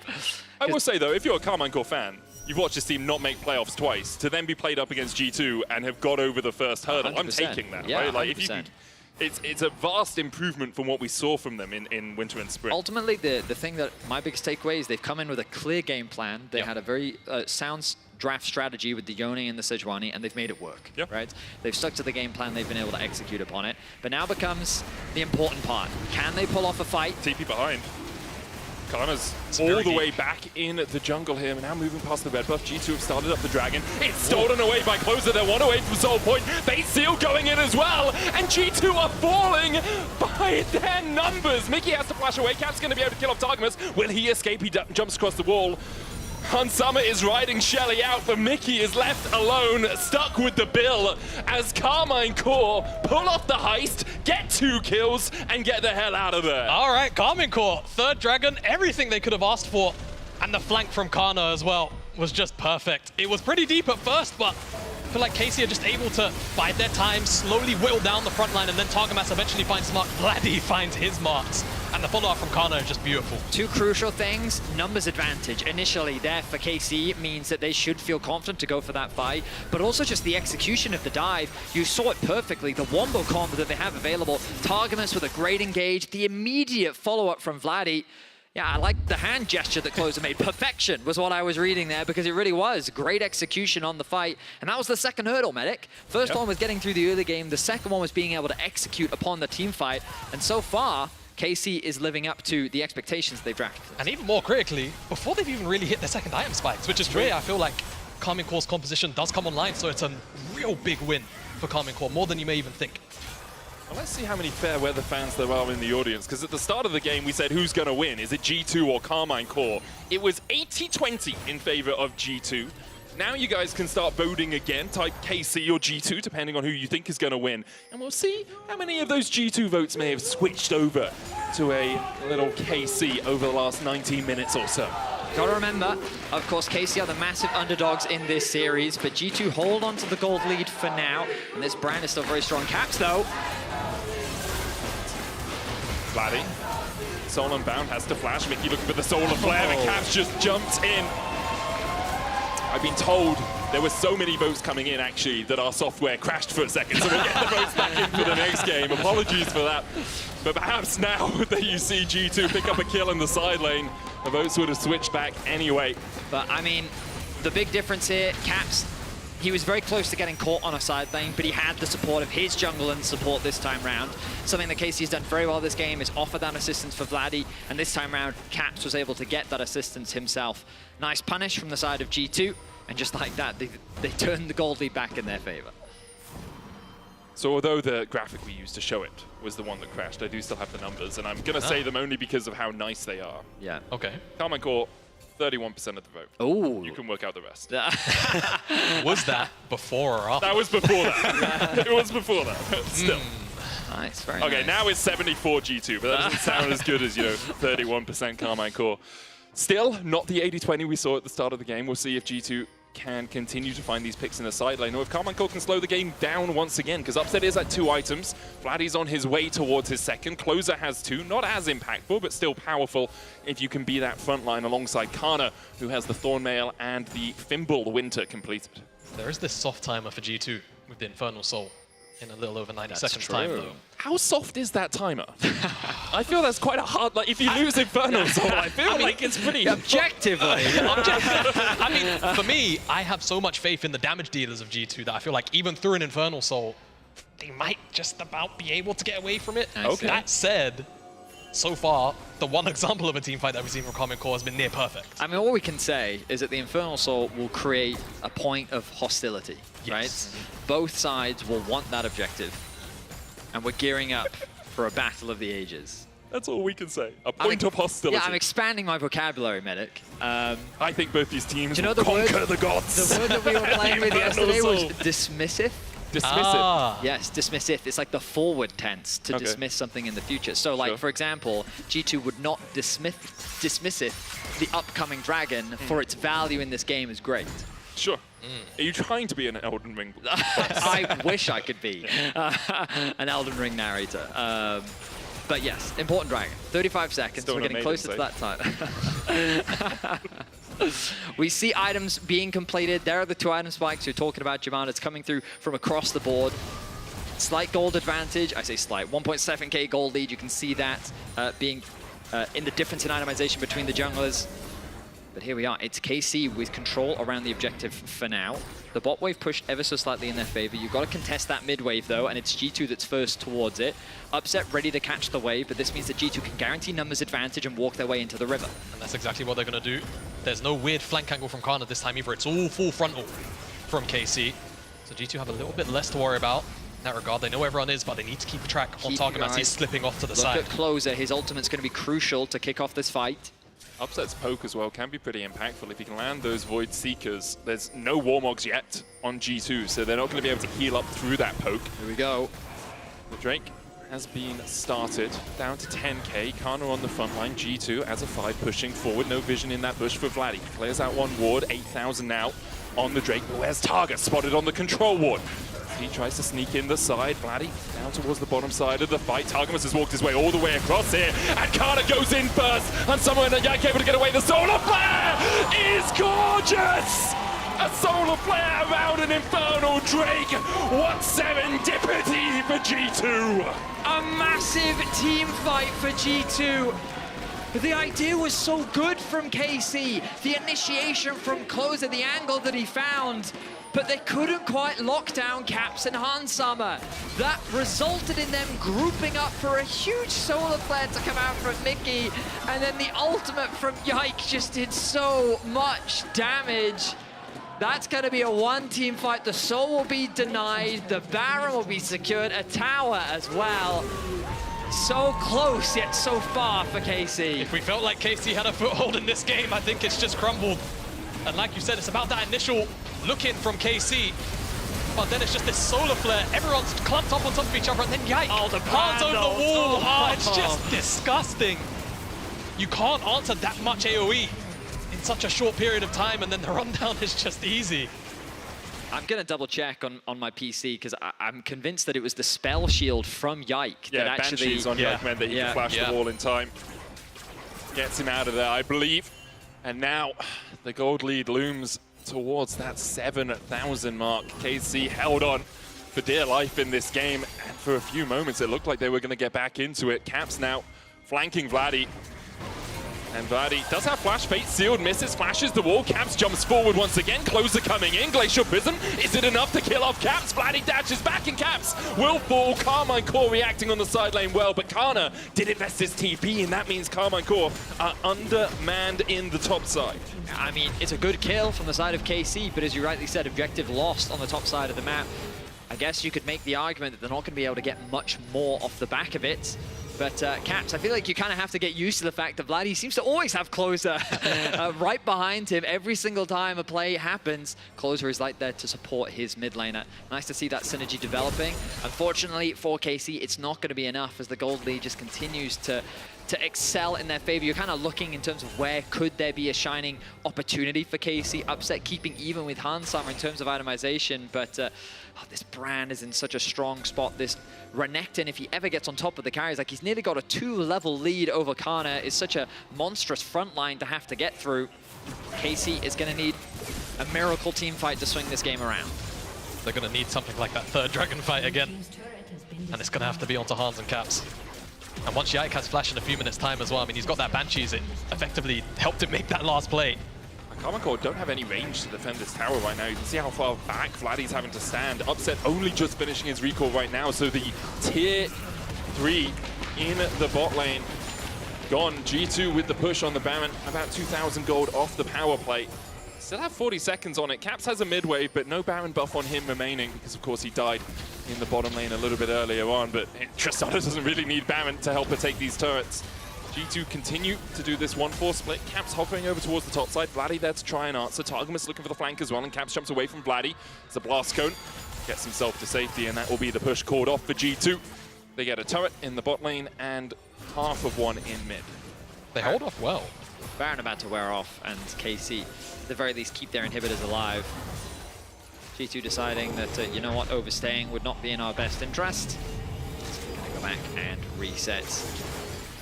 There's definitely a world where KC can find a good fight, maybe even find a pick. They've got the itemization on Upset to be able to deal the damage that they need. It's just about whether or not they can actually execute, right? They had a really promising first fight thanks to a nice flank from Kana. There's good collapse with numbers advantage onto G2. And it feels like G2 have kind of learned from that almost immediately and said, okay, make sure all of our vision behind us is completely sweeped out. Don't give them any opportunity to find a flank with the Gragas. And also, they're kind of aware of the engage and the dive. And you've got to remember that it's very full committal from KC. So if they don't get that initial target, then you're kind of very deep and there's very little that you can do about it. Yeah, I think if I'm KC right now, give up this next dragon, go into the top side, try and just make it as dark as possible, and see if you just catch one member of G2 out. Just buy yourself a bit more Look time. to test the next Baron, maybe. Yeah, and just help you out there. I think the other thing for Karmine Corp is G2 have now, around fights, started to play a little bit more clumped, which might sound bad into a team that has like good engage, but for Karmine Corp, if they all jump onto a clump of G2, like there are summoners available for G2 and there's a pyroclasm. So if everyone's in an area, that brand passive and that brand ultimate is just going to bounce around you, and he's at 3 items. So Karmine Corp almost need to find a split fight or an explosive cast to split the fight up and then find a couple of picks off that, rather than just going all in and pressing their R's on the same target, or just try and win out in a side lane. Vladdy's going to jump back, Caps jumping forward, flashes away from the Q3 and takes the kill. Akana's here to try and stop the party, and Caps is dodging everything! In the end, it's the Thorn Mail that kills him. Stop hitting yourself, Caps! Stop hitting yourself! Yeah, it's crazy to think that the only one that actually could kill Caps in that moment was Caps himself. Wow, what an outplay from the superstar mid laner. He's not had the greatest game overall, but he gets a bit of vengeance this time around. He says, what are you going to do without your jungler behind you? Well played from him. Dragon secured by G2. Baron now in 50 seconds time. Both mid laners will be alive for the objective, and it's going to be KC's last opportunity to turn this game around. As cathartic as I'm sure that was for Caps, just to play, you know, glass half full for KC for a second, he now doesn't have flash. Yep. You know? It's true. We've kind of set up KC as having almost kind of a shotgun comp in many ways. My only counter-argument to that is I've seen Caps CC jump literally every ability in the game. But he hasn't been doing it that much this game. He's been hit by a lot of Glacial Prisons. That's true. It was the Vi, the cease and desist, the ultimate that he was constantly buffering out of. I remember that. It was a fun game to watch. The craziest one was the MSI one. Yes. Yeah. Now Karmine Corp on the back foot, as they have been for quite a lot of this game. The gold lead still only 7,000 in G2's favor. 3 items complete on Upset alongside a Seeker's Arm Guide. 3 items on Han Summer as well. Mid laners, well, Caps has 3, but Glacial Prism going in. Only Mickey stunned up. Not going to do too much. Yeah, I'm very surprised that they chose to throw that so early. Especially Mickey has the Warmogs. He's going to mitigate that very small amount of damage that he received. I guess you could argue Sejuani cooldown not the longest, but Baron is up, and he's not going to have it available. Yeah, still a window, and I mean, realistically, G2 want to try and set themselves up to do this ASAP with the vision control they've got. They really want to suck KC in to a fight, or maybe wait for Caps, but the problem is, Caps might get 2v1. Broken Blade stuns Targamas, who crashes down. Chain of Corruption's gone down as well, and Targamas is very slow now. Tries to flash out of vision. Hansama with the fast out alteration will spot him out. and G2 pick up the kill. Caps backed away in the bot lane as Kana and Vladdy were looking for him. And now G2 with a man advantage can just turn their eyes back towards the Baron. Yeah, I mean, getting rid of one of the primary engages of KC means that it's now that much harder for KC to really contest this objective. As long as Closer is alive, there's always going to be a chance. Let's see if they can pull it off. He stole third Drake for them. Can he steal the Baron? No vision in the pit right now. Kana goes forward, places that control ward. And G2 respect it. Yeah, and G2 just back away. They don't need to fight this. Caps is still pushing in bot lane. Someone has to match him. It's their only way back into the game. A 50-50, and I think G2 know that, and they're just playing with KC's hearts here. Taking a lot of damage, though. Targa is back up. Okay, and Caps, though, he's going to use this window to secure another tower. Should be able to get it with the bomb, and that they will. Now back on the Baron. TP's still available for Caps, but... Look at how quickly that melts, and they don't have vision right now. Targamas needs to get across. They put in a barrel. Targamas has a control ward. Will it be too late? Gets there in time. 4,000 on it. G2 start to back away. Broken Blade dashing in. Glacial Prison hits him, but he's really tanky right now. And on the front line, Closer is deleted. Mickey looks for the solo play, hits Vladdy, who unbinds his soul, but perhaps surely will have to unbind his monitor as he did at the start of the game.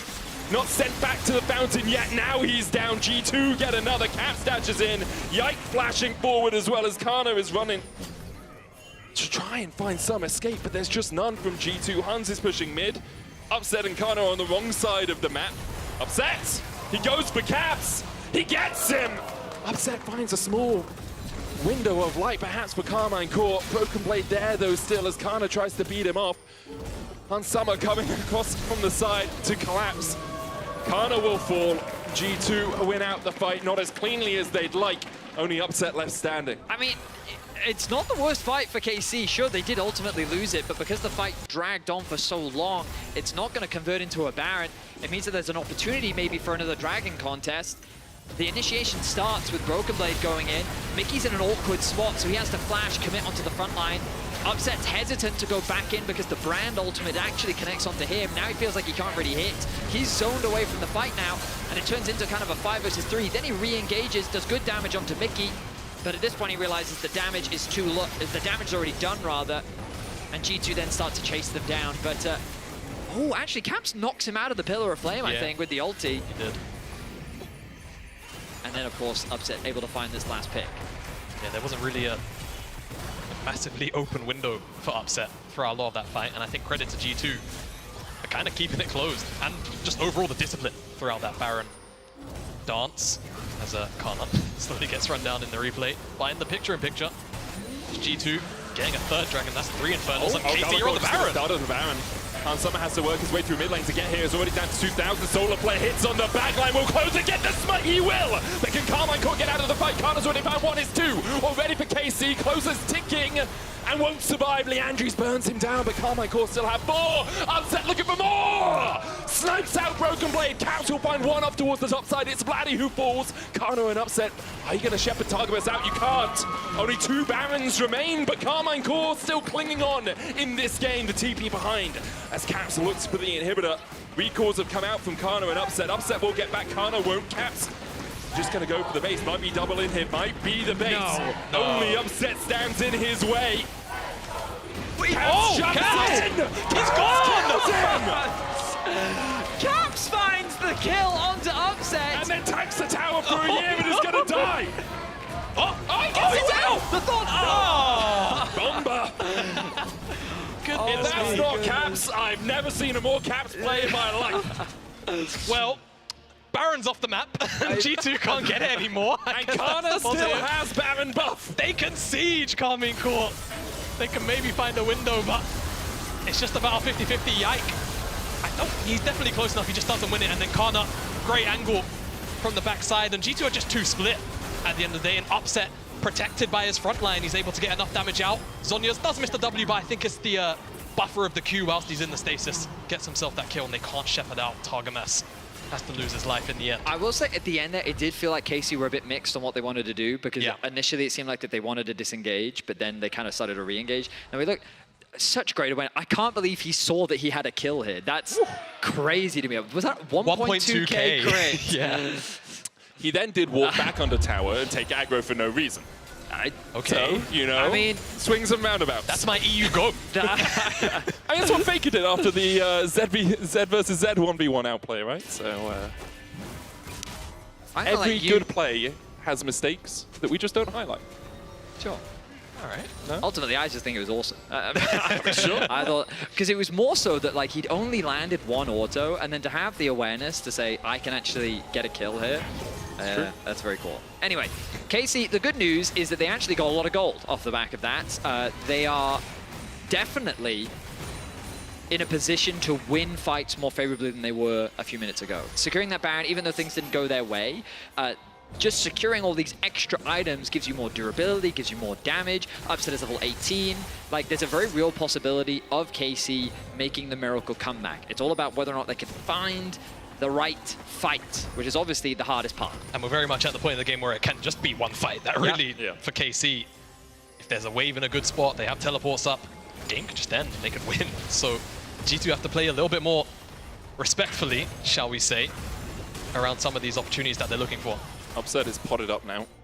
5 items alongside those boots. Super minions pushing in the bot lane. It will be Vladdy's responsibility to deal with them, and you can see that damage starting to stick on Caps. Another Prey Seeker, a Void Seeker, hits onto Broken Blade.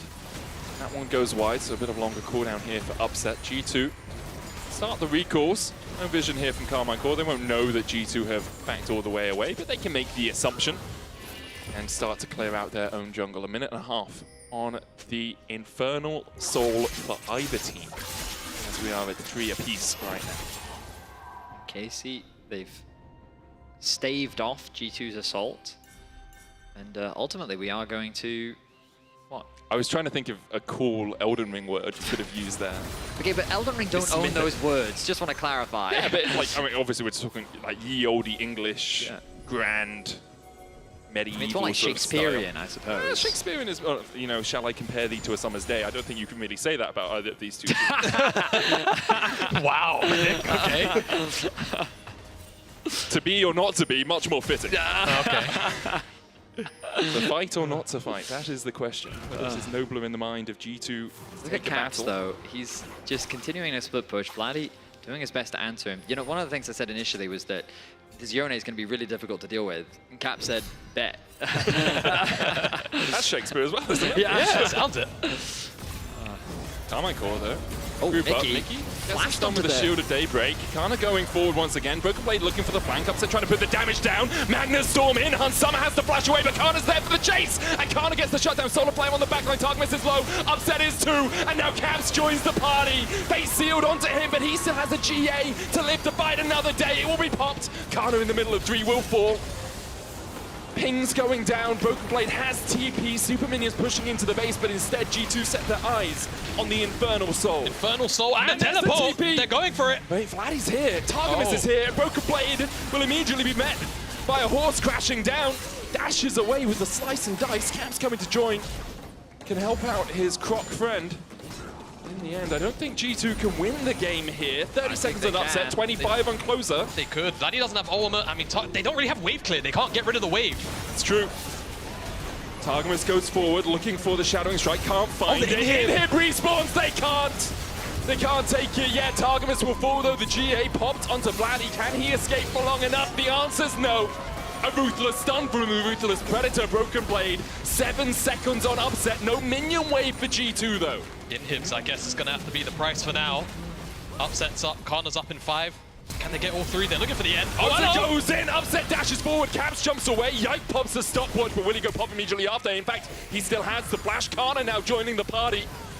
Had a sip in the fountain and now is looking to unleash his drunken rage. Is the game really not over yet? I guess not. Well, Caps is going to take triple inhibs. Oh, Yike died! Getting everything they can. Yike died. That's 60-second death timer. But you got no inhibs, Veddy. The Baron is up, no jungler. I don't know if Closer can get in range. He's making a run for it. Caps is going to try and act as a bodyguard. Closer going in, no flash for him. Buster shot available for Caps, but no vision means that G2 are able to secure the Baron before Closer can get a sniff in. Whew. So, 3 inhibitors down, but the Nexus still stands for KC. We go all the way back to this initial fight. This feels like ages ago. I mean, Mickey scratching my head really, splashing onto Kana, but then it's just about this engage from Target Mass and the follow-up from Upset. And then again, Kana. It's just a bop, bop, bop, bop. Straight one after another. And then at this point, KC are just eating so much AoE damage.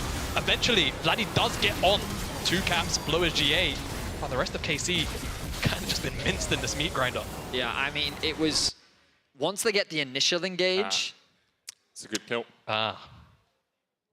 Wait. It's a good kill. Okay, yeah. Yeah. Kana really has been bombering at that Yeah, level yeah. in this game. Yes. Pretty impressive performance by him. But yes, when they group up like that, we've seen it a few times now, the brand just gets so much value. I wonder if we can actually see the breakdown of the damage dealt that we get on a low third. Oh, yeah. Because I'd love to actually see how much damage this brand has actually done this game. Obviously, Caps is probably going to be very high up there. Upset as well. Zephyr now completed for him. He is a very strong Kai'Sa. And credit to KC, they're doing a great job of just defending, making this game as difficult as possible. But now Baron, Infernal Soul. Yeah, it's still Caps. Yeah. It's I don't know why I'm surprised. I don't know, but Upset, credit to him. He's not that far behind him. Double supers in all the lanes now, though. Karmine Corp have to try and defend. Caps, no flash. On the other side, no flashes anywhere. They've got to pull the trigger. Sooner or later, KC. Baron doubled up minions, doubled up super minions. They're not going to be able to hold on forever. Still a little while longer on this Baron buff too, but G2, they're not really looking to get super aggressive either. It looks like they're being very patient, trying to whittle down instead. And Cap's going to bring in the supers from the top side. Kana has the explosive caskets flash about to come back off cooldown. Cap's pushing forward. Closer goes in. Glacial Prison. Oh, that was a gnat's whisker away from hitting the back of Caps. The Nexus Tower had to almost fate sealed in. Caps gets the buster shot back and Upset jumps in! And Upset kills off Caps, but the inhibitor, the Nexus Tower is almost fallen. Magnustorm forward, Solar Flare. The Nexus Tower goes down, but will G2 go down alongside it? Broken Blade does so much work as he kills off Upset. Now it's Mickey like a Broken Blade trying to close out the game. Can Karmine Corp hold on? Is the blue wall high enough? Or have G2 bought a battering ram to just smash it to the ground? G2 on the Nexus, Broken Blade on the Nexus as G2 take game 1. A crazy end to a 43-minute game. G2 might have won, but KC made them work for it. I mean, that final fight, the execution was incredible. The fact that Upset found an angle, really impressive stuff. We're going to take a breather after that nail biter as we head to break. We'll see you in a bit for game 2.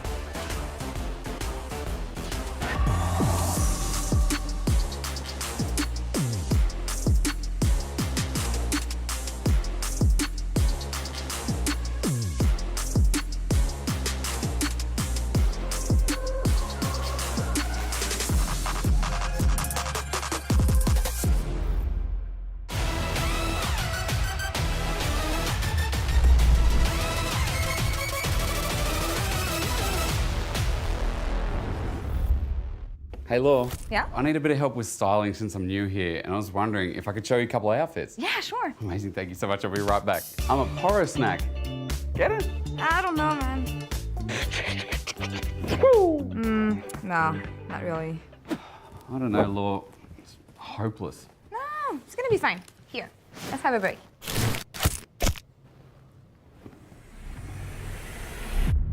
Even the biggest champ needs a break. Back to the drawing board then, I guess.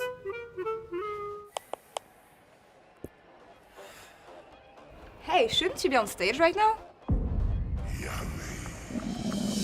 Hey, you got a pick. Tom Kent? What? I was not expecting this. And a crazy off-meta pick that secured you the win. How did you come up with it? I just listened to my gut.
welcome back to the desk for the LEC Summer Playoffs, the very first playoffs of KC, as we stated earlier. Against G2 here, that was a messy game, guys, and a slow-paced one on top of that. Yeah, I think in the beginning, you know, it's just cross maps on cross map. One team wants Grubs, the other one Drakes. You want top turret, okay, I take bot turret. You know, that was just the story of the early game. Yeah, at one point I thought when G2 had the advantage, they were going to close it out pretty quickly, but all of a sudden we're sitting, I don't know, 40, 45 minutes into the game, and it's still undecided. And I mean, that's what I mean. How much did this early game and the split that we saw impacted the rest of the game? Because KC was stacking Drakes early, but why did we have this match for like 20 minutes from the 15-minute mark until the 30th? Well, we've seen this very often where one team is a Grub team, the other one is a Drake team. So one team gets drops, the other one gets 2 Drakes. G2 didn't get 6 Grubs this game, doesn't matter. It's still the fact that they prioritized it. So third Drake is where we usually see them try and step up. And G2 was on it, they just missed the smite and they weren't in a position to go for the team fight. Broken Blade right here is very late. He's currently in mid lane. Kana's already TP'd in on a great TP ward. So G2 haven't even set themselves up for success. I actually think their third Drake fight setup was quite bad, actually. Very poor from G2 because Mickey was late on a reset. Yike got forced out of his own jungle and was forced to flash, so they weren't set up for success here. Yeah, but ultimately, like G2 usually does on the 4th one, they start shining in the team fights. But I think it's worth pointing out that even in the team fights that G2 won, outside of this one, they were usually fairly close. But here, when it mattered the most and when KC had an opportunity to get the soul, they were really, really solid. Yeah, and I think you see it at a team fight like that, we finally start seeing the brand pick. We've been backing for it, it's finally coming through today. We saw it earlier from Razork, now we see it from Yike as well. And he had a huge early game impact. Throughout all the early kills they had, he was part of them. He was on getting the ball rolling. Yes, a lot of it was around objectives, so having your jungler around is usually what you need. But in the end, he had a great performance on the pick. Yeah, underrated pick, Broxa, I would say. And I know we had this discussion backstage when we were talking about the benefits of Zyra versus Brand, and I do love the impact in damage, especially, that Brand can provide in this teamfight situation, because we saw that this couple to BB, I feel like helped G2 immensely in these fights. Yeah, I feel like for a while the jungle pool in the LEC became a little bit one-dimensional. Everybody picking like Sejuani, Maokai, and Vi. But all of a sudden we've realized that the jungle role can also carry. And now with the AP item changes, champions like Brand and Zyra can have a lot of value in certain fights. And the upside of a champion like Brand is that even if the enemy team has a lot of frontliners, like a full tank Gragas and a Sejuani in this case, it really doesn't matter. He's not only going to spread the slow to literally every person on the enemy team, but he burns them down so quickly. Yeah, and it proves again that EI can play pretty much anything, because he entered the league not as a carry type of champions, then he was assigned trees for the past 6 months. I feel any kind of trees that you can find on the Summoner's Rift to finally come back to this type of champion. And I do feel like that it can suit G2 style better in playoffs, especially when we want to see them ramping up.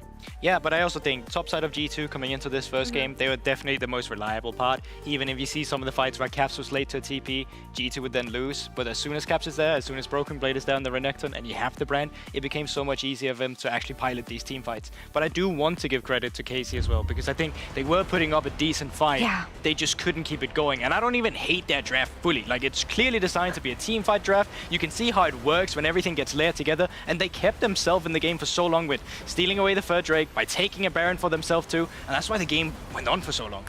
I mean, honestly, if this was any other team than G2 on the other side, they probably would have won this and had a fantastic start to their playoffs. And I think their preparation showed really well. Like, from start till end, they actually, you know, were looking really solid. They were super close to getting soul point, and a lot of the fights where G2 made a small misstep, they were always on point and they reacted immediately, not only individually but as a team.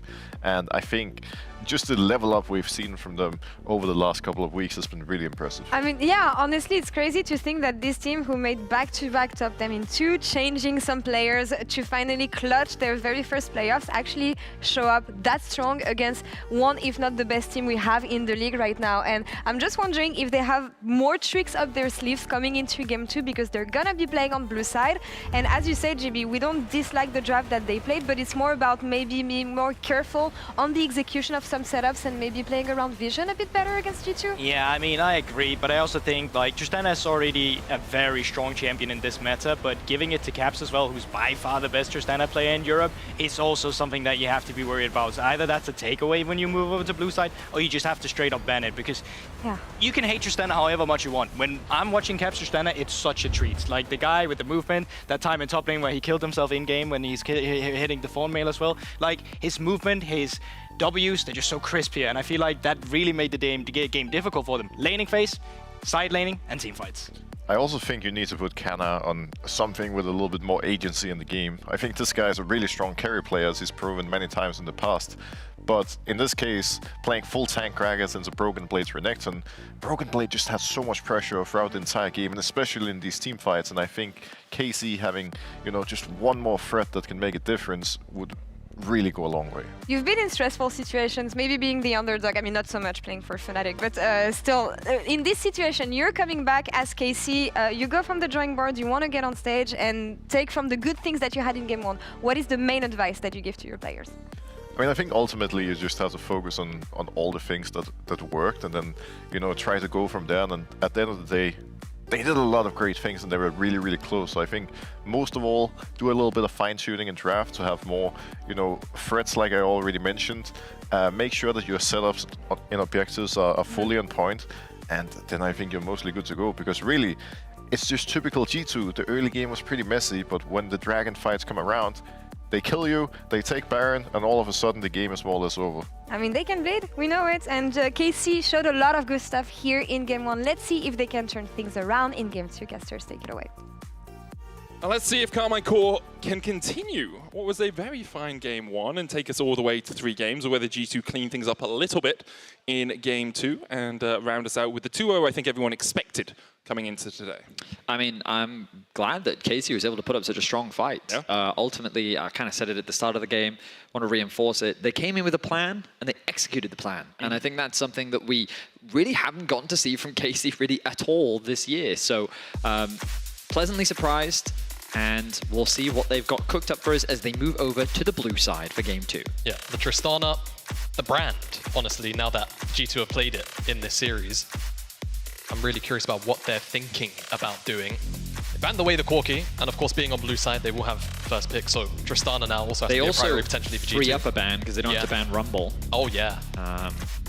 The Azir, though, is still going to be taken away. Oh, they round things out. Also, what will their priority be? The Rumble now comes through on the side of G2, kind of mainstay on the red side. I do think Karmine needs to consider the Tristana. Right now, the conversation's happening. What are they thinking about? Do they want a mid ban?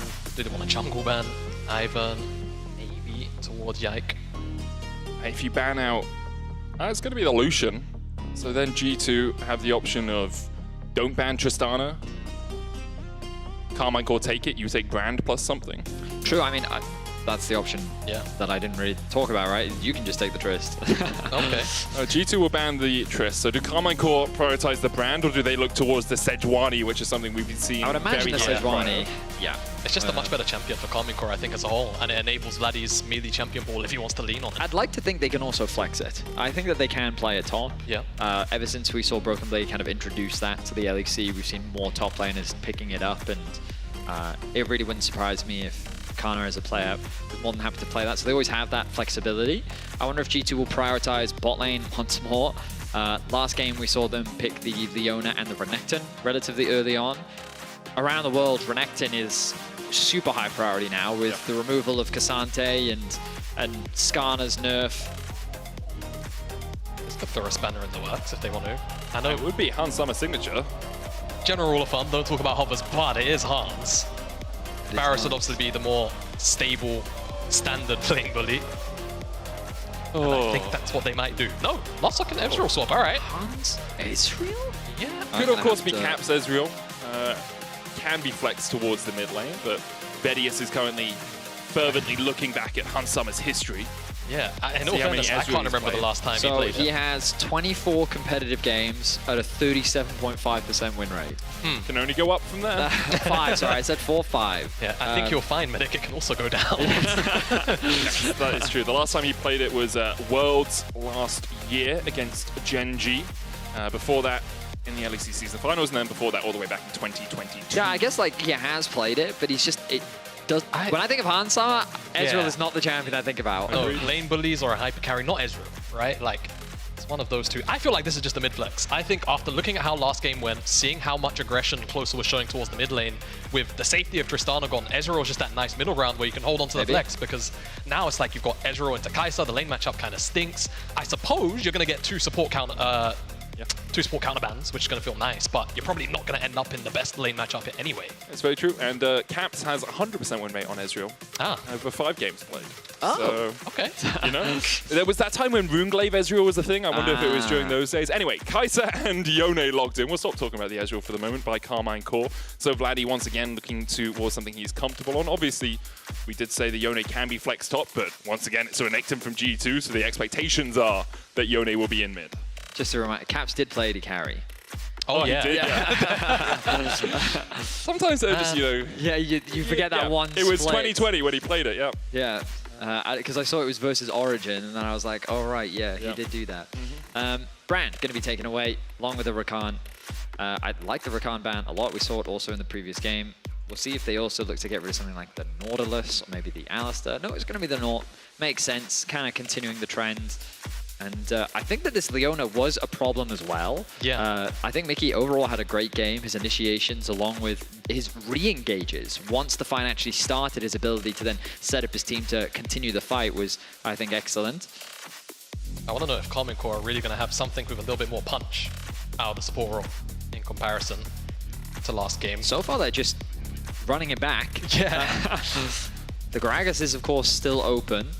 I do think getting rid of the brand when you're running it back actually makes a lot of sense, because one of the things we saw for Karmine Corp was the struggle of we dive in on someone and then we all die because of the Solar Flare Pyroclasm combination. Now they don't have that, but instead, let's just put down some bloods. It works very well in a similar vein there for Yike. I don't know if I like Alistair. Okay, yeah, cool. I was going to say, I don't like Alistair into Ezreal. No. I also don't really like Alistair into Zyra.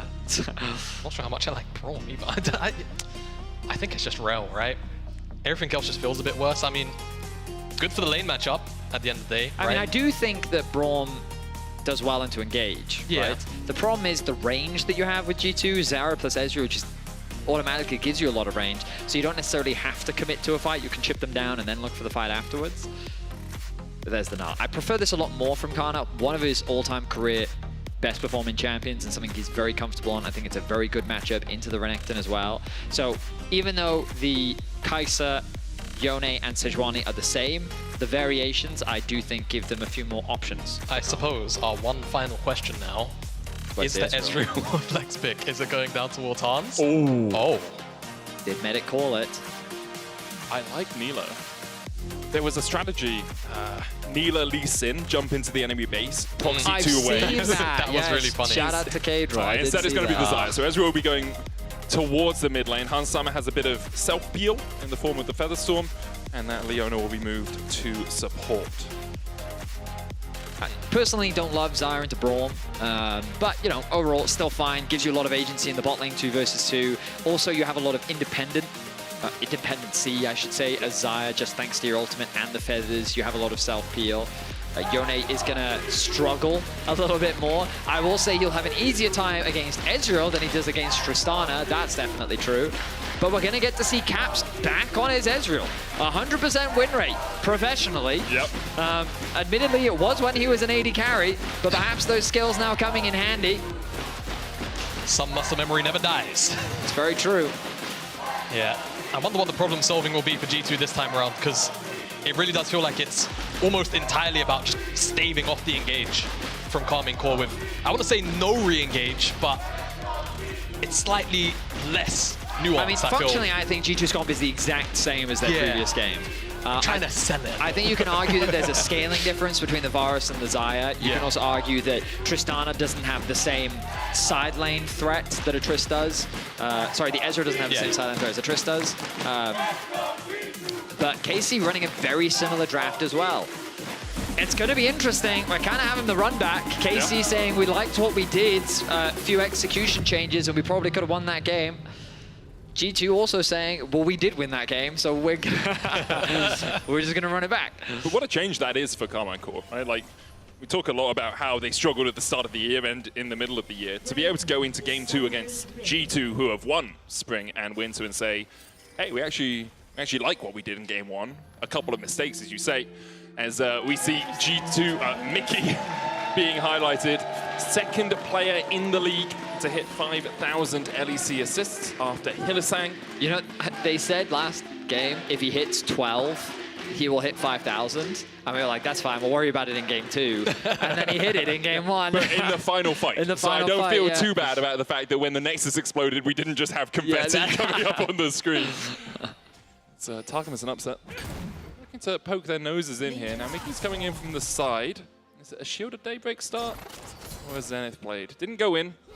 Didn't know, obviously, where Closer is. Doesn't know as well where Vladdy is, so would have been a little greedy to go in, but Camps can continue to poke with Mystic shots if Upset and Targamas continue to poke their noses in towards this Tribush. Seems like KC maybe thinking about trying to disrupt Yike's blue start, just because, of course, of how fast Zyra is going to clear through the jungle. One of the earlier points we made in game 1 was about how much tempo Brand could attain over a tank like Sejuani in the early stages. Caps, that's a lovely trade, and Yike on the Zyra, it's going to be an even bigger problem if he's allowed to free farm up in this early game 2.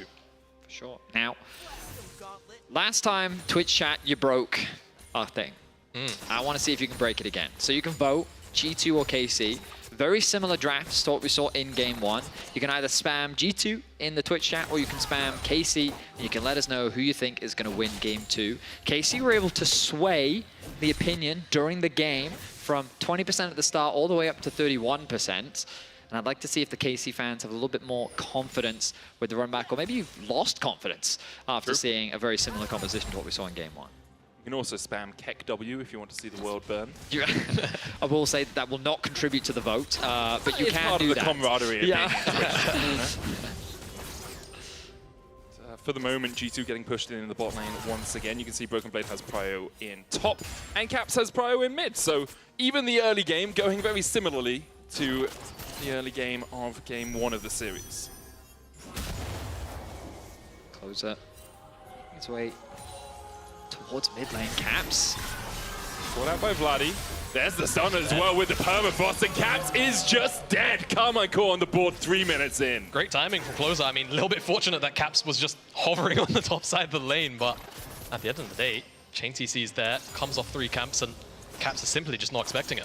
If it ain't broke, don't fix it. Right. Yeah. I mean, KC literally doing exactly what they did in game 1, and they're attacking Caps, and they make it work incredibly well. First blood going over to Vladdy.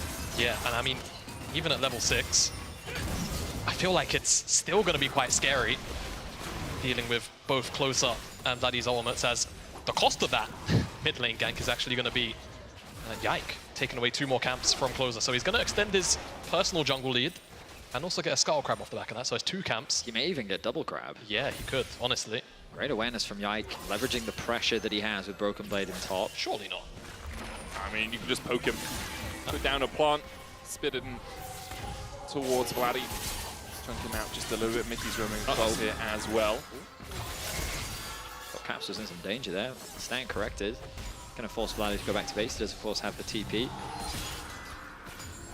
He buys a little bit more time with his base, thanks to the cannon minion. As Mickey makes his way up towards mid as well to assist his mid and jungle, looking for a potential play. Caps shows respect at the possibility of Closer being in the area. Yeah, the important thing for Caps well, is he didn't burn Flash or anything in that first place. So you still have Arcane Shift and Flash to escape any subsequent ganks.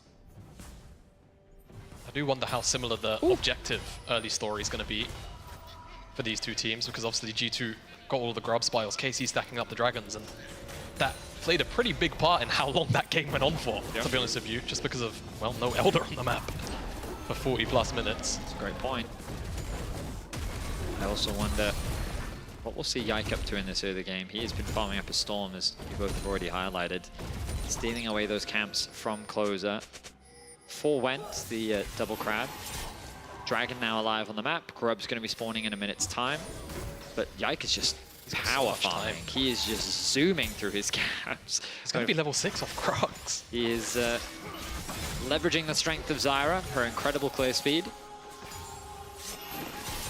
Vladdy going in, Camp stashing to the side, Mickey flashes, but Vladdy with the side steps. Closer and Targamas now going to join the party as Mickey stunned up with that permafrost. Mickey down to 200 HP, needs a couple more orders, but they just can't get them. Closer has to flash away. the threat of caps flashing and autoing to take him down. Too great for him to stay in the fray. A very close exchange between the two teams. The flash commitment from Mickey gave KC the opportunity they needed to try and turn that around, but Leona's W makes you very durable, especially in this early game, and KC didn't quite have enough damage because they'd stayed in that extended fight for so long. Closer became very hesitant and was forced to flash himself, so it ends up just being a number of summoner spell trades. No one ends up losing their life. Yeah, and more importantly as well, Close had to go back to base, so now this is Grubs for G2. Broken Blade had Prior up there as well, so he's here to help out. And Mickey's also here ahead of Targamas, just hanging around and ensuring Vladdy didn't get dove. Anything silly? Hans? Looking for the damage on Upset, who still has Cleanse and Flash. Hans only level 5. Upset down to 250 HP, but should be able to walk to the safety of his towers. Hans, okay. Oh, okay. Yeah. So he right-clicks backwards, thinking it's taking him out of tower range, and autos a minion by accident because it was right in his way. No, that wasn't. I thought he was level 6. trying to get level 6. Yes. Oh, maybe so he was trying to get level 6. Oh, and true. then ult, yeah. True. Either way. It made Didn't sense manage to get the kill. what he was doing. Makes sense either way. Once we saw the level 6 pop, all of a sudden it wasn't in. Yeah. Nice trade from Hans. Ultimately, that Vision Ward going to be spawning out Mickey's position. I like the pathing Upset took as well. He sort of pathed towards the top of the tower, knowing that Hans was trying to do a Q into E like insta-burst. So he pathed bot, immediately kind of used the tower as almost like a wall, getting himself to safety. Upset though getting a little low here. Mickey using the Aftershock there, though, makes the dive a little bit trickier for G2 if they do want to go for it. Looks like they're not going to. I wouldn't. No, I think what they're more interested in is keeping Upset here, so Yike can come down and maybe start up this dragon. I mean, but also just like extending this situation usually means for a lot of AD carries that they feel hesitant, they just lose farm. But credit to Upset, keeping the farm pretty much dead even. He's doing a good job. We've seen how confident he is on the Kai'Sa. He had a very solid game the previous matchup. He goes in, Zenith Blade Unbreakable down. Upset still at about 3rd HP or so, but able to survive under this tower, as you say, farming well. Not to miss one of this wave, and won't miss that one either as Targamas chucks out a Winter's Bite. He wants to base, but they're really making it very hard for him, and you talked about it, like the longer he stays, the more prone he is to getting dove. Yike is hovering around mid and he will be spotted, but it's a very scary situation as an AD carry to be stuck here. And cleverly, G2 are just using this being like, you can't contest us on Dragon now. Yeah, so they're effectively a whole player down. Yeah, they kind of made the extended play work out for them. It's very difficult for KC to kind of find any kind of cross map in this situation. The previous game, the moment the group started, they had a ward on it so they could cross map, but unfortunately for Close, he had to go back to base, right? After, because of that little scuffle in the mid lane. They are trying to find this top angle. Broken Blade doesn't have Dominus. Kana's running out of Mega Knight, though. They've got to pull the trigger now. Wallop goes wide, so does the house. Closer going in, Broken Blade. Stunned up with the Permafrost, Kana goes into Mini-Gnar. Tank the tower relatively well with a True Shot Barrage. Is that enough damage on Closer to stop them? Closer tanks the tower, Broken Blade flashes, Vladdy goes in with the Fate Sealed as well. Broken Blade still surviving, but in the end, Kana chucks the boomerang into his back and takes the kill. Honestly, you got to feel a little bit for Broken Blade. Barely got anything out of it besides the ultimates, but does a good job. Closes down. And I guess he buys so much time that the guy gets the sweep up, so never mind, you take it back. I mean, that was a bad back from Closer. Yeah. I'm kind of disappointed because he really did a good job of finding that dive angle, knowing that there was no cross map, like knowing there was no opportunity to contest the dragon, finding a dive up top and then executing on it well, to then just base in the middle of the river. A bit unfortunate, ends up giving a kill over to G2 and onto the Zyra nonetheless. Always a scary thing to do when right now I think that there is a full 2-level difference. Yeah, and that's going to continue to be a thing for a little while here. Maybe catch-up XP will save Closer, but the actual gold... Did we get the vote, by the way, or did we break it again? So we broke it again. Good job, It was 83% G2 when we called for the vote. 83%. But I've said now, apparently, we have worked out all of the errors in the code. Someone's been, sitting there Matrix style, fixing it. So after the next fight, if Karmine Corp win it, I think we bring up the vote again. Because otherwise, I think if G2 win it, it's just going to start swaying, 90% G2. That's fair. Unless the Karmine Corp fans are so entrenched that the more they lose, the more they feel the support for their team, right? Which we have seen over the last few months. Supporting their team. It depends how many flip-floppers there are. Like, Raz is the ultimate flip-flopper. Yeah. Oh, yeah. Probably League of Legends esports. Big flip-flopper, that guy. So you know that he is perma-spamming both in the chat? Yeah, 100%. Because he's playing both sides. You guys can tag him at RazLol is his Twitch. Just tag him. Yeah. Might be in the chat, Sure he's might watching. not. A grub funny beginning here as Yike lands the smite. Locked up though for the second with the Glacial Prison. Vladdy dashing in, Mickey there for the follow-up. Zenith Blade, Solar Flare for the stun, but a great Glacial Fissure from Targamas will keep G2 at bay. And now Vladdy turns his attentions over to Mickey. Broken Blade low. Does have that Cold Meek. The Strangled Thorns down. Kana yeets Broken Blade against the wall, but pays for it with his life. Unable to escape the plants. An incredibly tense fight. It ends up being only a single kill. Vladdy, ooh, nice flash from Caps. Vladdy finding a good opportunity there. Mickey with some fantastic chain CC, but then Targamas with great peel. Both supports having huge impact in that fight. Ultimately, the swing factor was Yike's ultimate, being delayed for so long. Closer and Kana were stuck in the river, and once that Zyra ultimate down, they were kind of stuck in an awkward position, not allowing them to escape. We look back at it, and it's a nice ultimate initially. Follow-up from Vladdy is good, but they don't quite have the damage, so he disengages, and then you can see this peel coming through from Targamas as Mickey locks him down. Yeah, exactly. But for Mickey, there's no follow-up from anyone else just yet, because again, that peel from Targamas is so good. Yikes. I suppose re-engage in many ways with the ultimate, locks down Kana. A Broken Blade's healing gets him out of trouble. Crazy fight, very close, 2-2 now the kill score. G2 with a small gold lead. That mainly sitting on Yike. 2-0-0 now, the Leandri's completed. As both AD carries just continue to farm in the bot lane, relatively dead even. AD carries the new top lane, it seems, just like chilling by themselves. Majority of the game, only 1 CS the difference between those two, and a plate over to Han Summer as well, meaning he's slightly ahead in terms of gold. But as you say, basically all of G2's lead is Yike over Closer, and that's expected as well. You know, Zyra farms quicker, and especially with the early invade that denied Closer a couple of camps and a couple of kills over to Yike, he's always just going to be ahead in gold. Solar Flare going down, Closer going in as they try and jump onto Caps, who dashes away. Strangled Thorns down once again, Closer has to burn his flash. Looking for that re-engage, but can't quite find it. G2 too slippery right now. Solid disengage from G2, whilst Yike does have a lot of that gold lead. Without flash right now, once Karmine Corp's abilities come back off cooldown their ultimates, he's a very vulnerable target. We saw it in the Herald exchange. I do want to just give credit to Vladdy. I think that his debut on KC has already been very impressive, but seeing him on this Yone, the way he navigated that engage from Mickey was just flawless. Using the Soul Unbound to dodge the Solar Flare initially, then going back to it when the follow-up tried to come through from Mickey, then the sidestep on the E, and then he uses the Q to create more space between him and Mickey. Just a great awareness of his own mechanics, and then just being able to live. We see it so many times in so many of these fights, just his individual mechanics. For a player to join an organization like KC, has always got to be very stressful, but I feel like this man has just played his game ever since he's joined the league, so credit to him. And it's nice to see KC start to, at the very least in this series, buy into his, identity as a player. 100%, yeah. Right? I think that's always the kind of thing you want to see in a project like KC, but also for a player like Vladdy, to come in under such stressful circumstances like you mentioned, to give him the freedom of play on something like That's Yone against G2. And they've done a great job of playing around him, right? All the fights that have happened have been in mid lane. Supports, junglers, mid laners, they're the primary people involved in a lot of these skirmishes. And so far, they've been going toe-to-toe.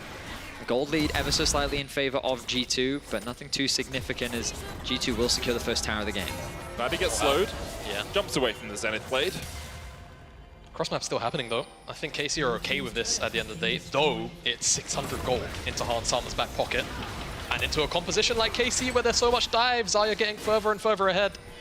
It's going to feel a little bit rough, but it's also jungle camps, right? Like, Closer was able to take the Rift Toad, and that's great, but you didn't get pressure on top tower, you weren't pressuring mid tower, you're losing your bot side jungle camps. Closer's now going to go in and steal away a Razorbeak, but we'll see if the Grand Exchange is enough. Broken Blade is low in top lane, so maybe Closer will make a visit up there relatively soon. I mean, Yike has been having a fantastic series. His awareness this game of what he can and can't do on the map has just been spectacular. And he's just been stealing away camps, as you highlighted, very efficiently. It helps when you're playing Brand or Zyra. 100%, of course it does, of course. That said, at almost 10 CS a minute in a competitive game on the jungle role, it's an absolutely stellar performance so far. Definitely facilitated by his lanes getting pressure and allowing him that bit of extra safety and freedom to step in. The Rift Herald was secured by Karmine Corp though, 3.5 minutes before the next Drake. It's Chem Soul, perhaps not as fought over as something like the Inferno that we had in Game 1. So we see Upset and Hansama once again going back to farming duties, now 4 CS between the two AD carries. It's like golf commentary anytime we talk about the It's, AD carry CS. At the moment, a double bogey for Hansama as he has fallen behind the par score on this course. Although it doesn't really work because the higher the score, the better when it comes to CS. So, you know, Hansama has got a lot of birdies, but Upset with his triple bogey is actually ahead. Vladdy, able to dash back here. Yike and Mickey on their way across. Neither of you watch golf, do you? No, I have no idea what you just said. As soon as I went down that route, I was like, one of them's going to follow me and make a little joke afterwards. But no, you just left me out to dry after starting up the whole discussion. I know that there are clubs. There are clubs. Yep. I joined the chess club when I was in school. Oh, nice. Do you know what en passant is? I do, actually. Nice. What's that? No, I'm kidding. Just Google it, mate. All right, I will. Pressure from G2 up towards the top side. They force Vladdy a little bit low. Caps trading with him once again. Vladdy using that shield, dashing in, flashed away by Caps. Meanwhile, towards the bottom side, Closer's locked up in the Stranglethorns. Targus puts the Unbreakable down as Upset tries to join the party, and Closer's locked up once again. Yike takes him. And Leandri's burning up. Upset. Oh, he blasts Targus back. A worthy sacrifice. Targus falls on his sword as Upset gets away. I mean, there's a world where Targus could have maybe flashed, but Upset just kind of looked him in the eyes and said, "I'm sorry," as he propelled it into G2. That's 2 extra kills gained for G2. The thing that was crazy to me was both supports were just tanking so much in that fight. Now, the TP flank. They see it. Vladdy has flash, but he doesn't have Fate Sealed. Kana's looking for the flank, but he's only got about 1/10 of a bar. Is Mininar that threatening? He's trying to build it up, but No, he is not. Okay. So Yike did a pretty clever thing there where he spawned plants in the direction that Vladdy was traveling in, and then he just said, "You deal with those." Lands the root onto Kana. Yike no flash. There's the Narm into the wall. Mickey flashing with the Zenith Blade. Yike will fall here, but it's Mickey that that gets the shutdown. Caps kills off Kana. Meanwhile, Upset just got 1v1 by Hansama. Closer trying to get away as well. As Hansama starts to open up on this Xayah. Now he's on the wrong side of the rift. Closer has to flash. Can Vladdy chase? Yes. Vladdy has ult. The answer is yes. Flash ult, he's dead. Okay, shut down over to Vladdy. But you could look at it from the perspective of Hans got flash from Closer, flash from Vladdy, flash and cleanse from Upset in exchange for his own summoner spells. Yep. I think that's pretty worth after getting a kill on top of that. Yeah, I'm no mathematician, but I can do the math. Yeah. And I feel like not only that for G2, it just kind of allows a little bit of window, or a little bit of time. I mean, it sets up nicely for the Dragonfire, right? For the vision to come through here for G2. But not only that, yeah, exactly. The next fight is going to be pretty favorable for G2 without all of those summoner spells. That said, Caps no flash, Yike no flash, and I feel like we saw what happens if Yike doesn't die at the start of the fight in that top exchange a few minutes ago. KC really have to be pinpoint with their ultimates to actually lock down the key members, and right now, I feel like that is Yike. 3, 1, and 2 on the Zyra.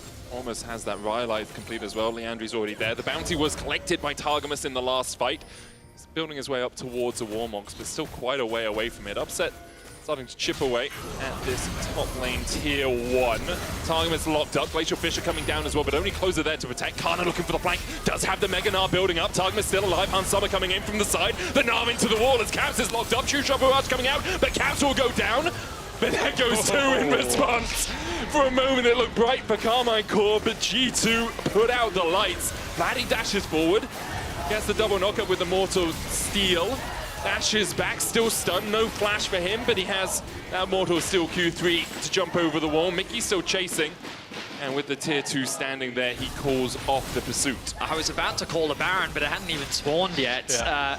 A nice flank from Kana to lock up Caps, but another fantastic solar flare came through from Mickey to just buy enough time for him to be able to even get his ultimate off. Yeah. We'll see it again in the replay. They start their initiation onto the Braum. Caps is just following up on his front line. Kana finds a nice angle behind as Broken Blade is doing good damage and kind of trying to keep Upset out of the fight. And then you'll see here, the Solar Flare comes through, CCing them both, and then just the Wombo combo that comes through. with the Zyra ultimate was a little too much for KC to deal with. And not to be a negative Nancy, it's great that they ended up finding Caps. Caps not the strong one on G2, man. Like, it really does feel like if you're not finding Yike or you're not finding Hans, the extended fight right now is going to suck. And even as I say that, Caps now has hit 2 items. So again, you're kind of picking your poison on who you're actually finding. I feel like looking at 5v5s right now is just really rough for G2. If KC can try and break up play, look for individual picks, I think they'll find a little bit more success. For now though, Karna's on this bottom side, getting a little bit of time to himself. In game 1, I think the advantage of the Rel was that it was just a secondary engage that could either start the fights or just follow up from the original Sejuani. And now I feel like that you're lacking that secondary engage, and we're seeing that when the dives happen, it feels like that once that one target gets caught out, it's just taking that extra bit of time for them to fall.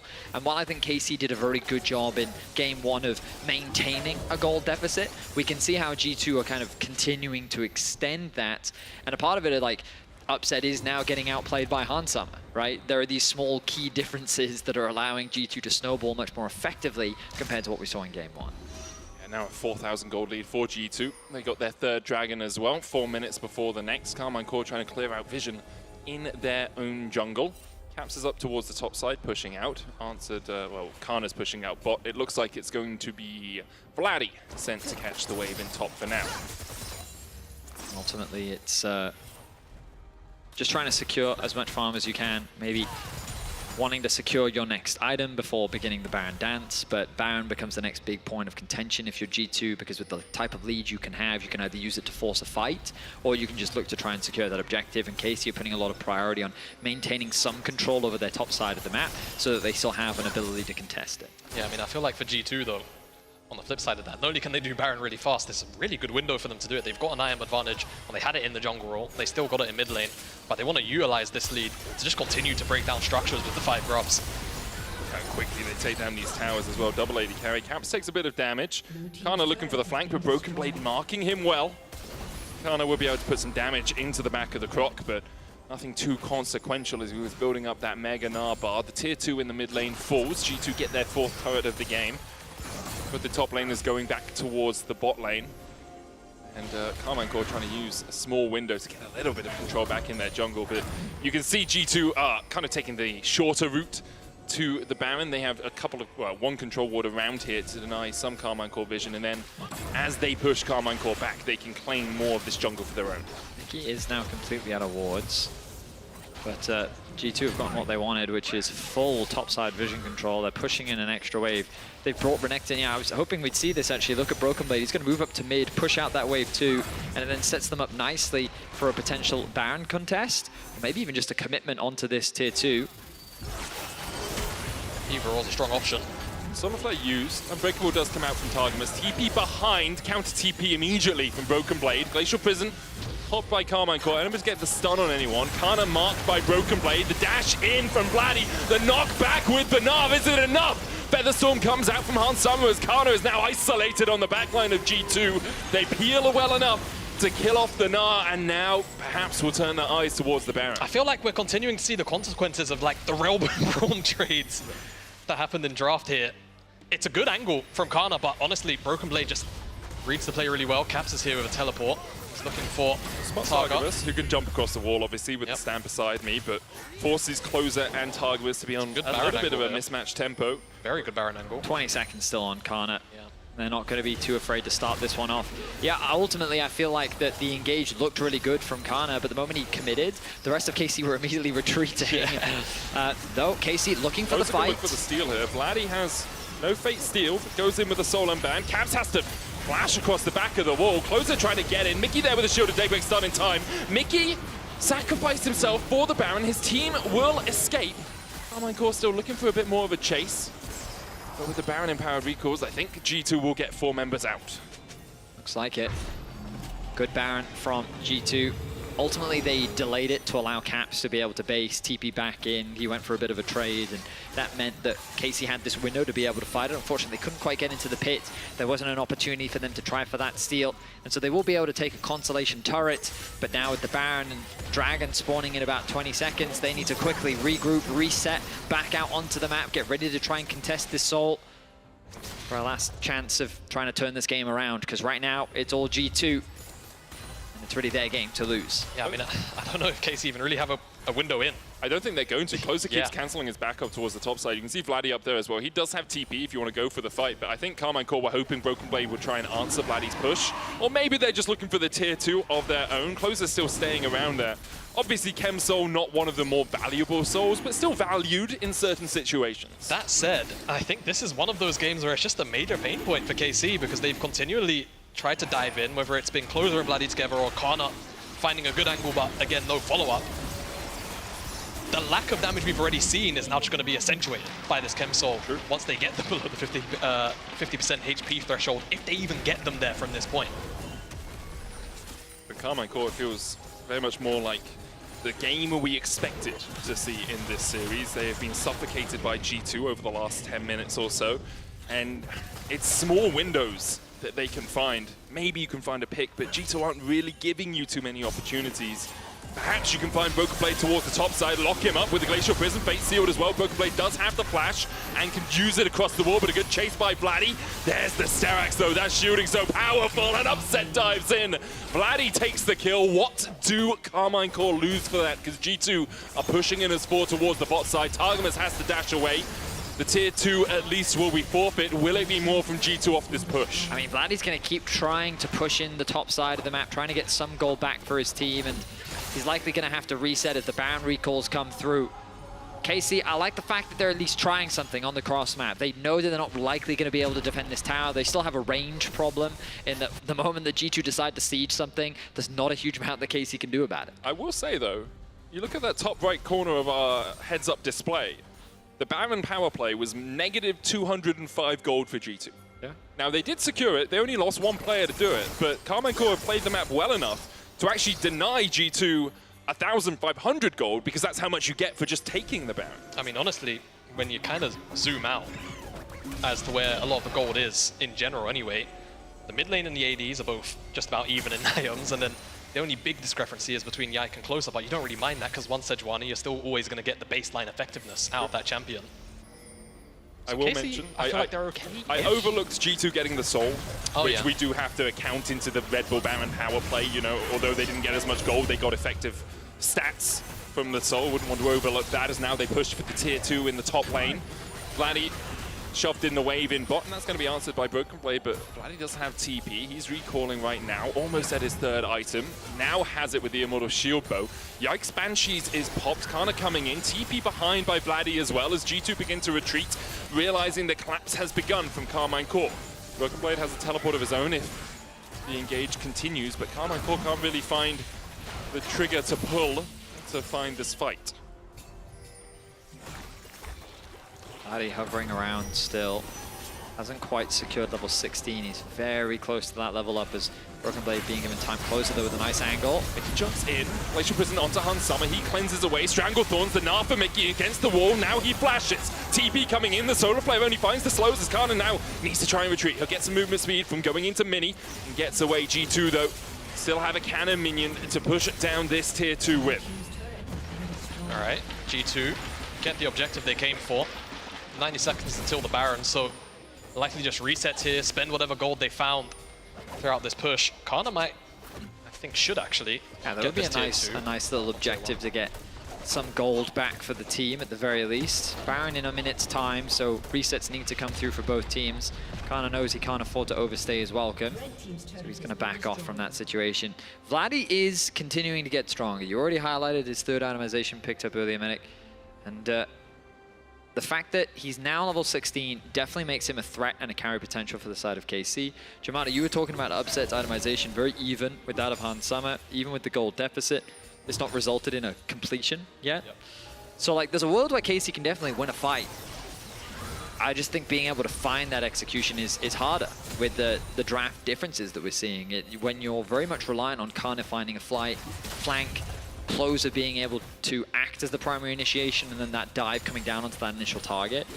Xayah plus Ezreal have a lot of self-agency when it comes to peeling for themselves, and then Zyra disengage is really annoying. Like, anyone that's ever played against this champion knows how obnoxious it is to, like, if you're at the back of the fight, to get into the fight when those plants are just hitting you in the face. It's so much zone control that the champ can provide that I think will make it difficult for KC to really commit to the full dive. See Upset trying to hit those Void Seekers, trying to get that damage to stick. Not a huge amount of magic resist on the side of G2. Upset at 3.5 items with the Lightning Jewel in his inventory. But Karmine Corp just don't have the vision. Where's Broken Blade? Of all of G2 in that bush, who knows? Maybe they're just hiding around the corner. Broken Blade now steps forward. Caps was towards the bottom side. We only know that because Kana spotted him out with a Scryer's Bloom. Yike and Mickey looking forward. Upset has to pop the claims the True Shot Barrage. Targamas tanks it with the Unbreakable. Glacial Fisher going down as well, but it's Mickey and Broken Blade on the front line. The face sealed onto the back line, though, is beautiful, but Vladdy just doesn't have the damage to follow up. And now G2 have split Karmine Corp into 2 separate groups. Yike is down. Mickey stepping forward. Hans Summer gonna put the damage down onto Targamas. Another Void Seeker from long range. Targamas should fall here. Closer trying to get away. Targamas puts the Winter's Bite onto Hans Summer, but still can't escape. 2 for 1 so far, the trade. Mickey coming in. Oh, to get away! Oh, Cap spots him! It was blind into the bush, but where else would he be backing? As Kana falls, and now G2 can turn their eyes towards the big purple worm. Definitely an awkward fight, but ultimately one that is won by G2. They'll convert this into the Baron. The Elder Dragon is alive as well.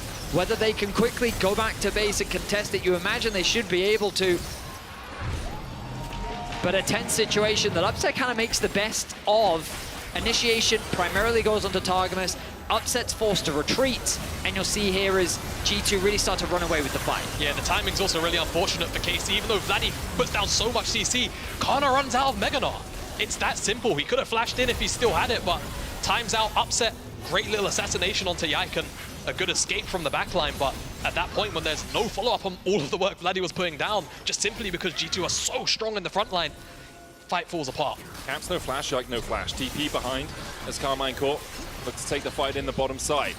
Mickey tanking up the Elder for now, but does have that Warmogs. Targamas puts the Unbreakable down to stop the True Shot Barrage. The Baron buff empowering these minions for G2. The Void Seeker going wide there from Upset. Fate Sealed, Glacial Prison, still possibilities. Hans Summer has Cleanse and Flash and Featherstorm. He has everything he needs if he's the one caught out. Vladdy. 3 plants go down. Vladdy looking for the flank, puts Control Ward into the bush. But now the Elder down to 7,000. Can Closer get in? He's already down to half HP. He tries to dash in, but he can't land a smite. Yike gets this one. The Solar Flare goes down as Kana goes in, but the GA only buys him a second. It's 2 for Yike already. It's 3 for G2, and the chase continues. Make it 4 alongside the Elder, the Baron for the next 2 minutes. G2 are just too far ahead, and again, Vladdy, honestly, good work. Onto the back line, great ultimate, great Q3.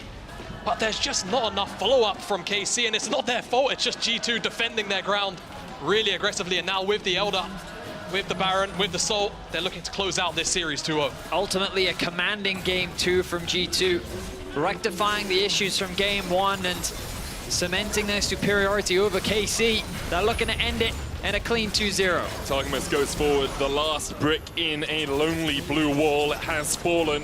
G2 will clean up the series. Karmine Corp have hope, but they'll have to work their way through the lower bracket. Game 1, we definitely saw some promising things from KC. They had a strong plan. I think they executed well, and they made things really difficult for G2. But in Game 2, it felt like that the shifts in the draft didn't really give them the changes that they wanted. It felt like that they became more limited, and G2 were quick to take advantage of that. The Zyra was running out of control. Hans Summer had an incredible game, and they ultimately got the expected 2-0 as they move forward in our summer playoffs. If you vote for one of them in your Kia player of the series, vote at LEC on X. Broken Blade, Yike, and Caps are your options. Yike had a really good series. I mean, it should on the be, brand, yeah, it should be, Zyra. I can't say it should be, Betty. We're not allowed to influence the vote. Well, sure, but you guys but can. What about Caps' dad? He's going to tweet at you now. Yeah. So, don't want my son. Yeah, I think ultimately Yike did have a great series on the carries, the Brand and the Zyra. 2 very strong champions, obviously, in the current meta. Law will now have to experience what I went through, which is that when your favorite champion is played by pros, Riot's going to ruin it. So good luck with that one. But yeah, ultimately a strong performance from G2, kind of the expected result. We're going to be seeing them go up against BDS tomorrow. Yeah. And I think G2 will come in as heavy favorites based on what we saw from the BDS Mad Lions series. Not to be a broken record, but it just feels like G2, look, regular season, always up and down, but they always still look strong. They come into playoffs and they just dumpster their teams on the way in towards the finals. As, again, tales of demise, potentially a little bit overblown. For sure, for sure. I'm excited to see what adaptations BDS can make in the short turnarounds. How are you going to deal with the multi-carry threat that is this G2 roster? Yike proving again that he can be a big carry threat now. Do you shift the ban priorities over to him? Are you going to give Tristana to Caps again? No. Yeah. I think that's the one we can all agree on, and most teams agreed on during the regular season. Just bear in mind, Corki, Azir, and Trist. Well, he banned Lucian as well, which I think is much more of a Caps ban than it is a Hans Sommer ban. So you can target him all you want. His pool is very deep, and then the other carries also step up. Yeah. So have you ever seen Anchorman, Betty? I don't think I have. You know where Ron Burgundy just reads off whatever's on the auto queue? Yeah. I'm going to do that right now. Trouble is not standing... Oh, it's changed to now. Okay. Trouble is now standing by with BB and Caps in the Marriott Bonvoy post-game check-in. Let's send it over to her. Indeed, I am, Medic. Thank you guys so much. Caps, Broken Blade, congratulations on a clean win. 2-0 over KC. Now, I do say clean, but there was an incident of 7 dragons being taken until you guys could clean it out in game number 1, Broken Blade? Yeah, I mean, in the first game, our mid laner was having a little bit too much fun on side lane, dying a little too much. So they got some dragons. But we got the drags after. Hold on. There was a whole video about you leading the team and being the shot caller. Could you not have railed him back? That's true. Yeah? I mean, sometimes the demons just take over, right? And you cannot control them? Yeah. The thing is, there was going to be Infernal map, right? Yeah. So we gave them the 3 drakes so we could get 4 Infernals. Oh, you gave them the useless drakes and you got the important ones. Exactly. You know what? That makes absolute sense. Now, of course, that was a pretty clean series, guys. I'm pretty sure you're also very satisfied with yourselves. However, I want to ask about the experience in general that you brought here from the international event, playing LPL, playing LCK, playing a name maybe, I don't know. Caps? I mean, definitely, we took a lot away from the trip, and we learned a lot about the AP junglers especially, because there was something that the other teams were using very well at EWC, but we didn't have as much of it in Europe, so it was something we were trying out, and it worked out really well today. I think Yike was on fire, so yeah, excited to see what we can do the rest of the playoffs. I bet he's a bit happy not to be on Maokai as well. Now, Bibi, coming over to you, double Renekton, double Crocodile over in the top lane. This is pretty much like an LPL special, I want to say. We're seeing it B1 all over LPL right now. What are your thoughts on the champion and the counters he might have in the top lane, if any? I mean, honestly, my team just wanted me to play Renekton, so I was like, sure, I'm down. It ended up being very good, especially against their comp. Yone is not known to be very strong against Renekton, so... And they also picked Yone into Renekton, which I think is not correct. I was a bit scared blind picking Renekton like that, but yeah, they played a lot in LPL.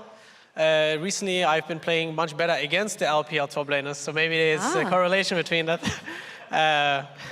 But yeah, it was just good, so we picked it. I can't share too much information, right? We are still in the competition. Play tomorrow. We play tomorrow. So I will not answer that question fully, if that's okay with you. Fair. That's classified information. However, you guys have joined every single tournament that has happened so far. We're talking LEC, we're talking MSI, we're talking EWC. You have been through so many competitions overall. How much of a toll does it take to continuously be traveling, playing, not having much time off? I mean, for me, it's fine. I think we have a lot of good approaches to it. Our staff is doing a good job of helping us reset and keeping good condition for the games. And I also, it used to be even more. I feel like in the past, back before 2020, there was All Stars and Rift Rivals and stuff like this. So it still feels like there's not even as much as back then. So it's fine. So Caps is requesting for more tournaments. We got it. What about you, Broken Blade? I mean, for me, it's always fun to be traveling around the world playing League of Legends. I mean, last tournament, I was kind of the patient zero. I made my teammates a little bit sick, so sorry for them. But it happens, you know. Sickness happens. It's all about playing sick as well, right? All right. Talking about sick. Yike had a pretty sick performance today in the AP junglers, like Caps mentioned, and he's waiting over on the other side in PGL with Lore and Sola. Would you guys like to tell him anything? Because I think, you know, maybe his head grows like over and he thinks he's too good on these AP junglers, so he will never go back on the Maokai. Any words for him? I mean, definitely just want to say I hope he enjoyed today, because as far as I'm aware, it's definitely going to be some Maokai and Sejuani tomorrow. So enjoy.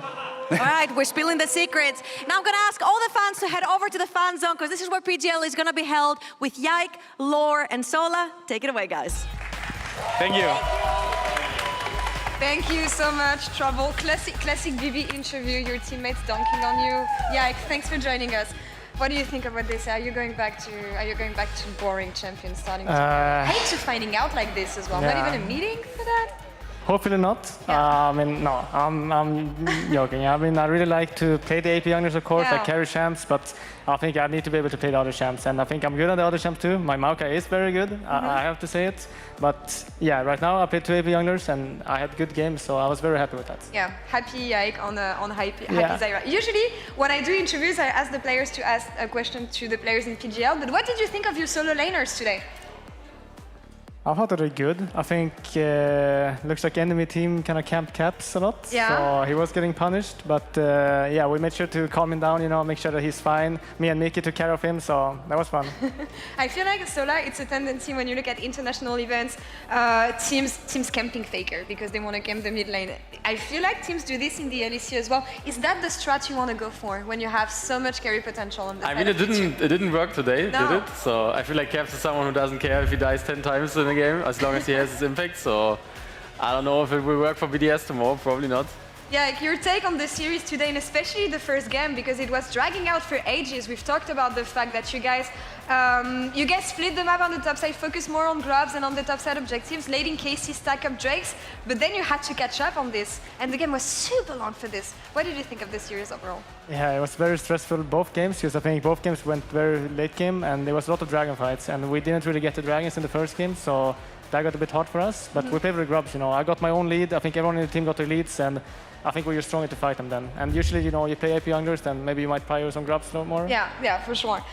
Difference from game 1 and game 2, Sola. Yeah, do you think actually like prioritizing grubs with AP junglers is just the way to go right now, or?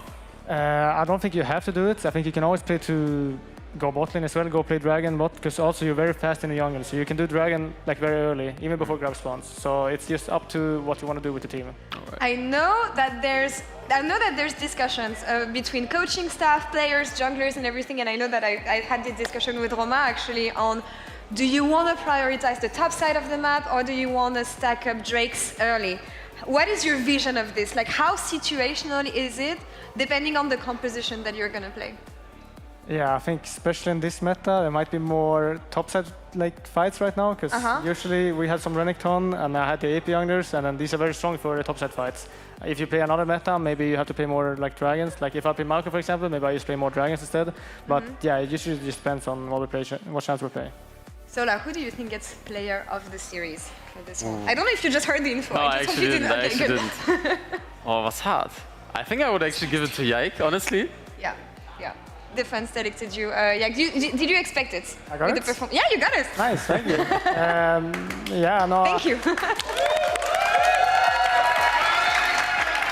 Thank you, guys. I didn't really expect it. I just wanted to play my game and do as good as I could.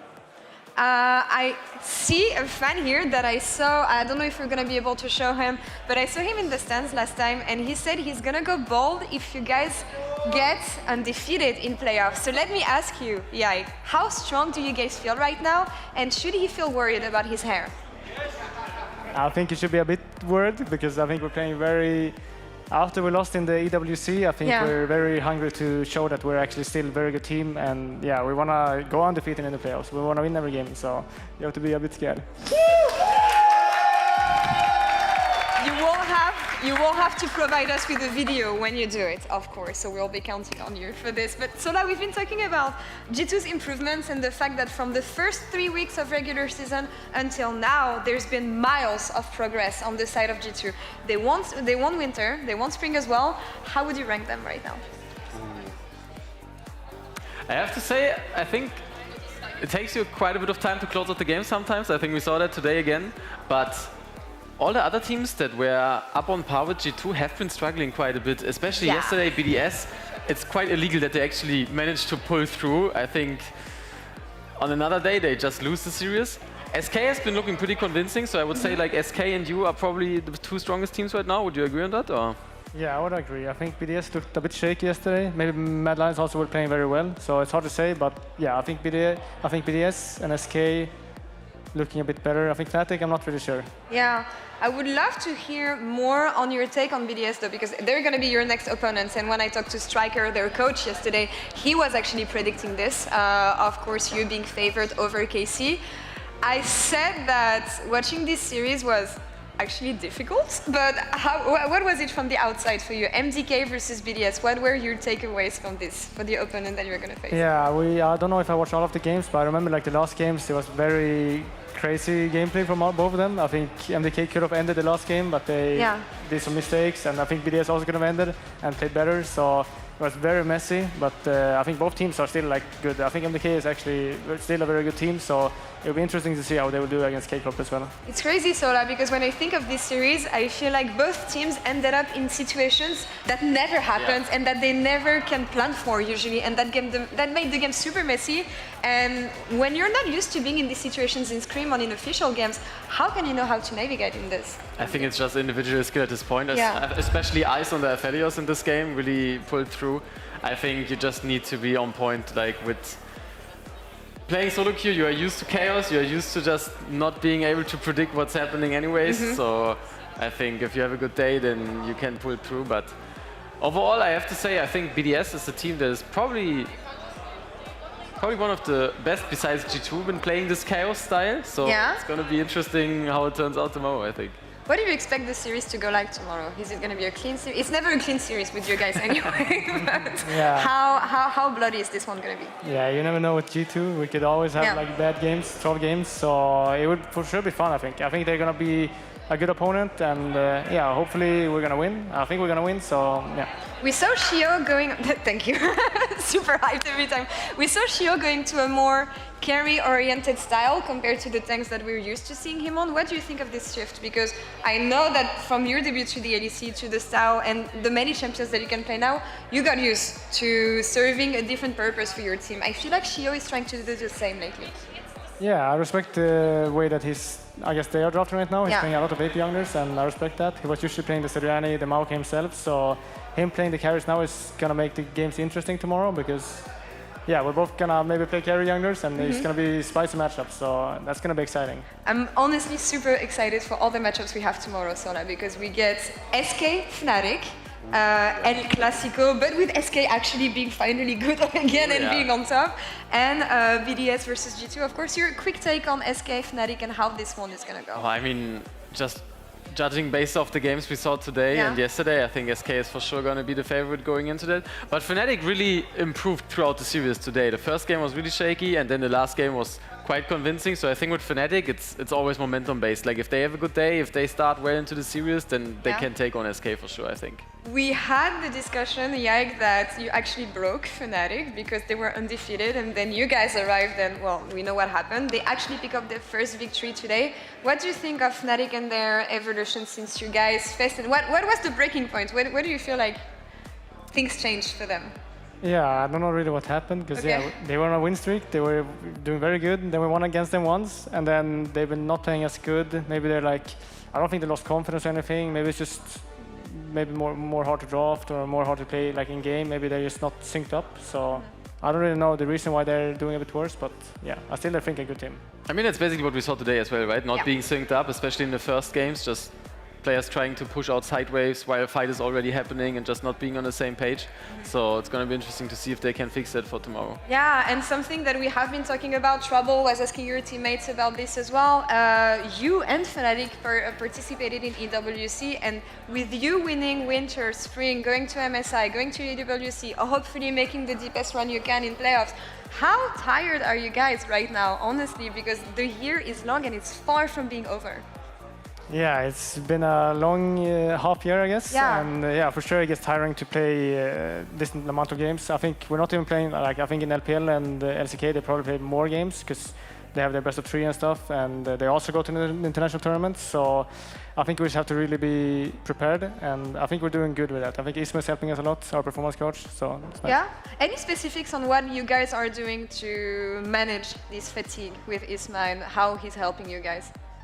Well, yeah, one thing is that every single day we do breathing, 10 minutes or 15 minutes total, and it's just a way to slow our heartbeats, to make sure we calm down when we end the scrim day or also during the scrims, so really making sure that we stay calm always. There's always 2 roads here, Sola. Either being tired is gonna break your rhythm, break your momentum, and we'll see what happens for Fnatic and G2 actually, or it's gonna help you, you're gonna gain more experience, play against the best teams in the world, and actually gain the momentum you need to actually crush playoffs. Yeah, I think it's always a double-edged sword. Like playing more on paper is always good because you just get more experience in, but having stuff like this to balance it out, I think is really, really important. And I think some other teams can probably take a lesson from that, because I think you would agree it's something, when you start doing it, it feels weird, right? It feels like, why are we doing this? But I mean, I think you can attest to that. It actually works. It actually makes a difference.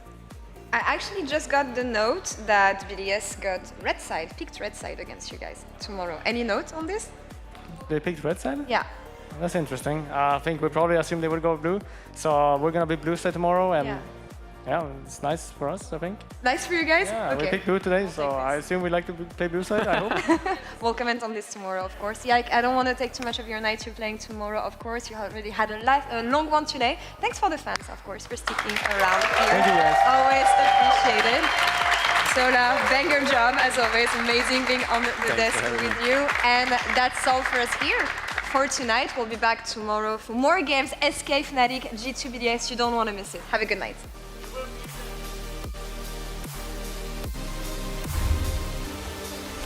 The LEC Summer Playoffs continue here at the Riot Games Arena in Berlin as we welcome you 2 new opponents, Fnatic and GIANT here in this first round, and Oscar Rinnan has brought his pet today, Dagda.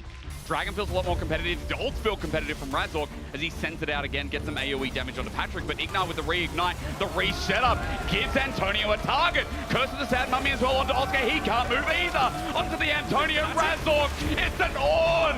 What are we doing there? I doubted, we doubted, but that is a brilliant way to enter playoffs. Guys, if you dive bot, game GG, okay? They up top. Oh my god! Fnatic! What is going on? Good job, Antonio, man, you're the GOAT. Can you cancel him as well and be even more of a... Oh, they show me. Oh my god, you're the GOAT. And when I cancel as well. I do everything for you, man! Oscar, no! In the LVP matchup, the Antonio clutched him with a hammer. Meanwhile, bot, Fnatic are in tatters! Humanoid set up in position as well. Dredgeline comes out. Razork's ulti almost eat into by the Arcane Shifters. The smack back from Humanoid was bloody brilliant. Juan gets a great ulti, but he can't do too much because Oscar's on top of him. Noah's cleaning out. He goes in the back line himself, and Humanoid is there to defend. Fnatic have returned, they've risen, and they are sick of this battle for game 2. The forward god flies through. It's GIANT who pull the trigger onto Oscar. He's isolated, but a re-engage from Jun brings him back on in. And with the brand ult out, again they're burning, but wait a minute. GIANT have bought time. They've got Patrick free firing, and flies are falling down as Humanoid starts carrying again. Noah flies through, and the carries of Fnatic are too far ahead. Fnatic able to bring it back after going down 1-0 in the series, but Gladdy down towards the bottom side of the fight. Targamas has walked his way all the way across here, and Carter goes in first, and someone in the Yak able to get away. The solar flare is gorgeous! A solar flare around an infernal Drake. What serendipity for G2. But now the Elder down to 7,000. Can Closer get in? He's already down to half HP. He tries to dash in, but he can't land the smite. Yike gets this one. The solar flare goes down as Kana goes in, but the GA only buys him a second. It's 2 for Yike already. It's 3 for G2, and the chase continues. Make it 4 alongside the Elder. The back G2 will clean up the series.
Bye.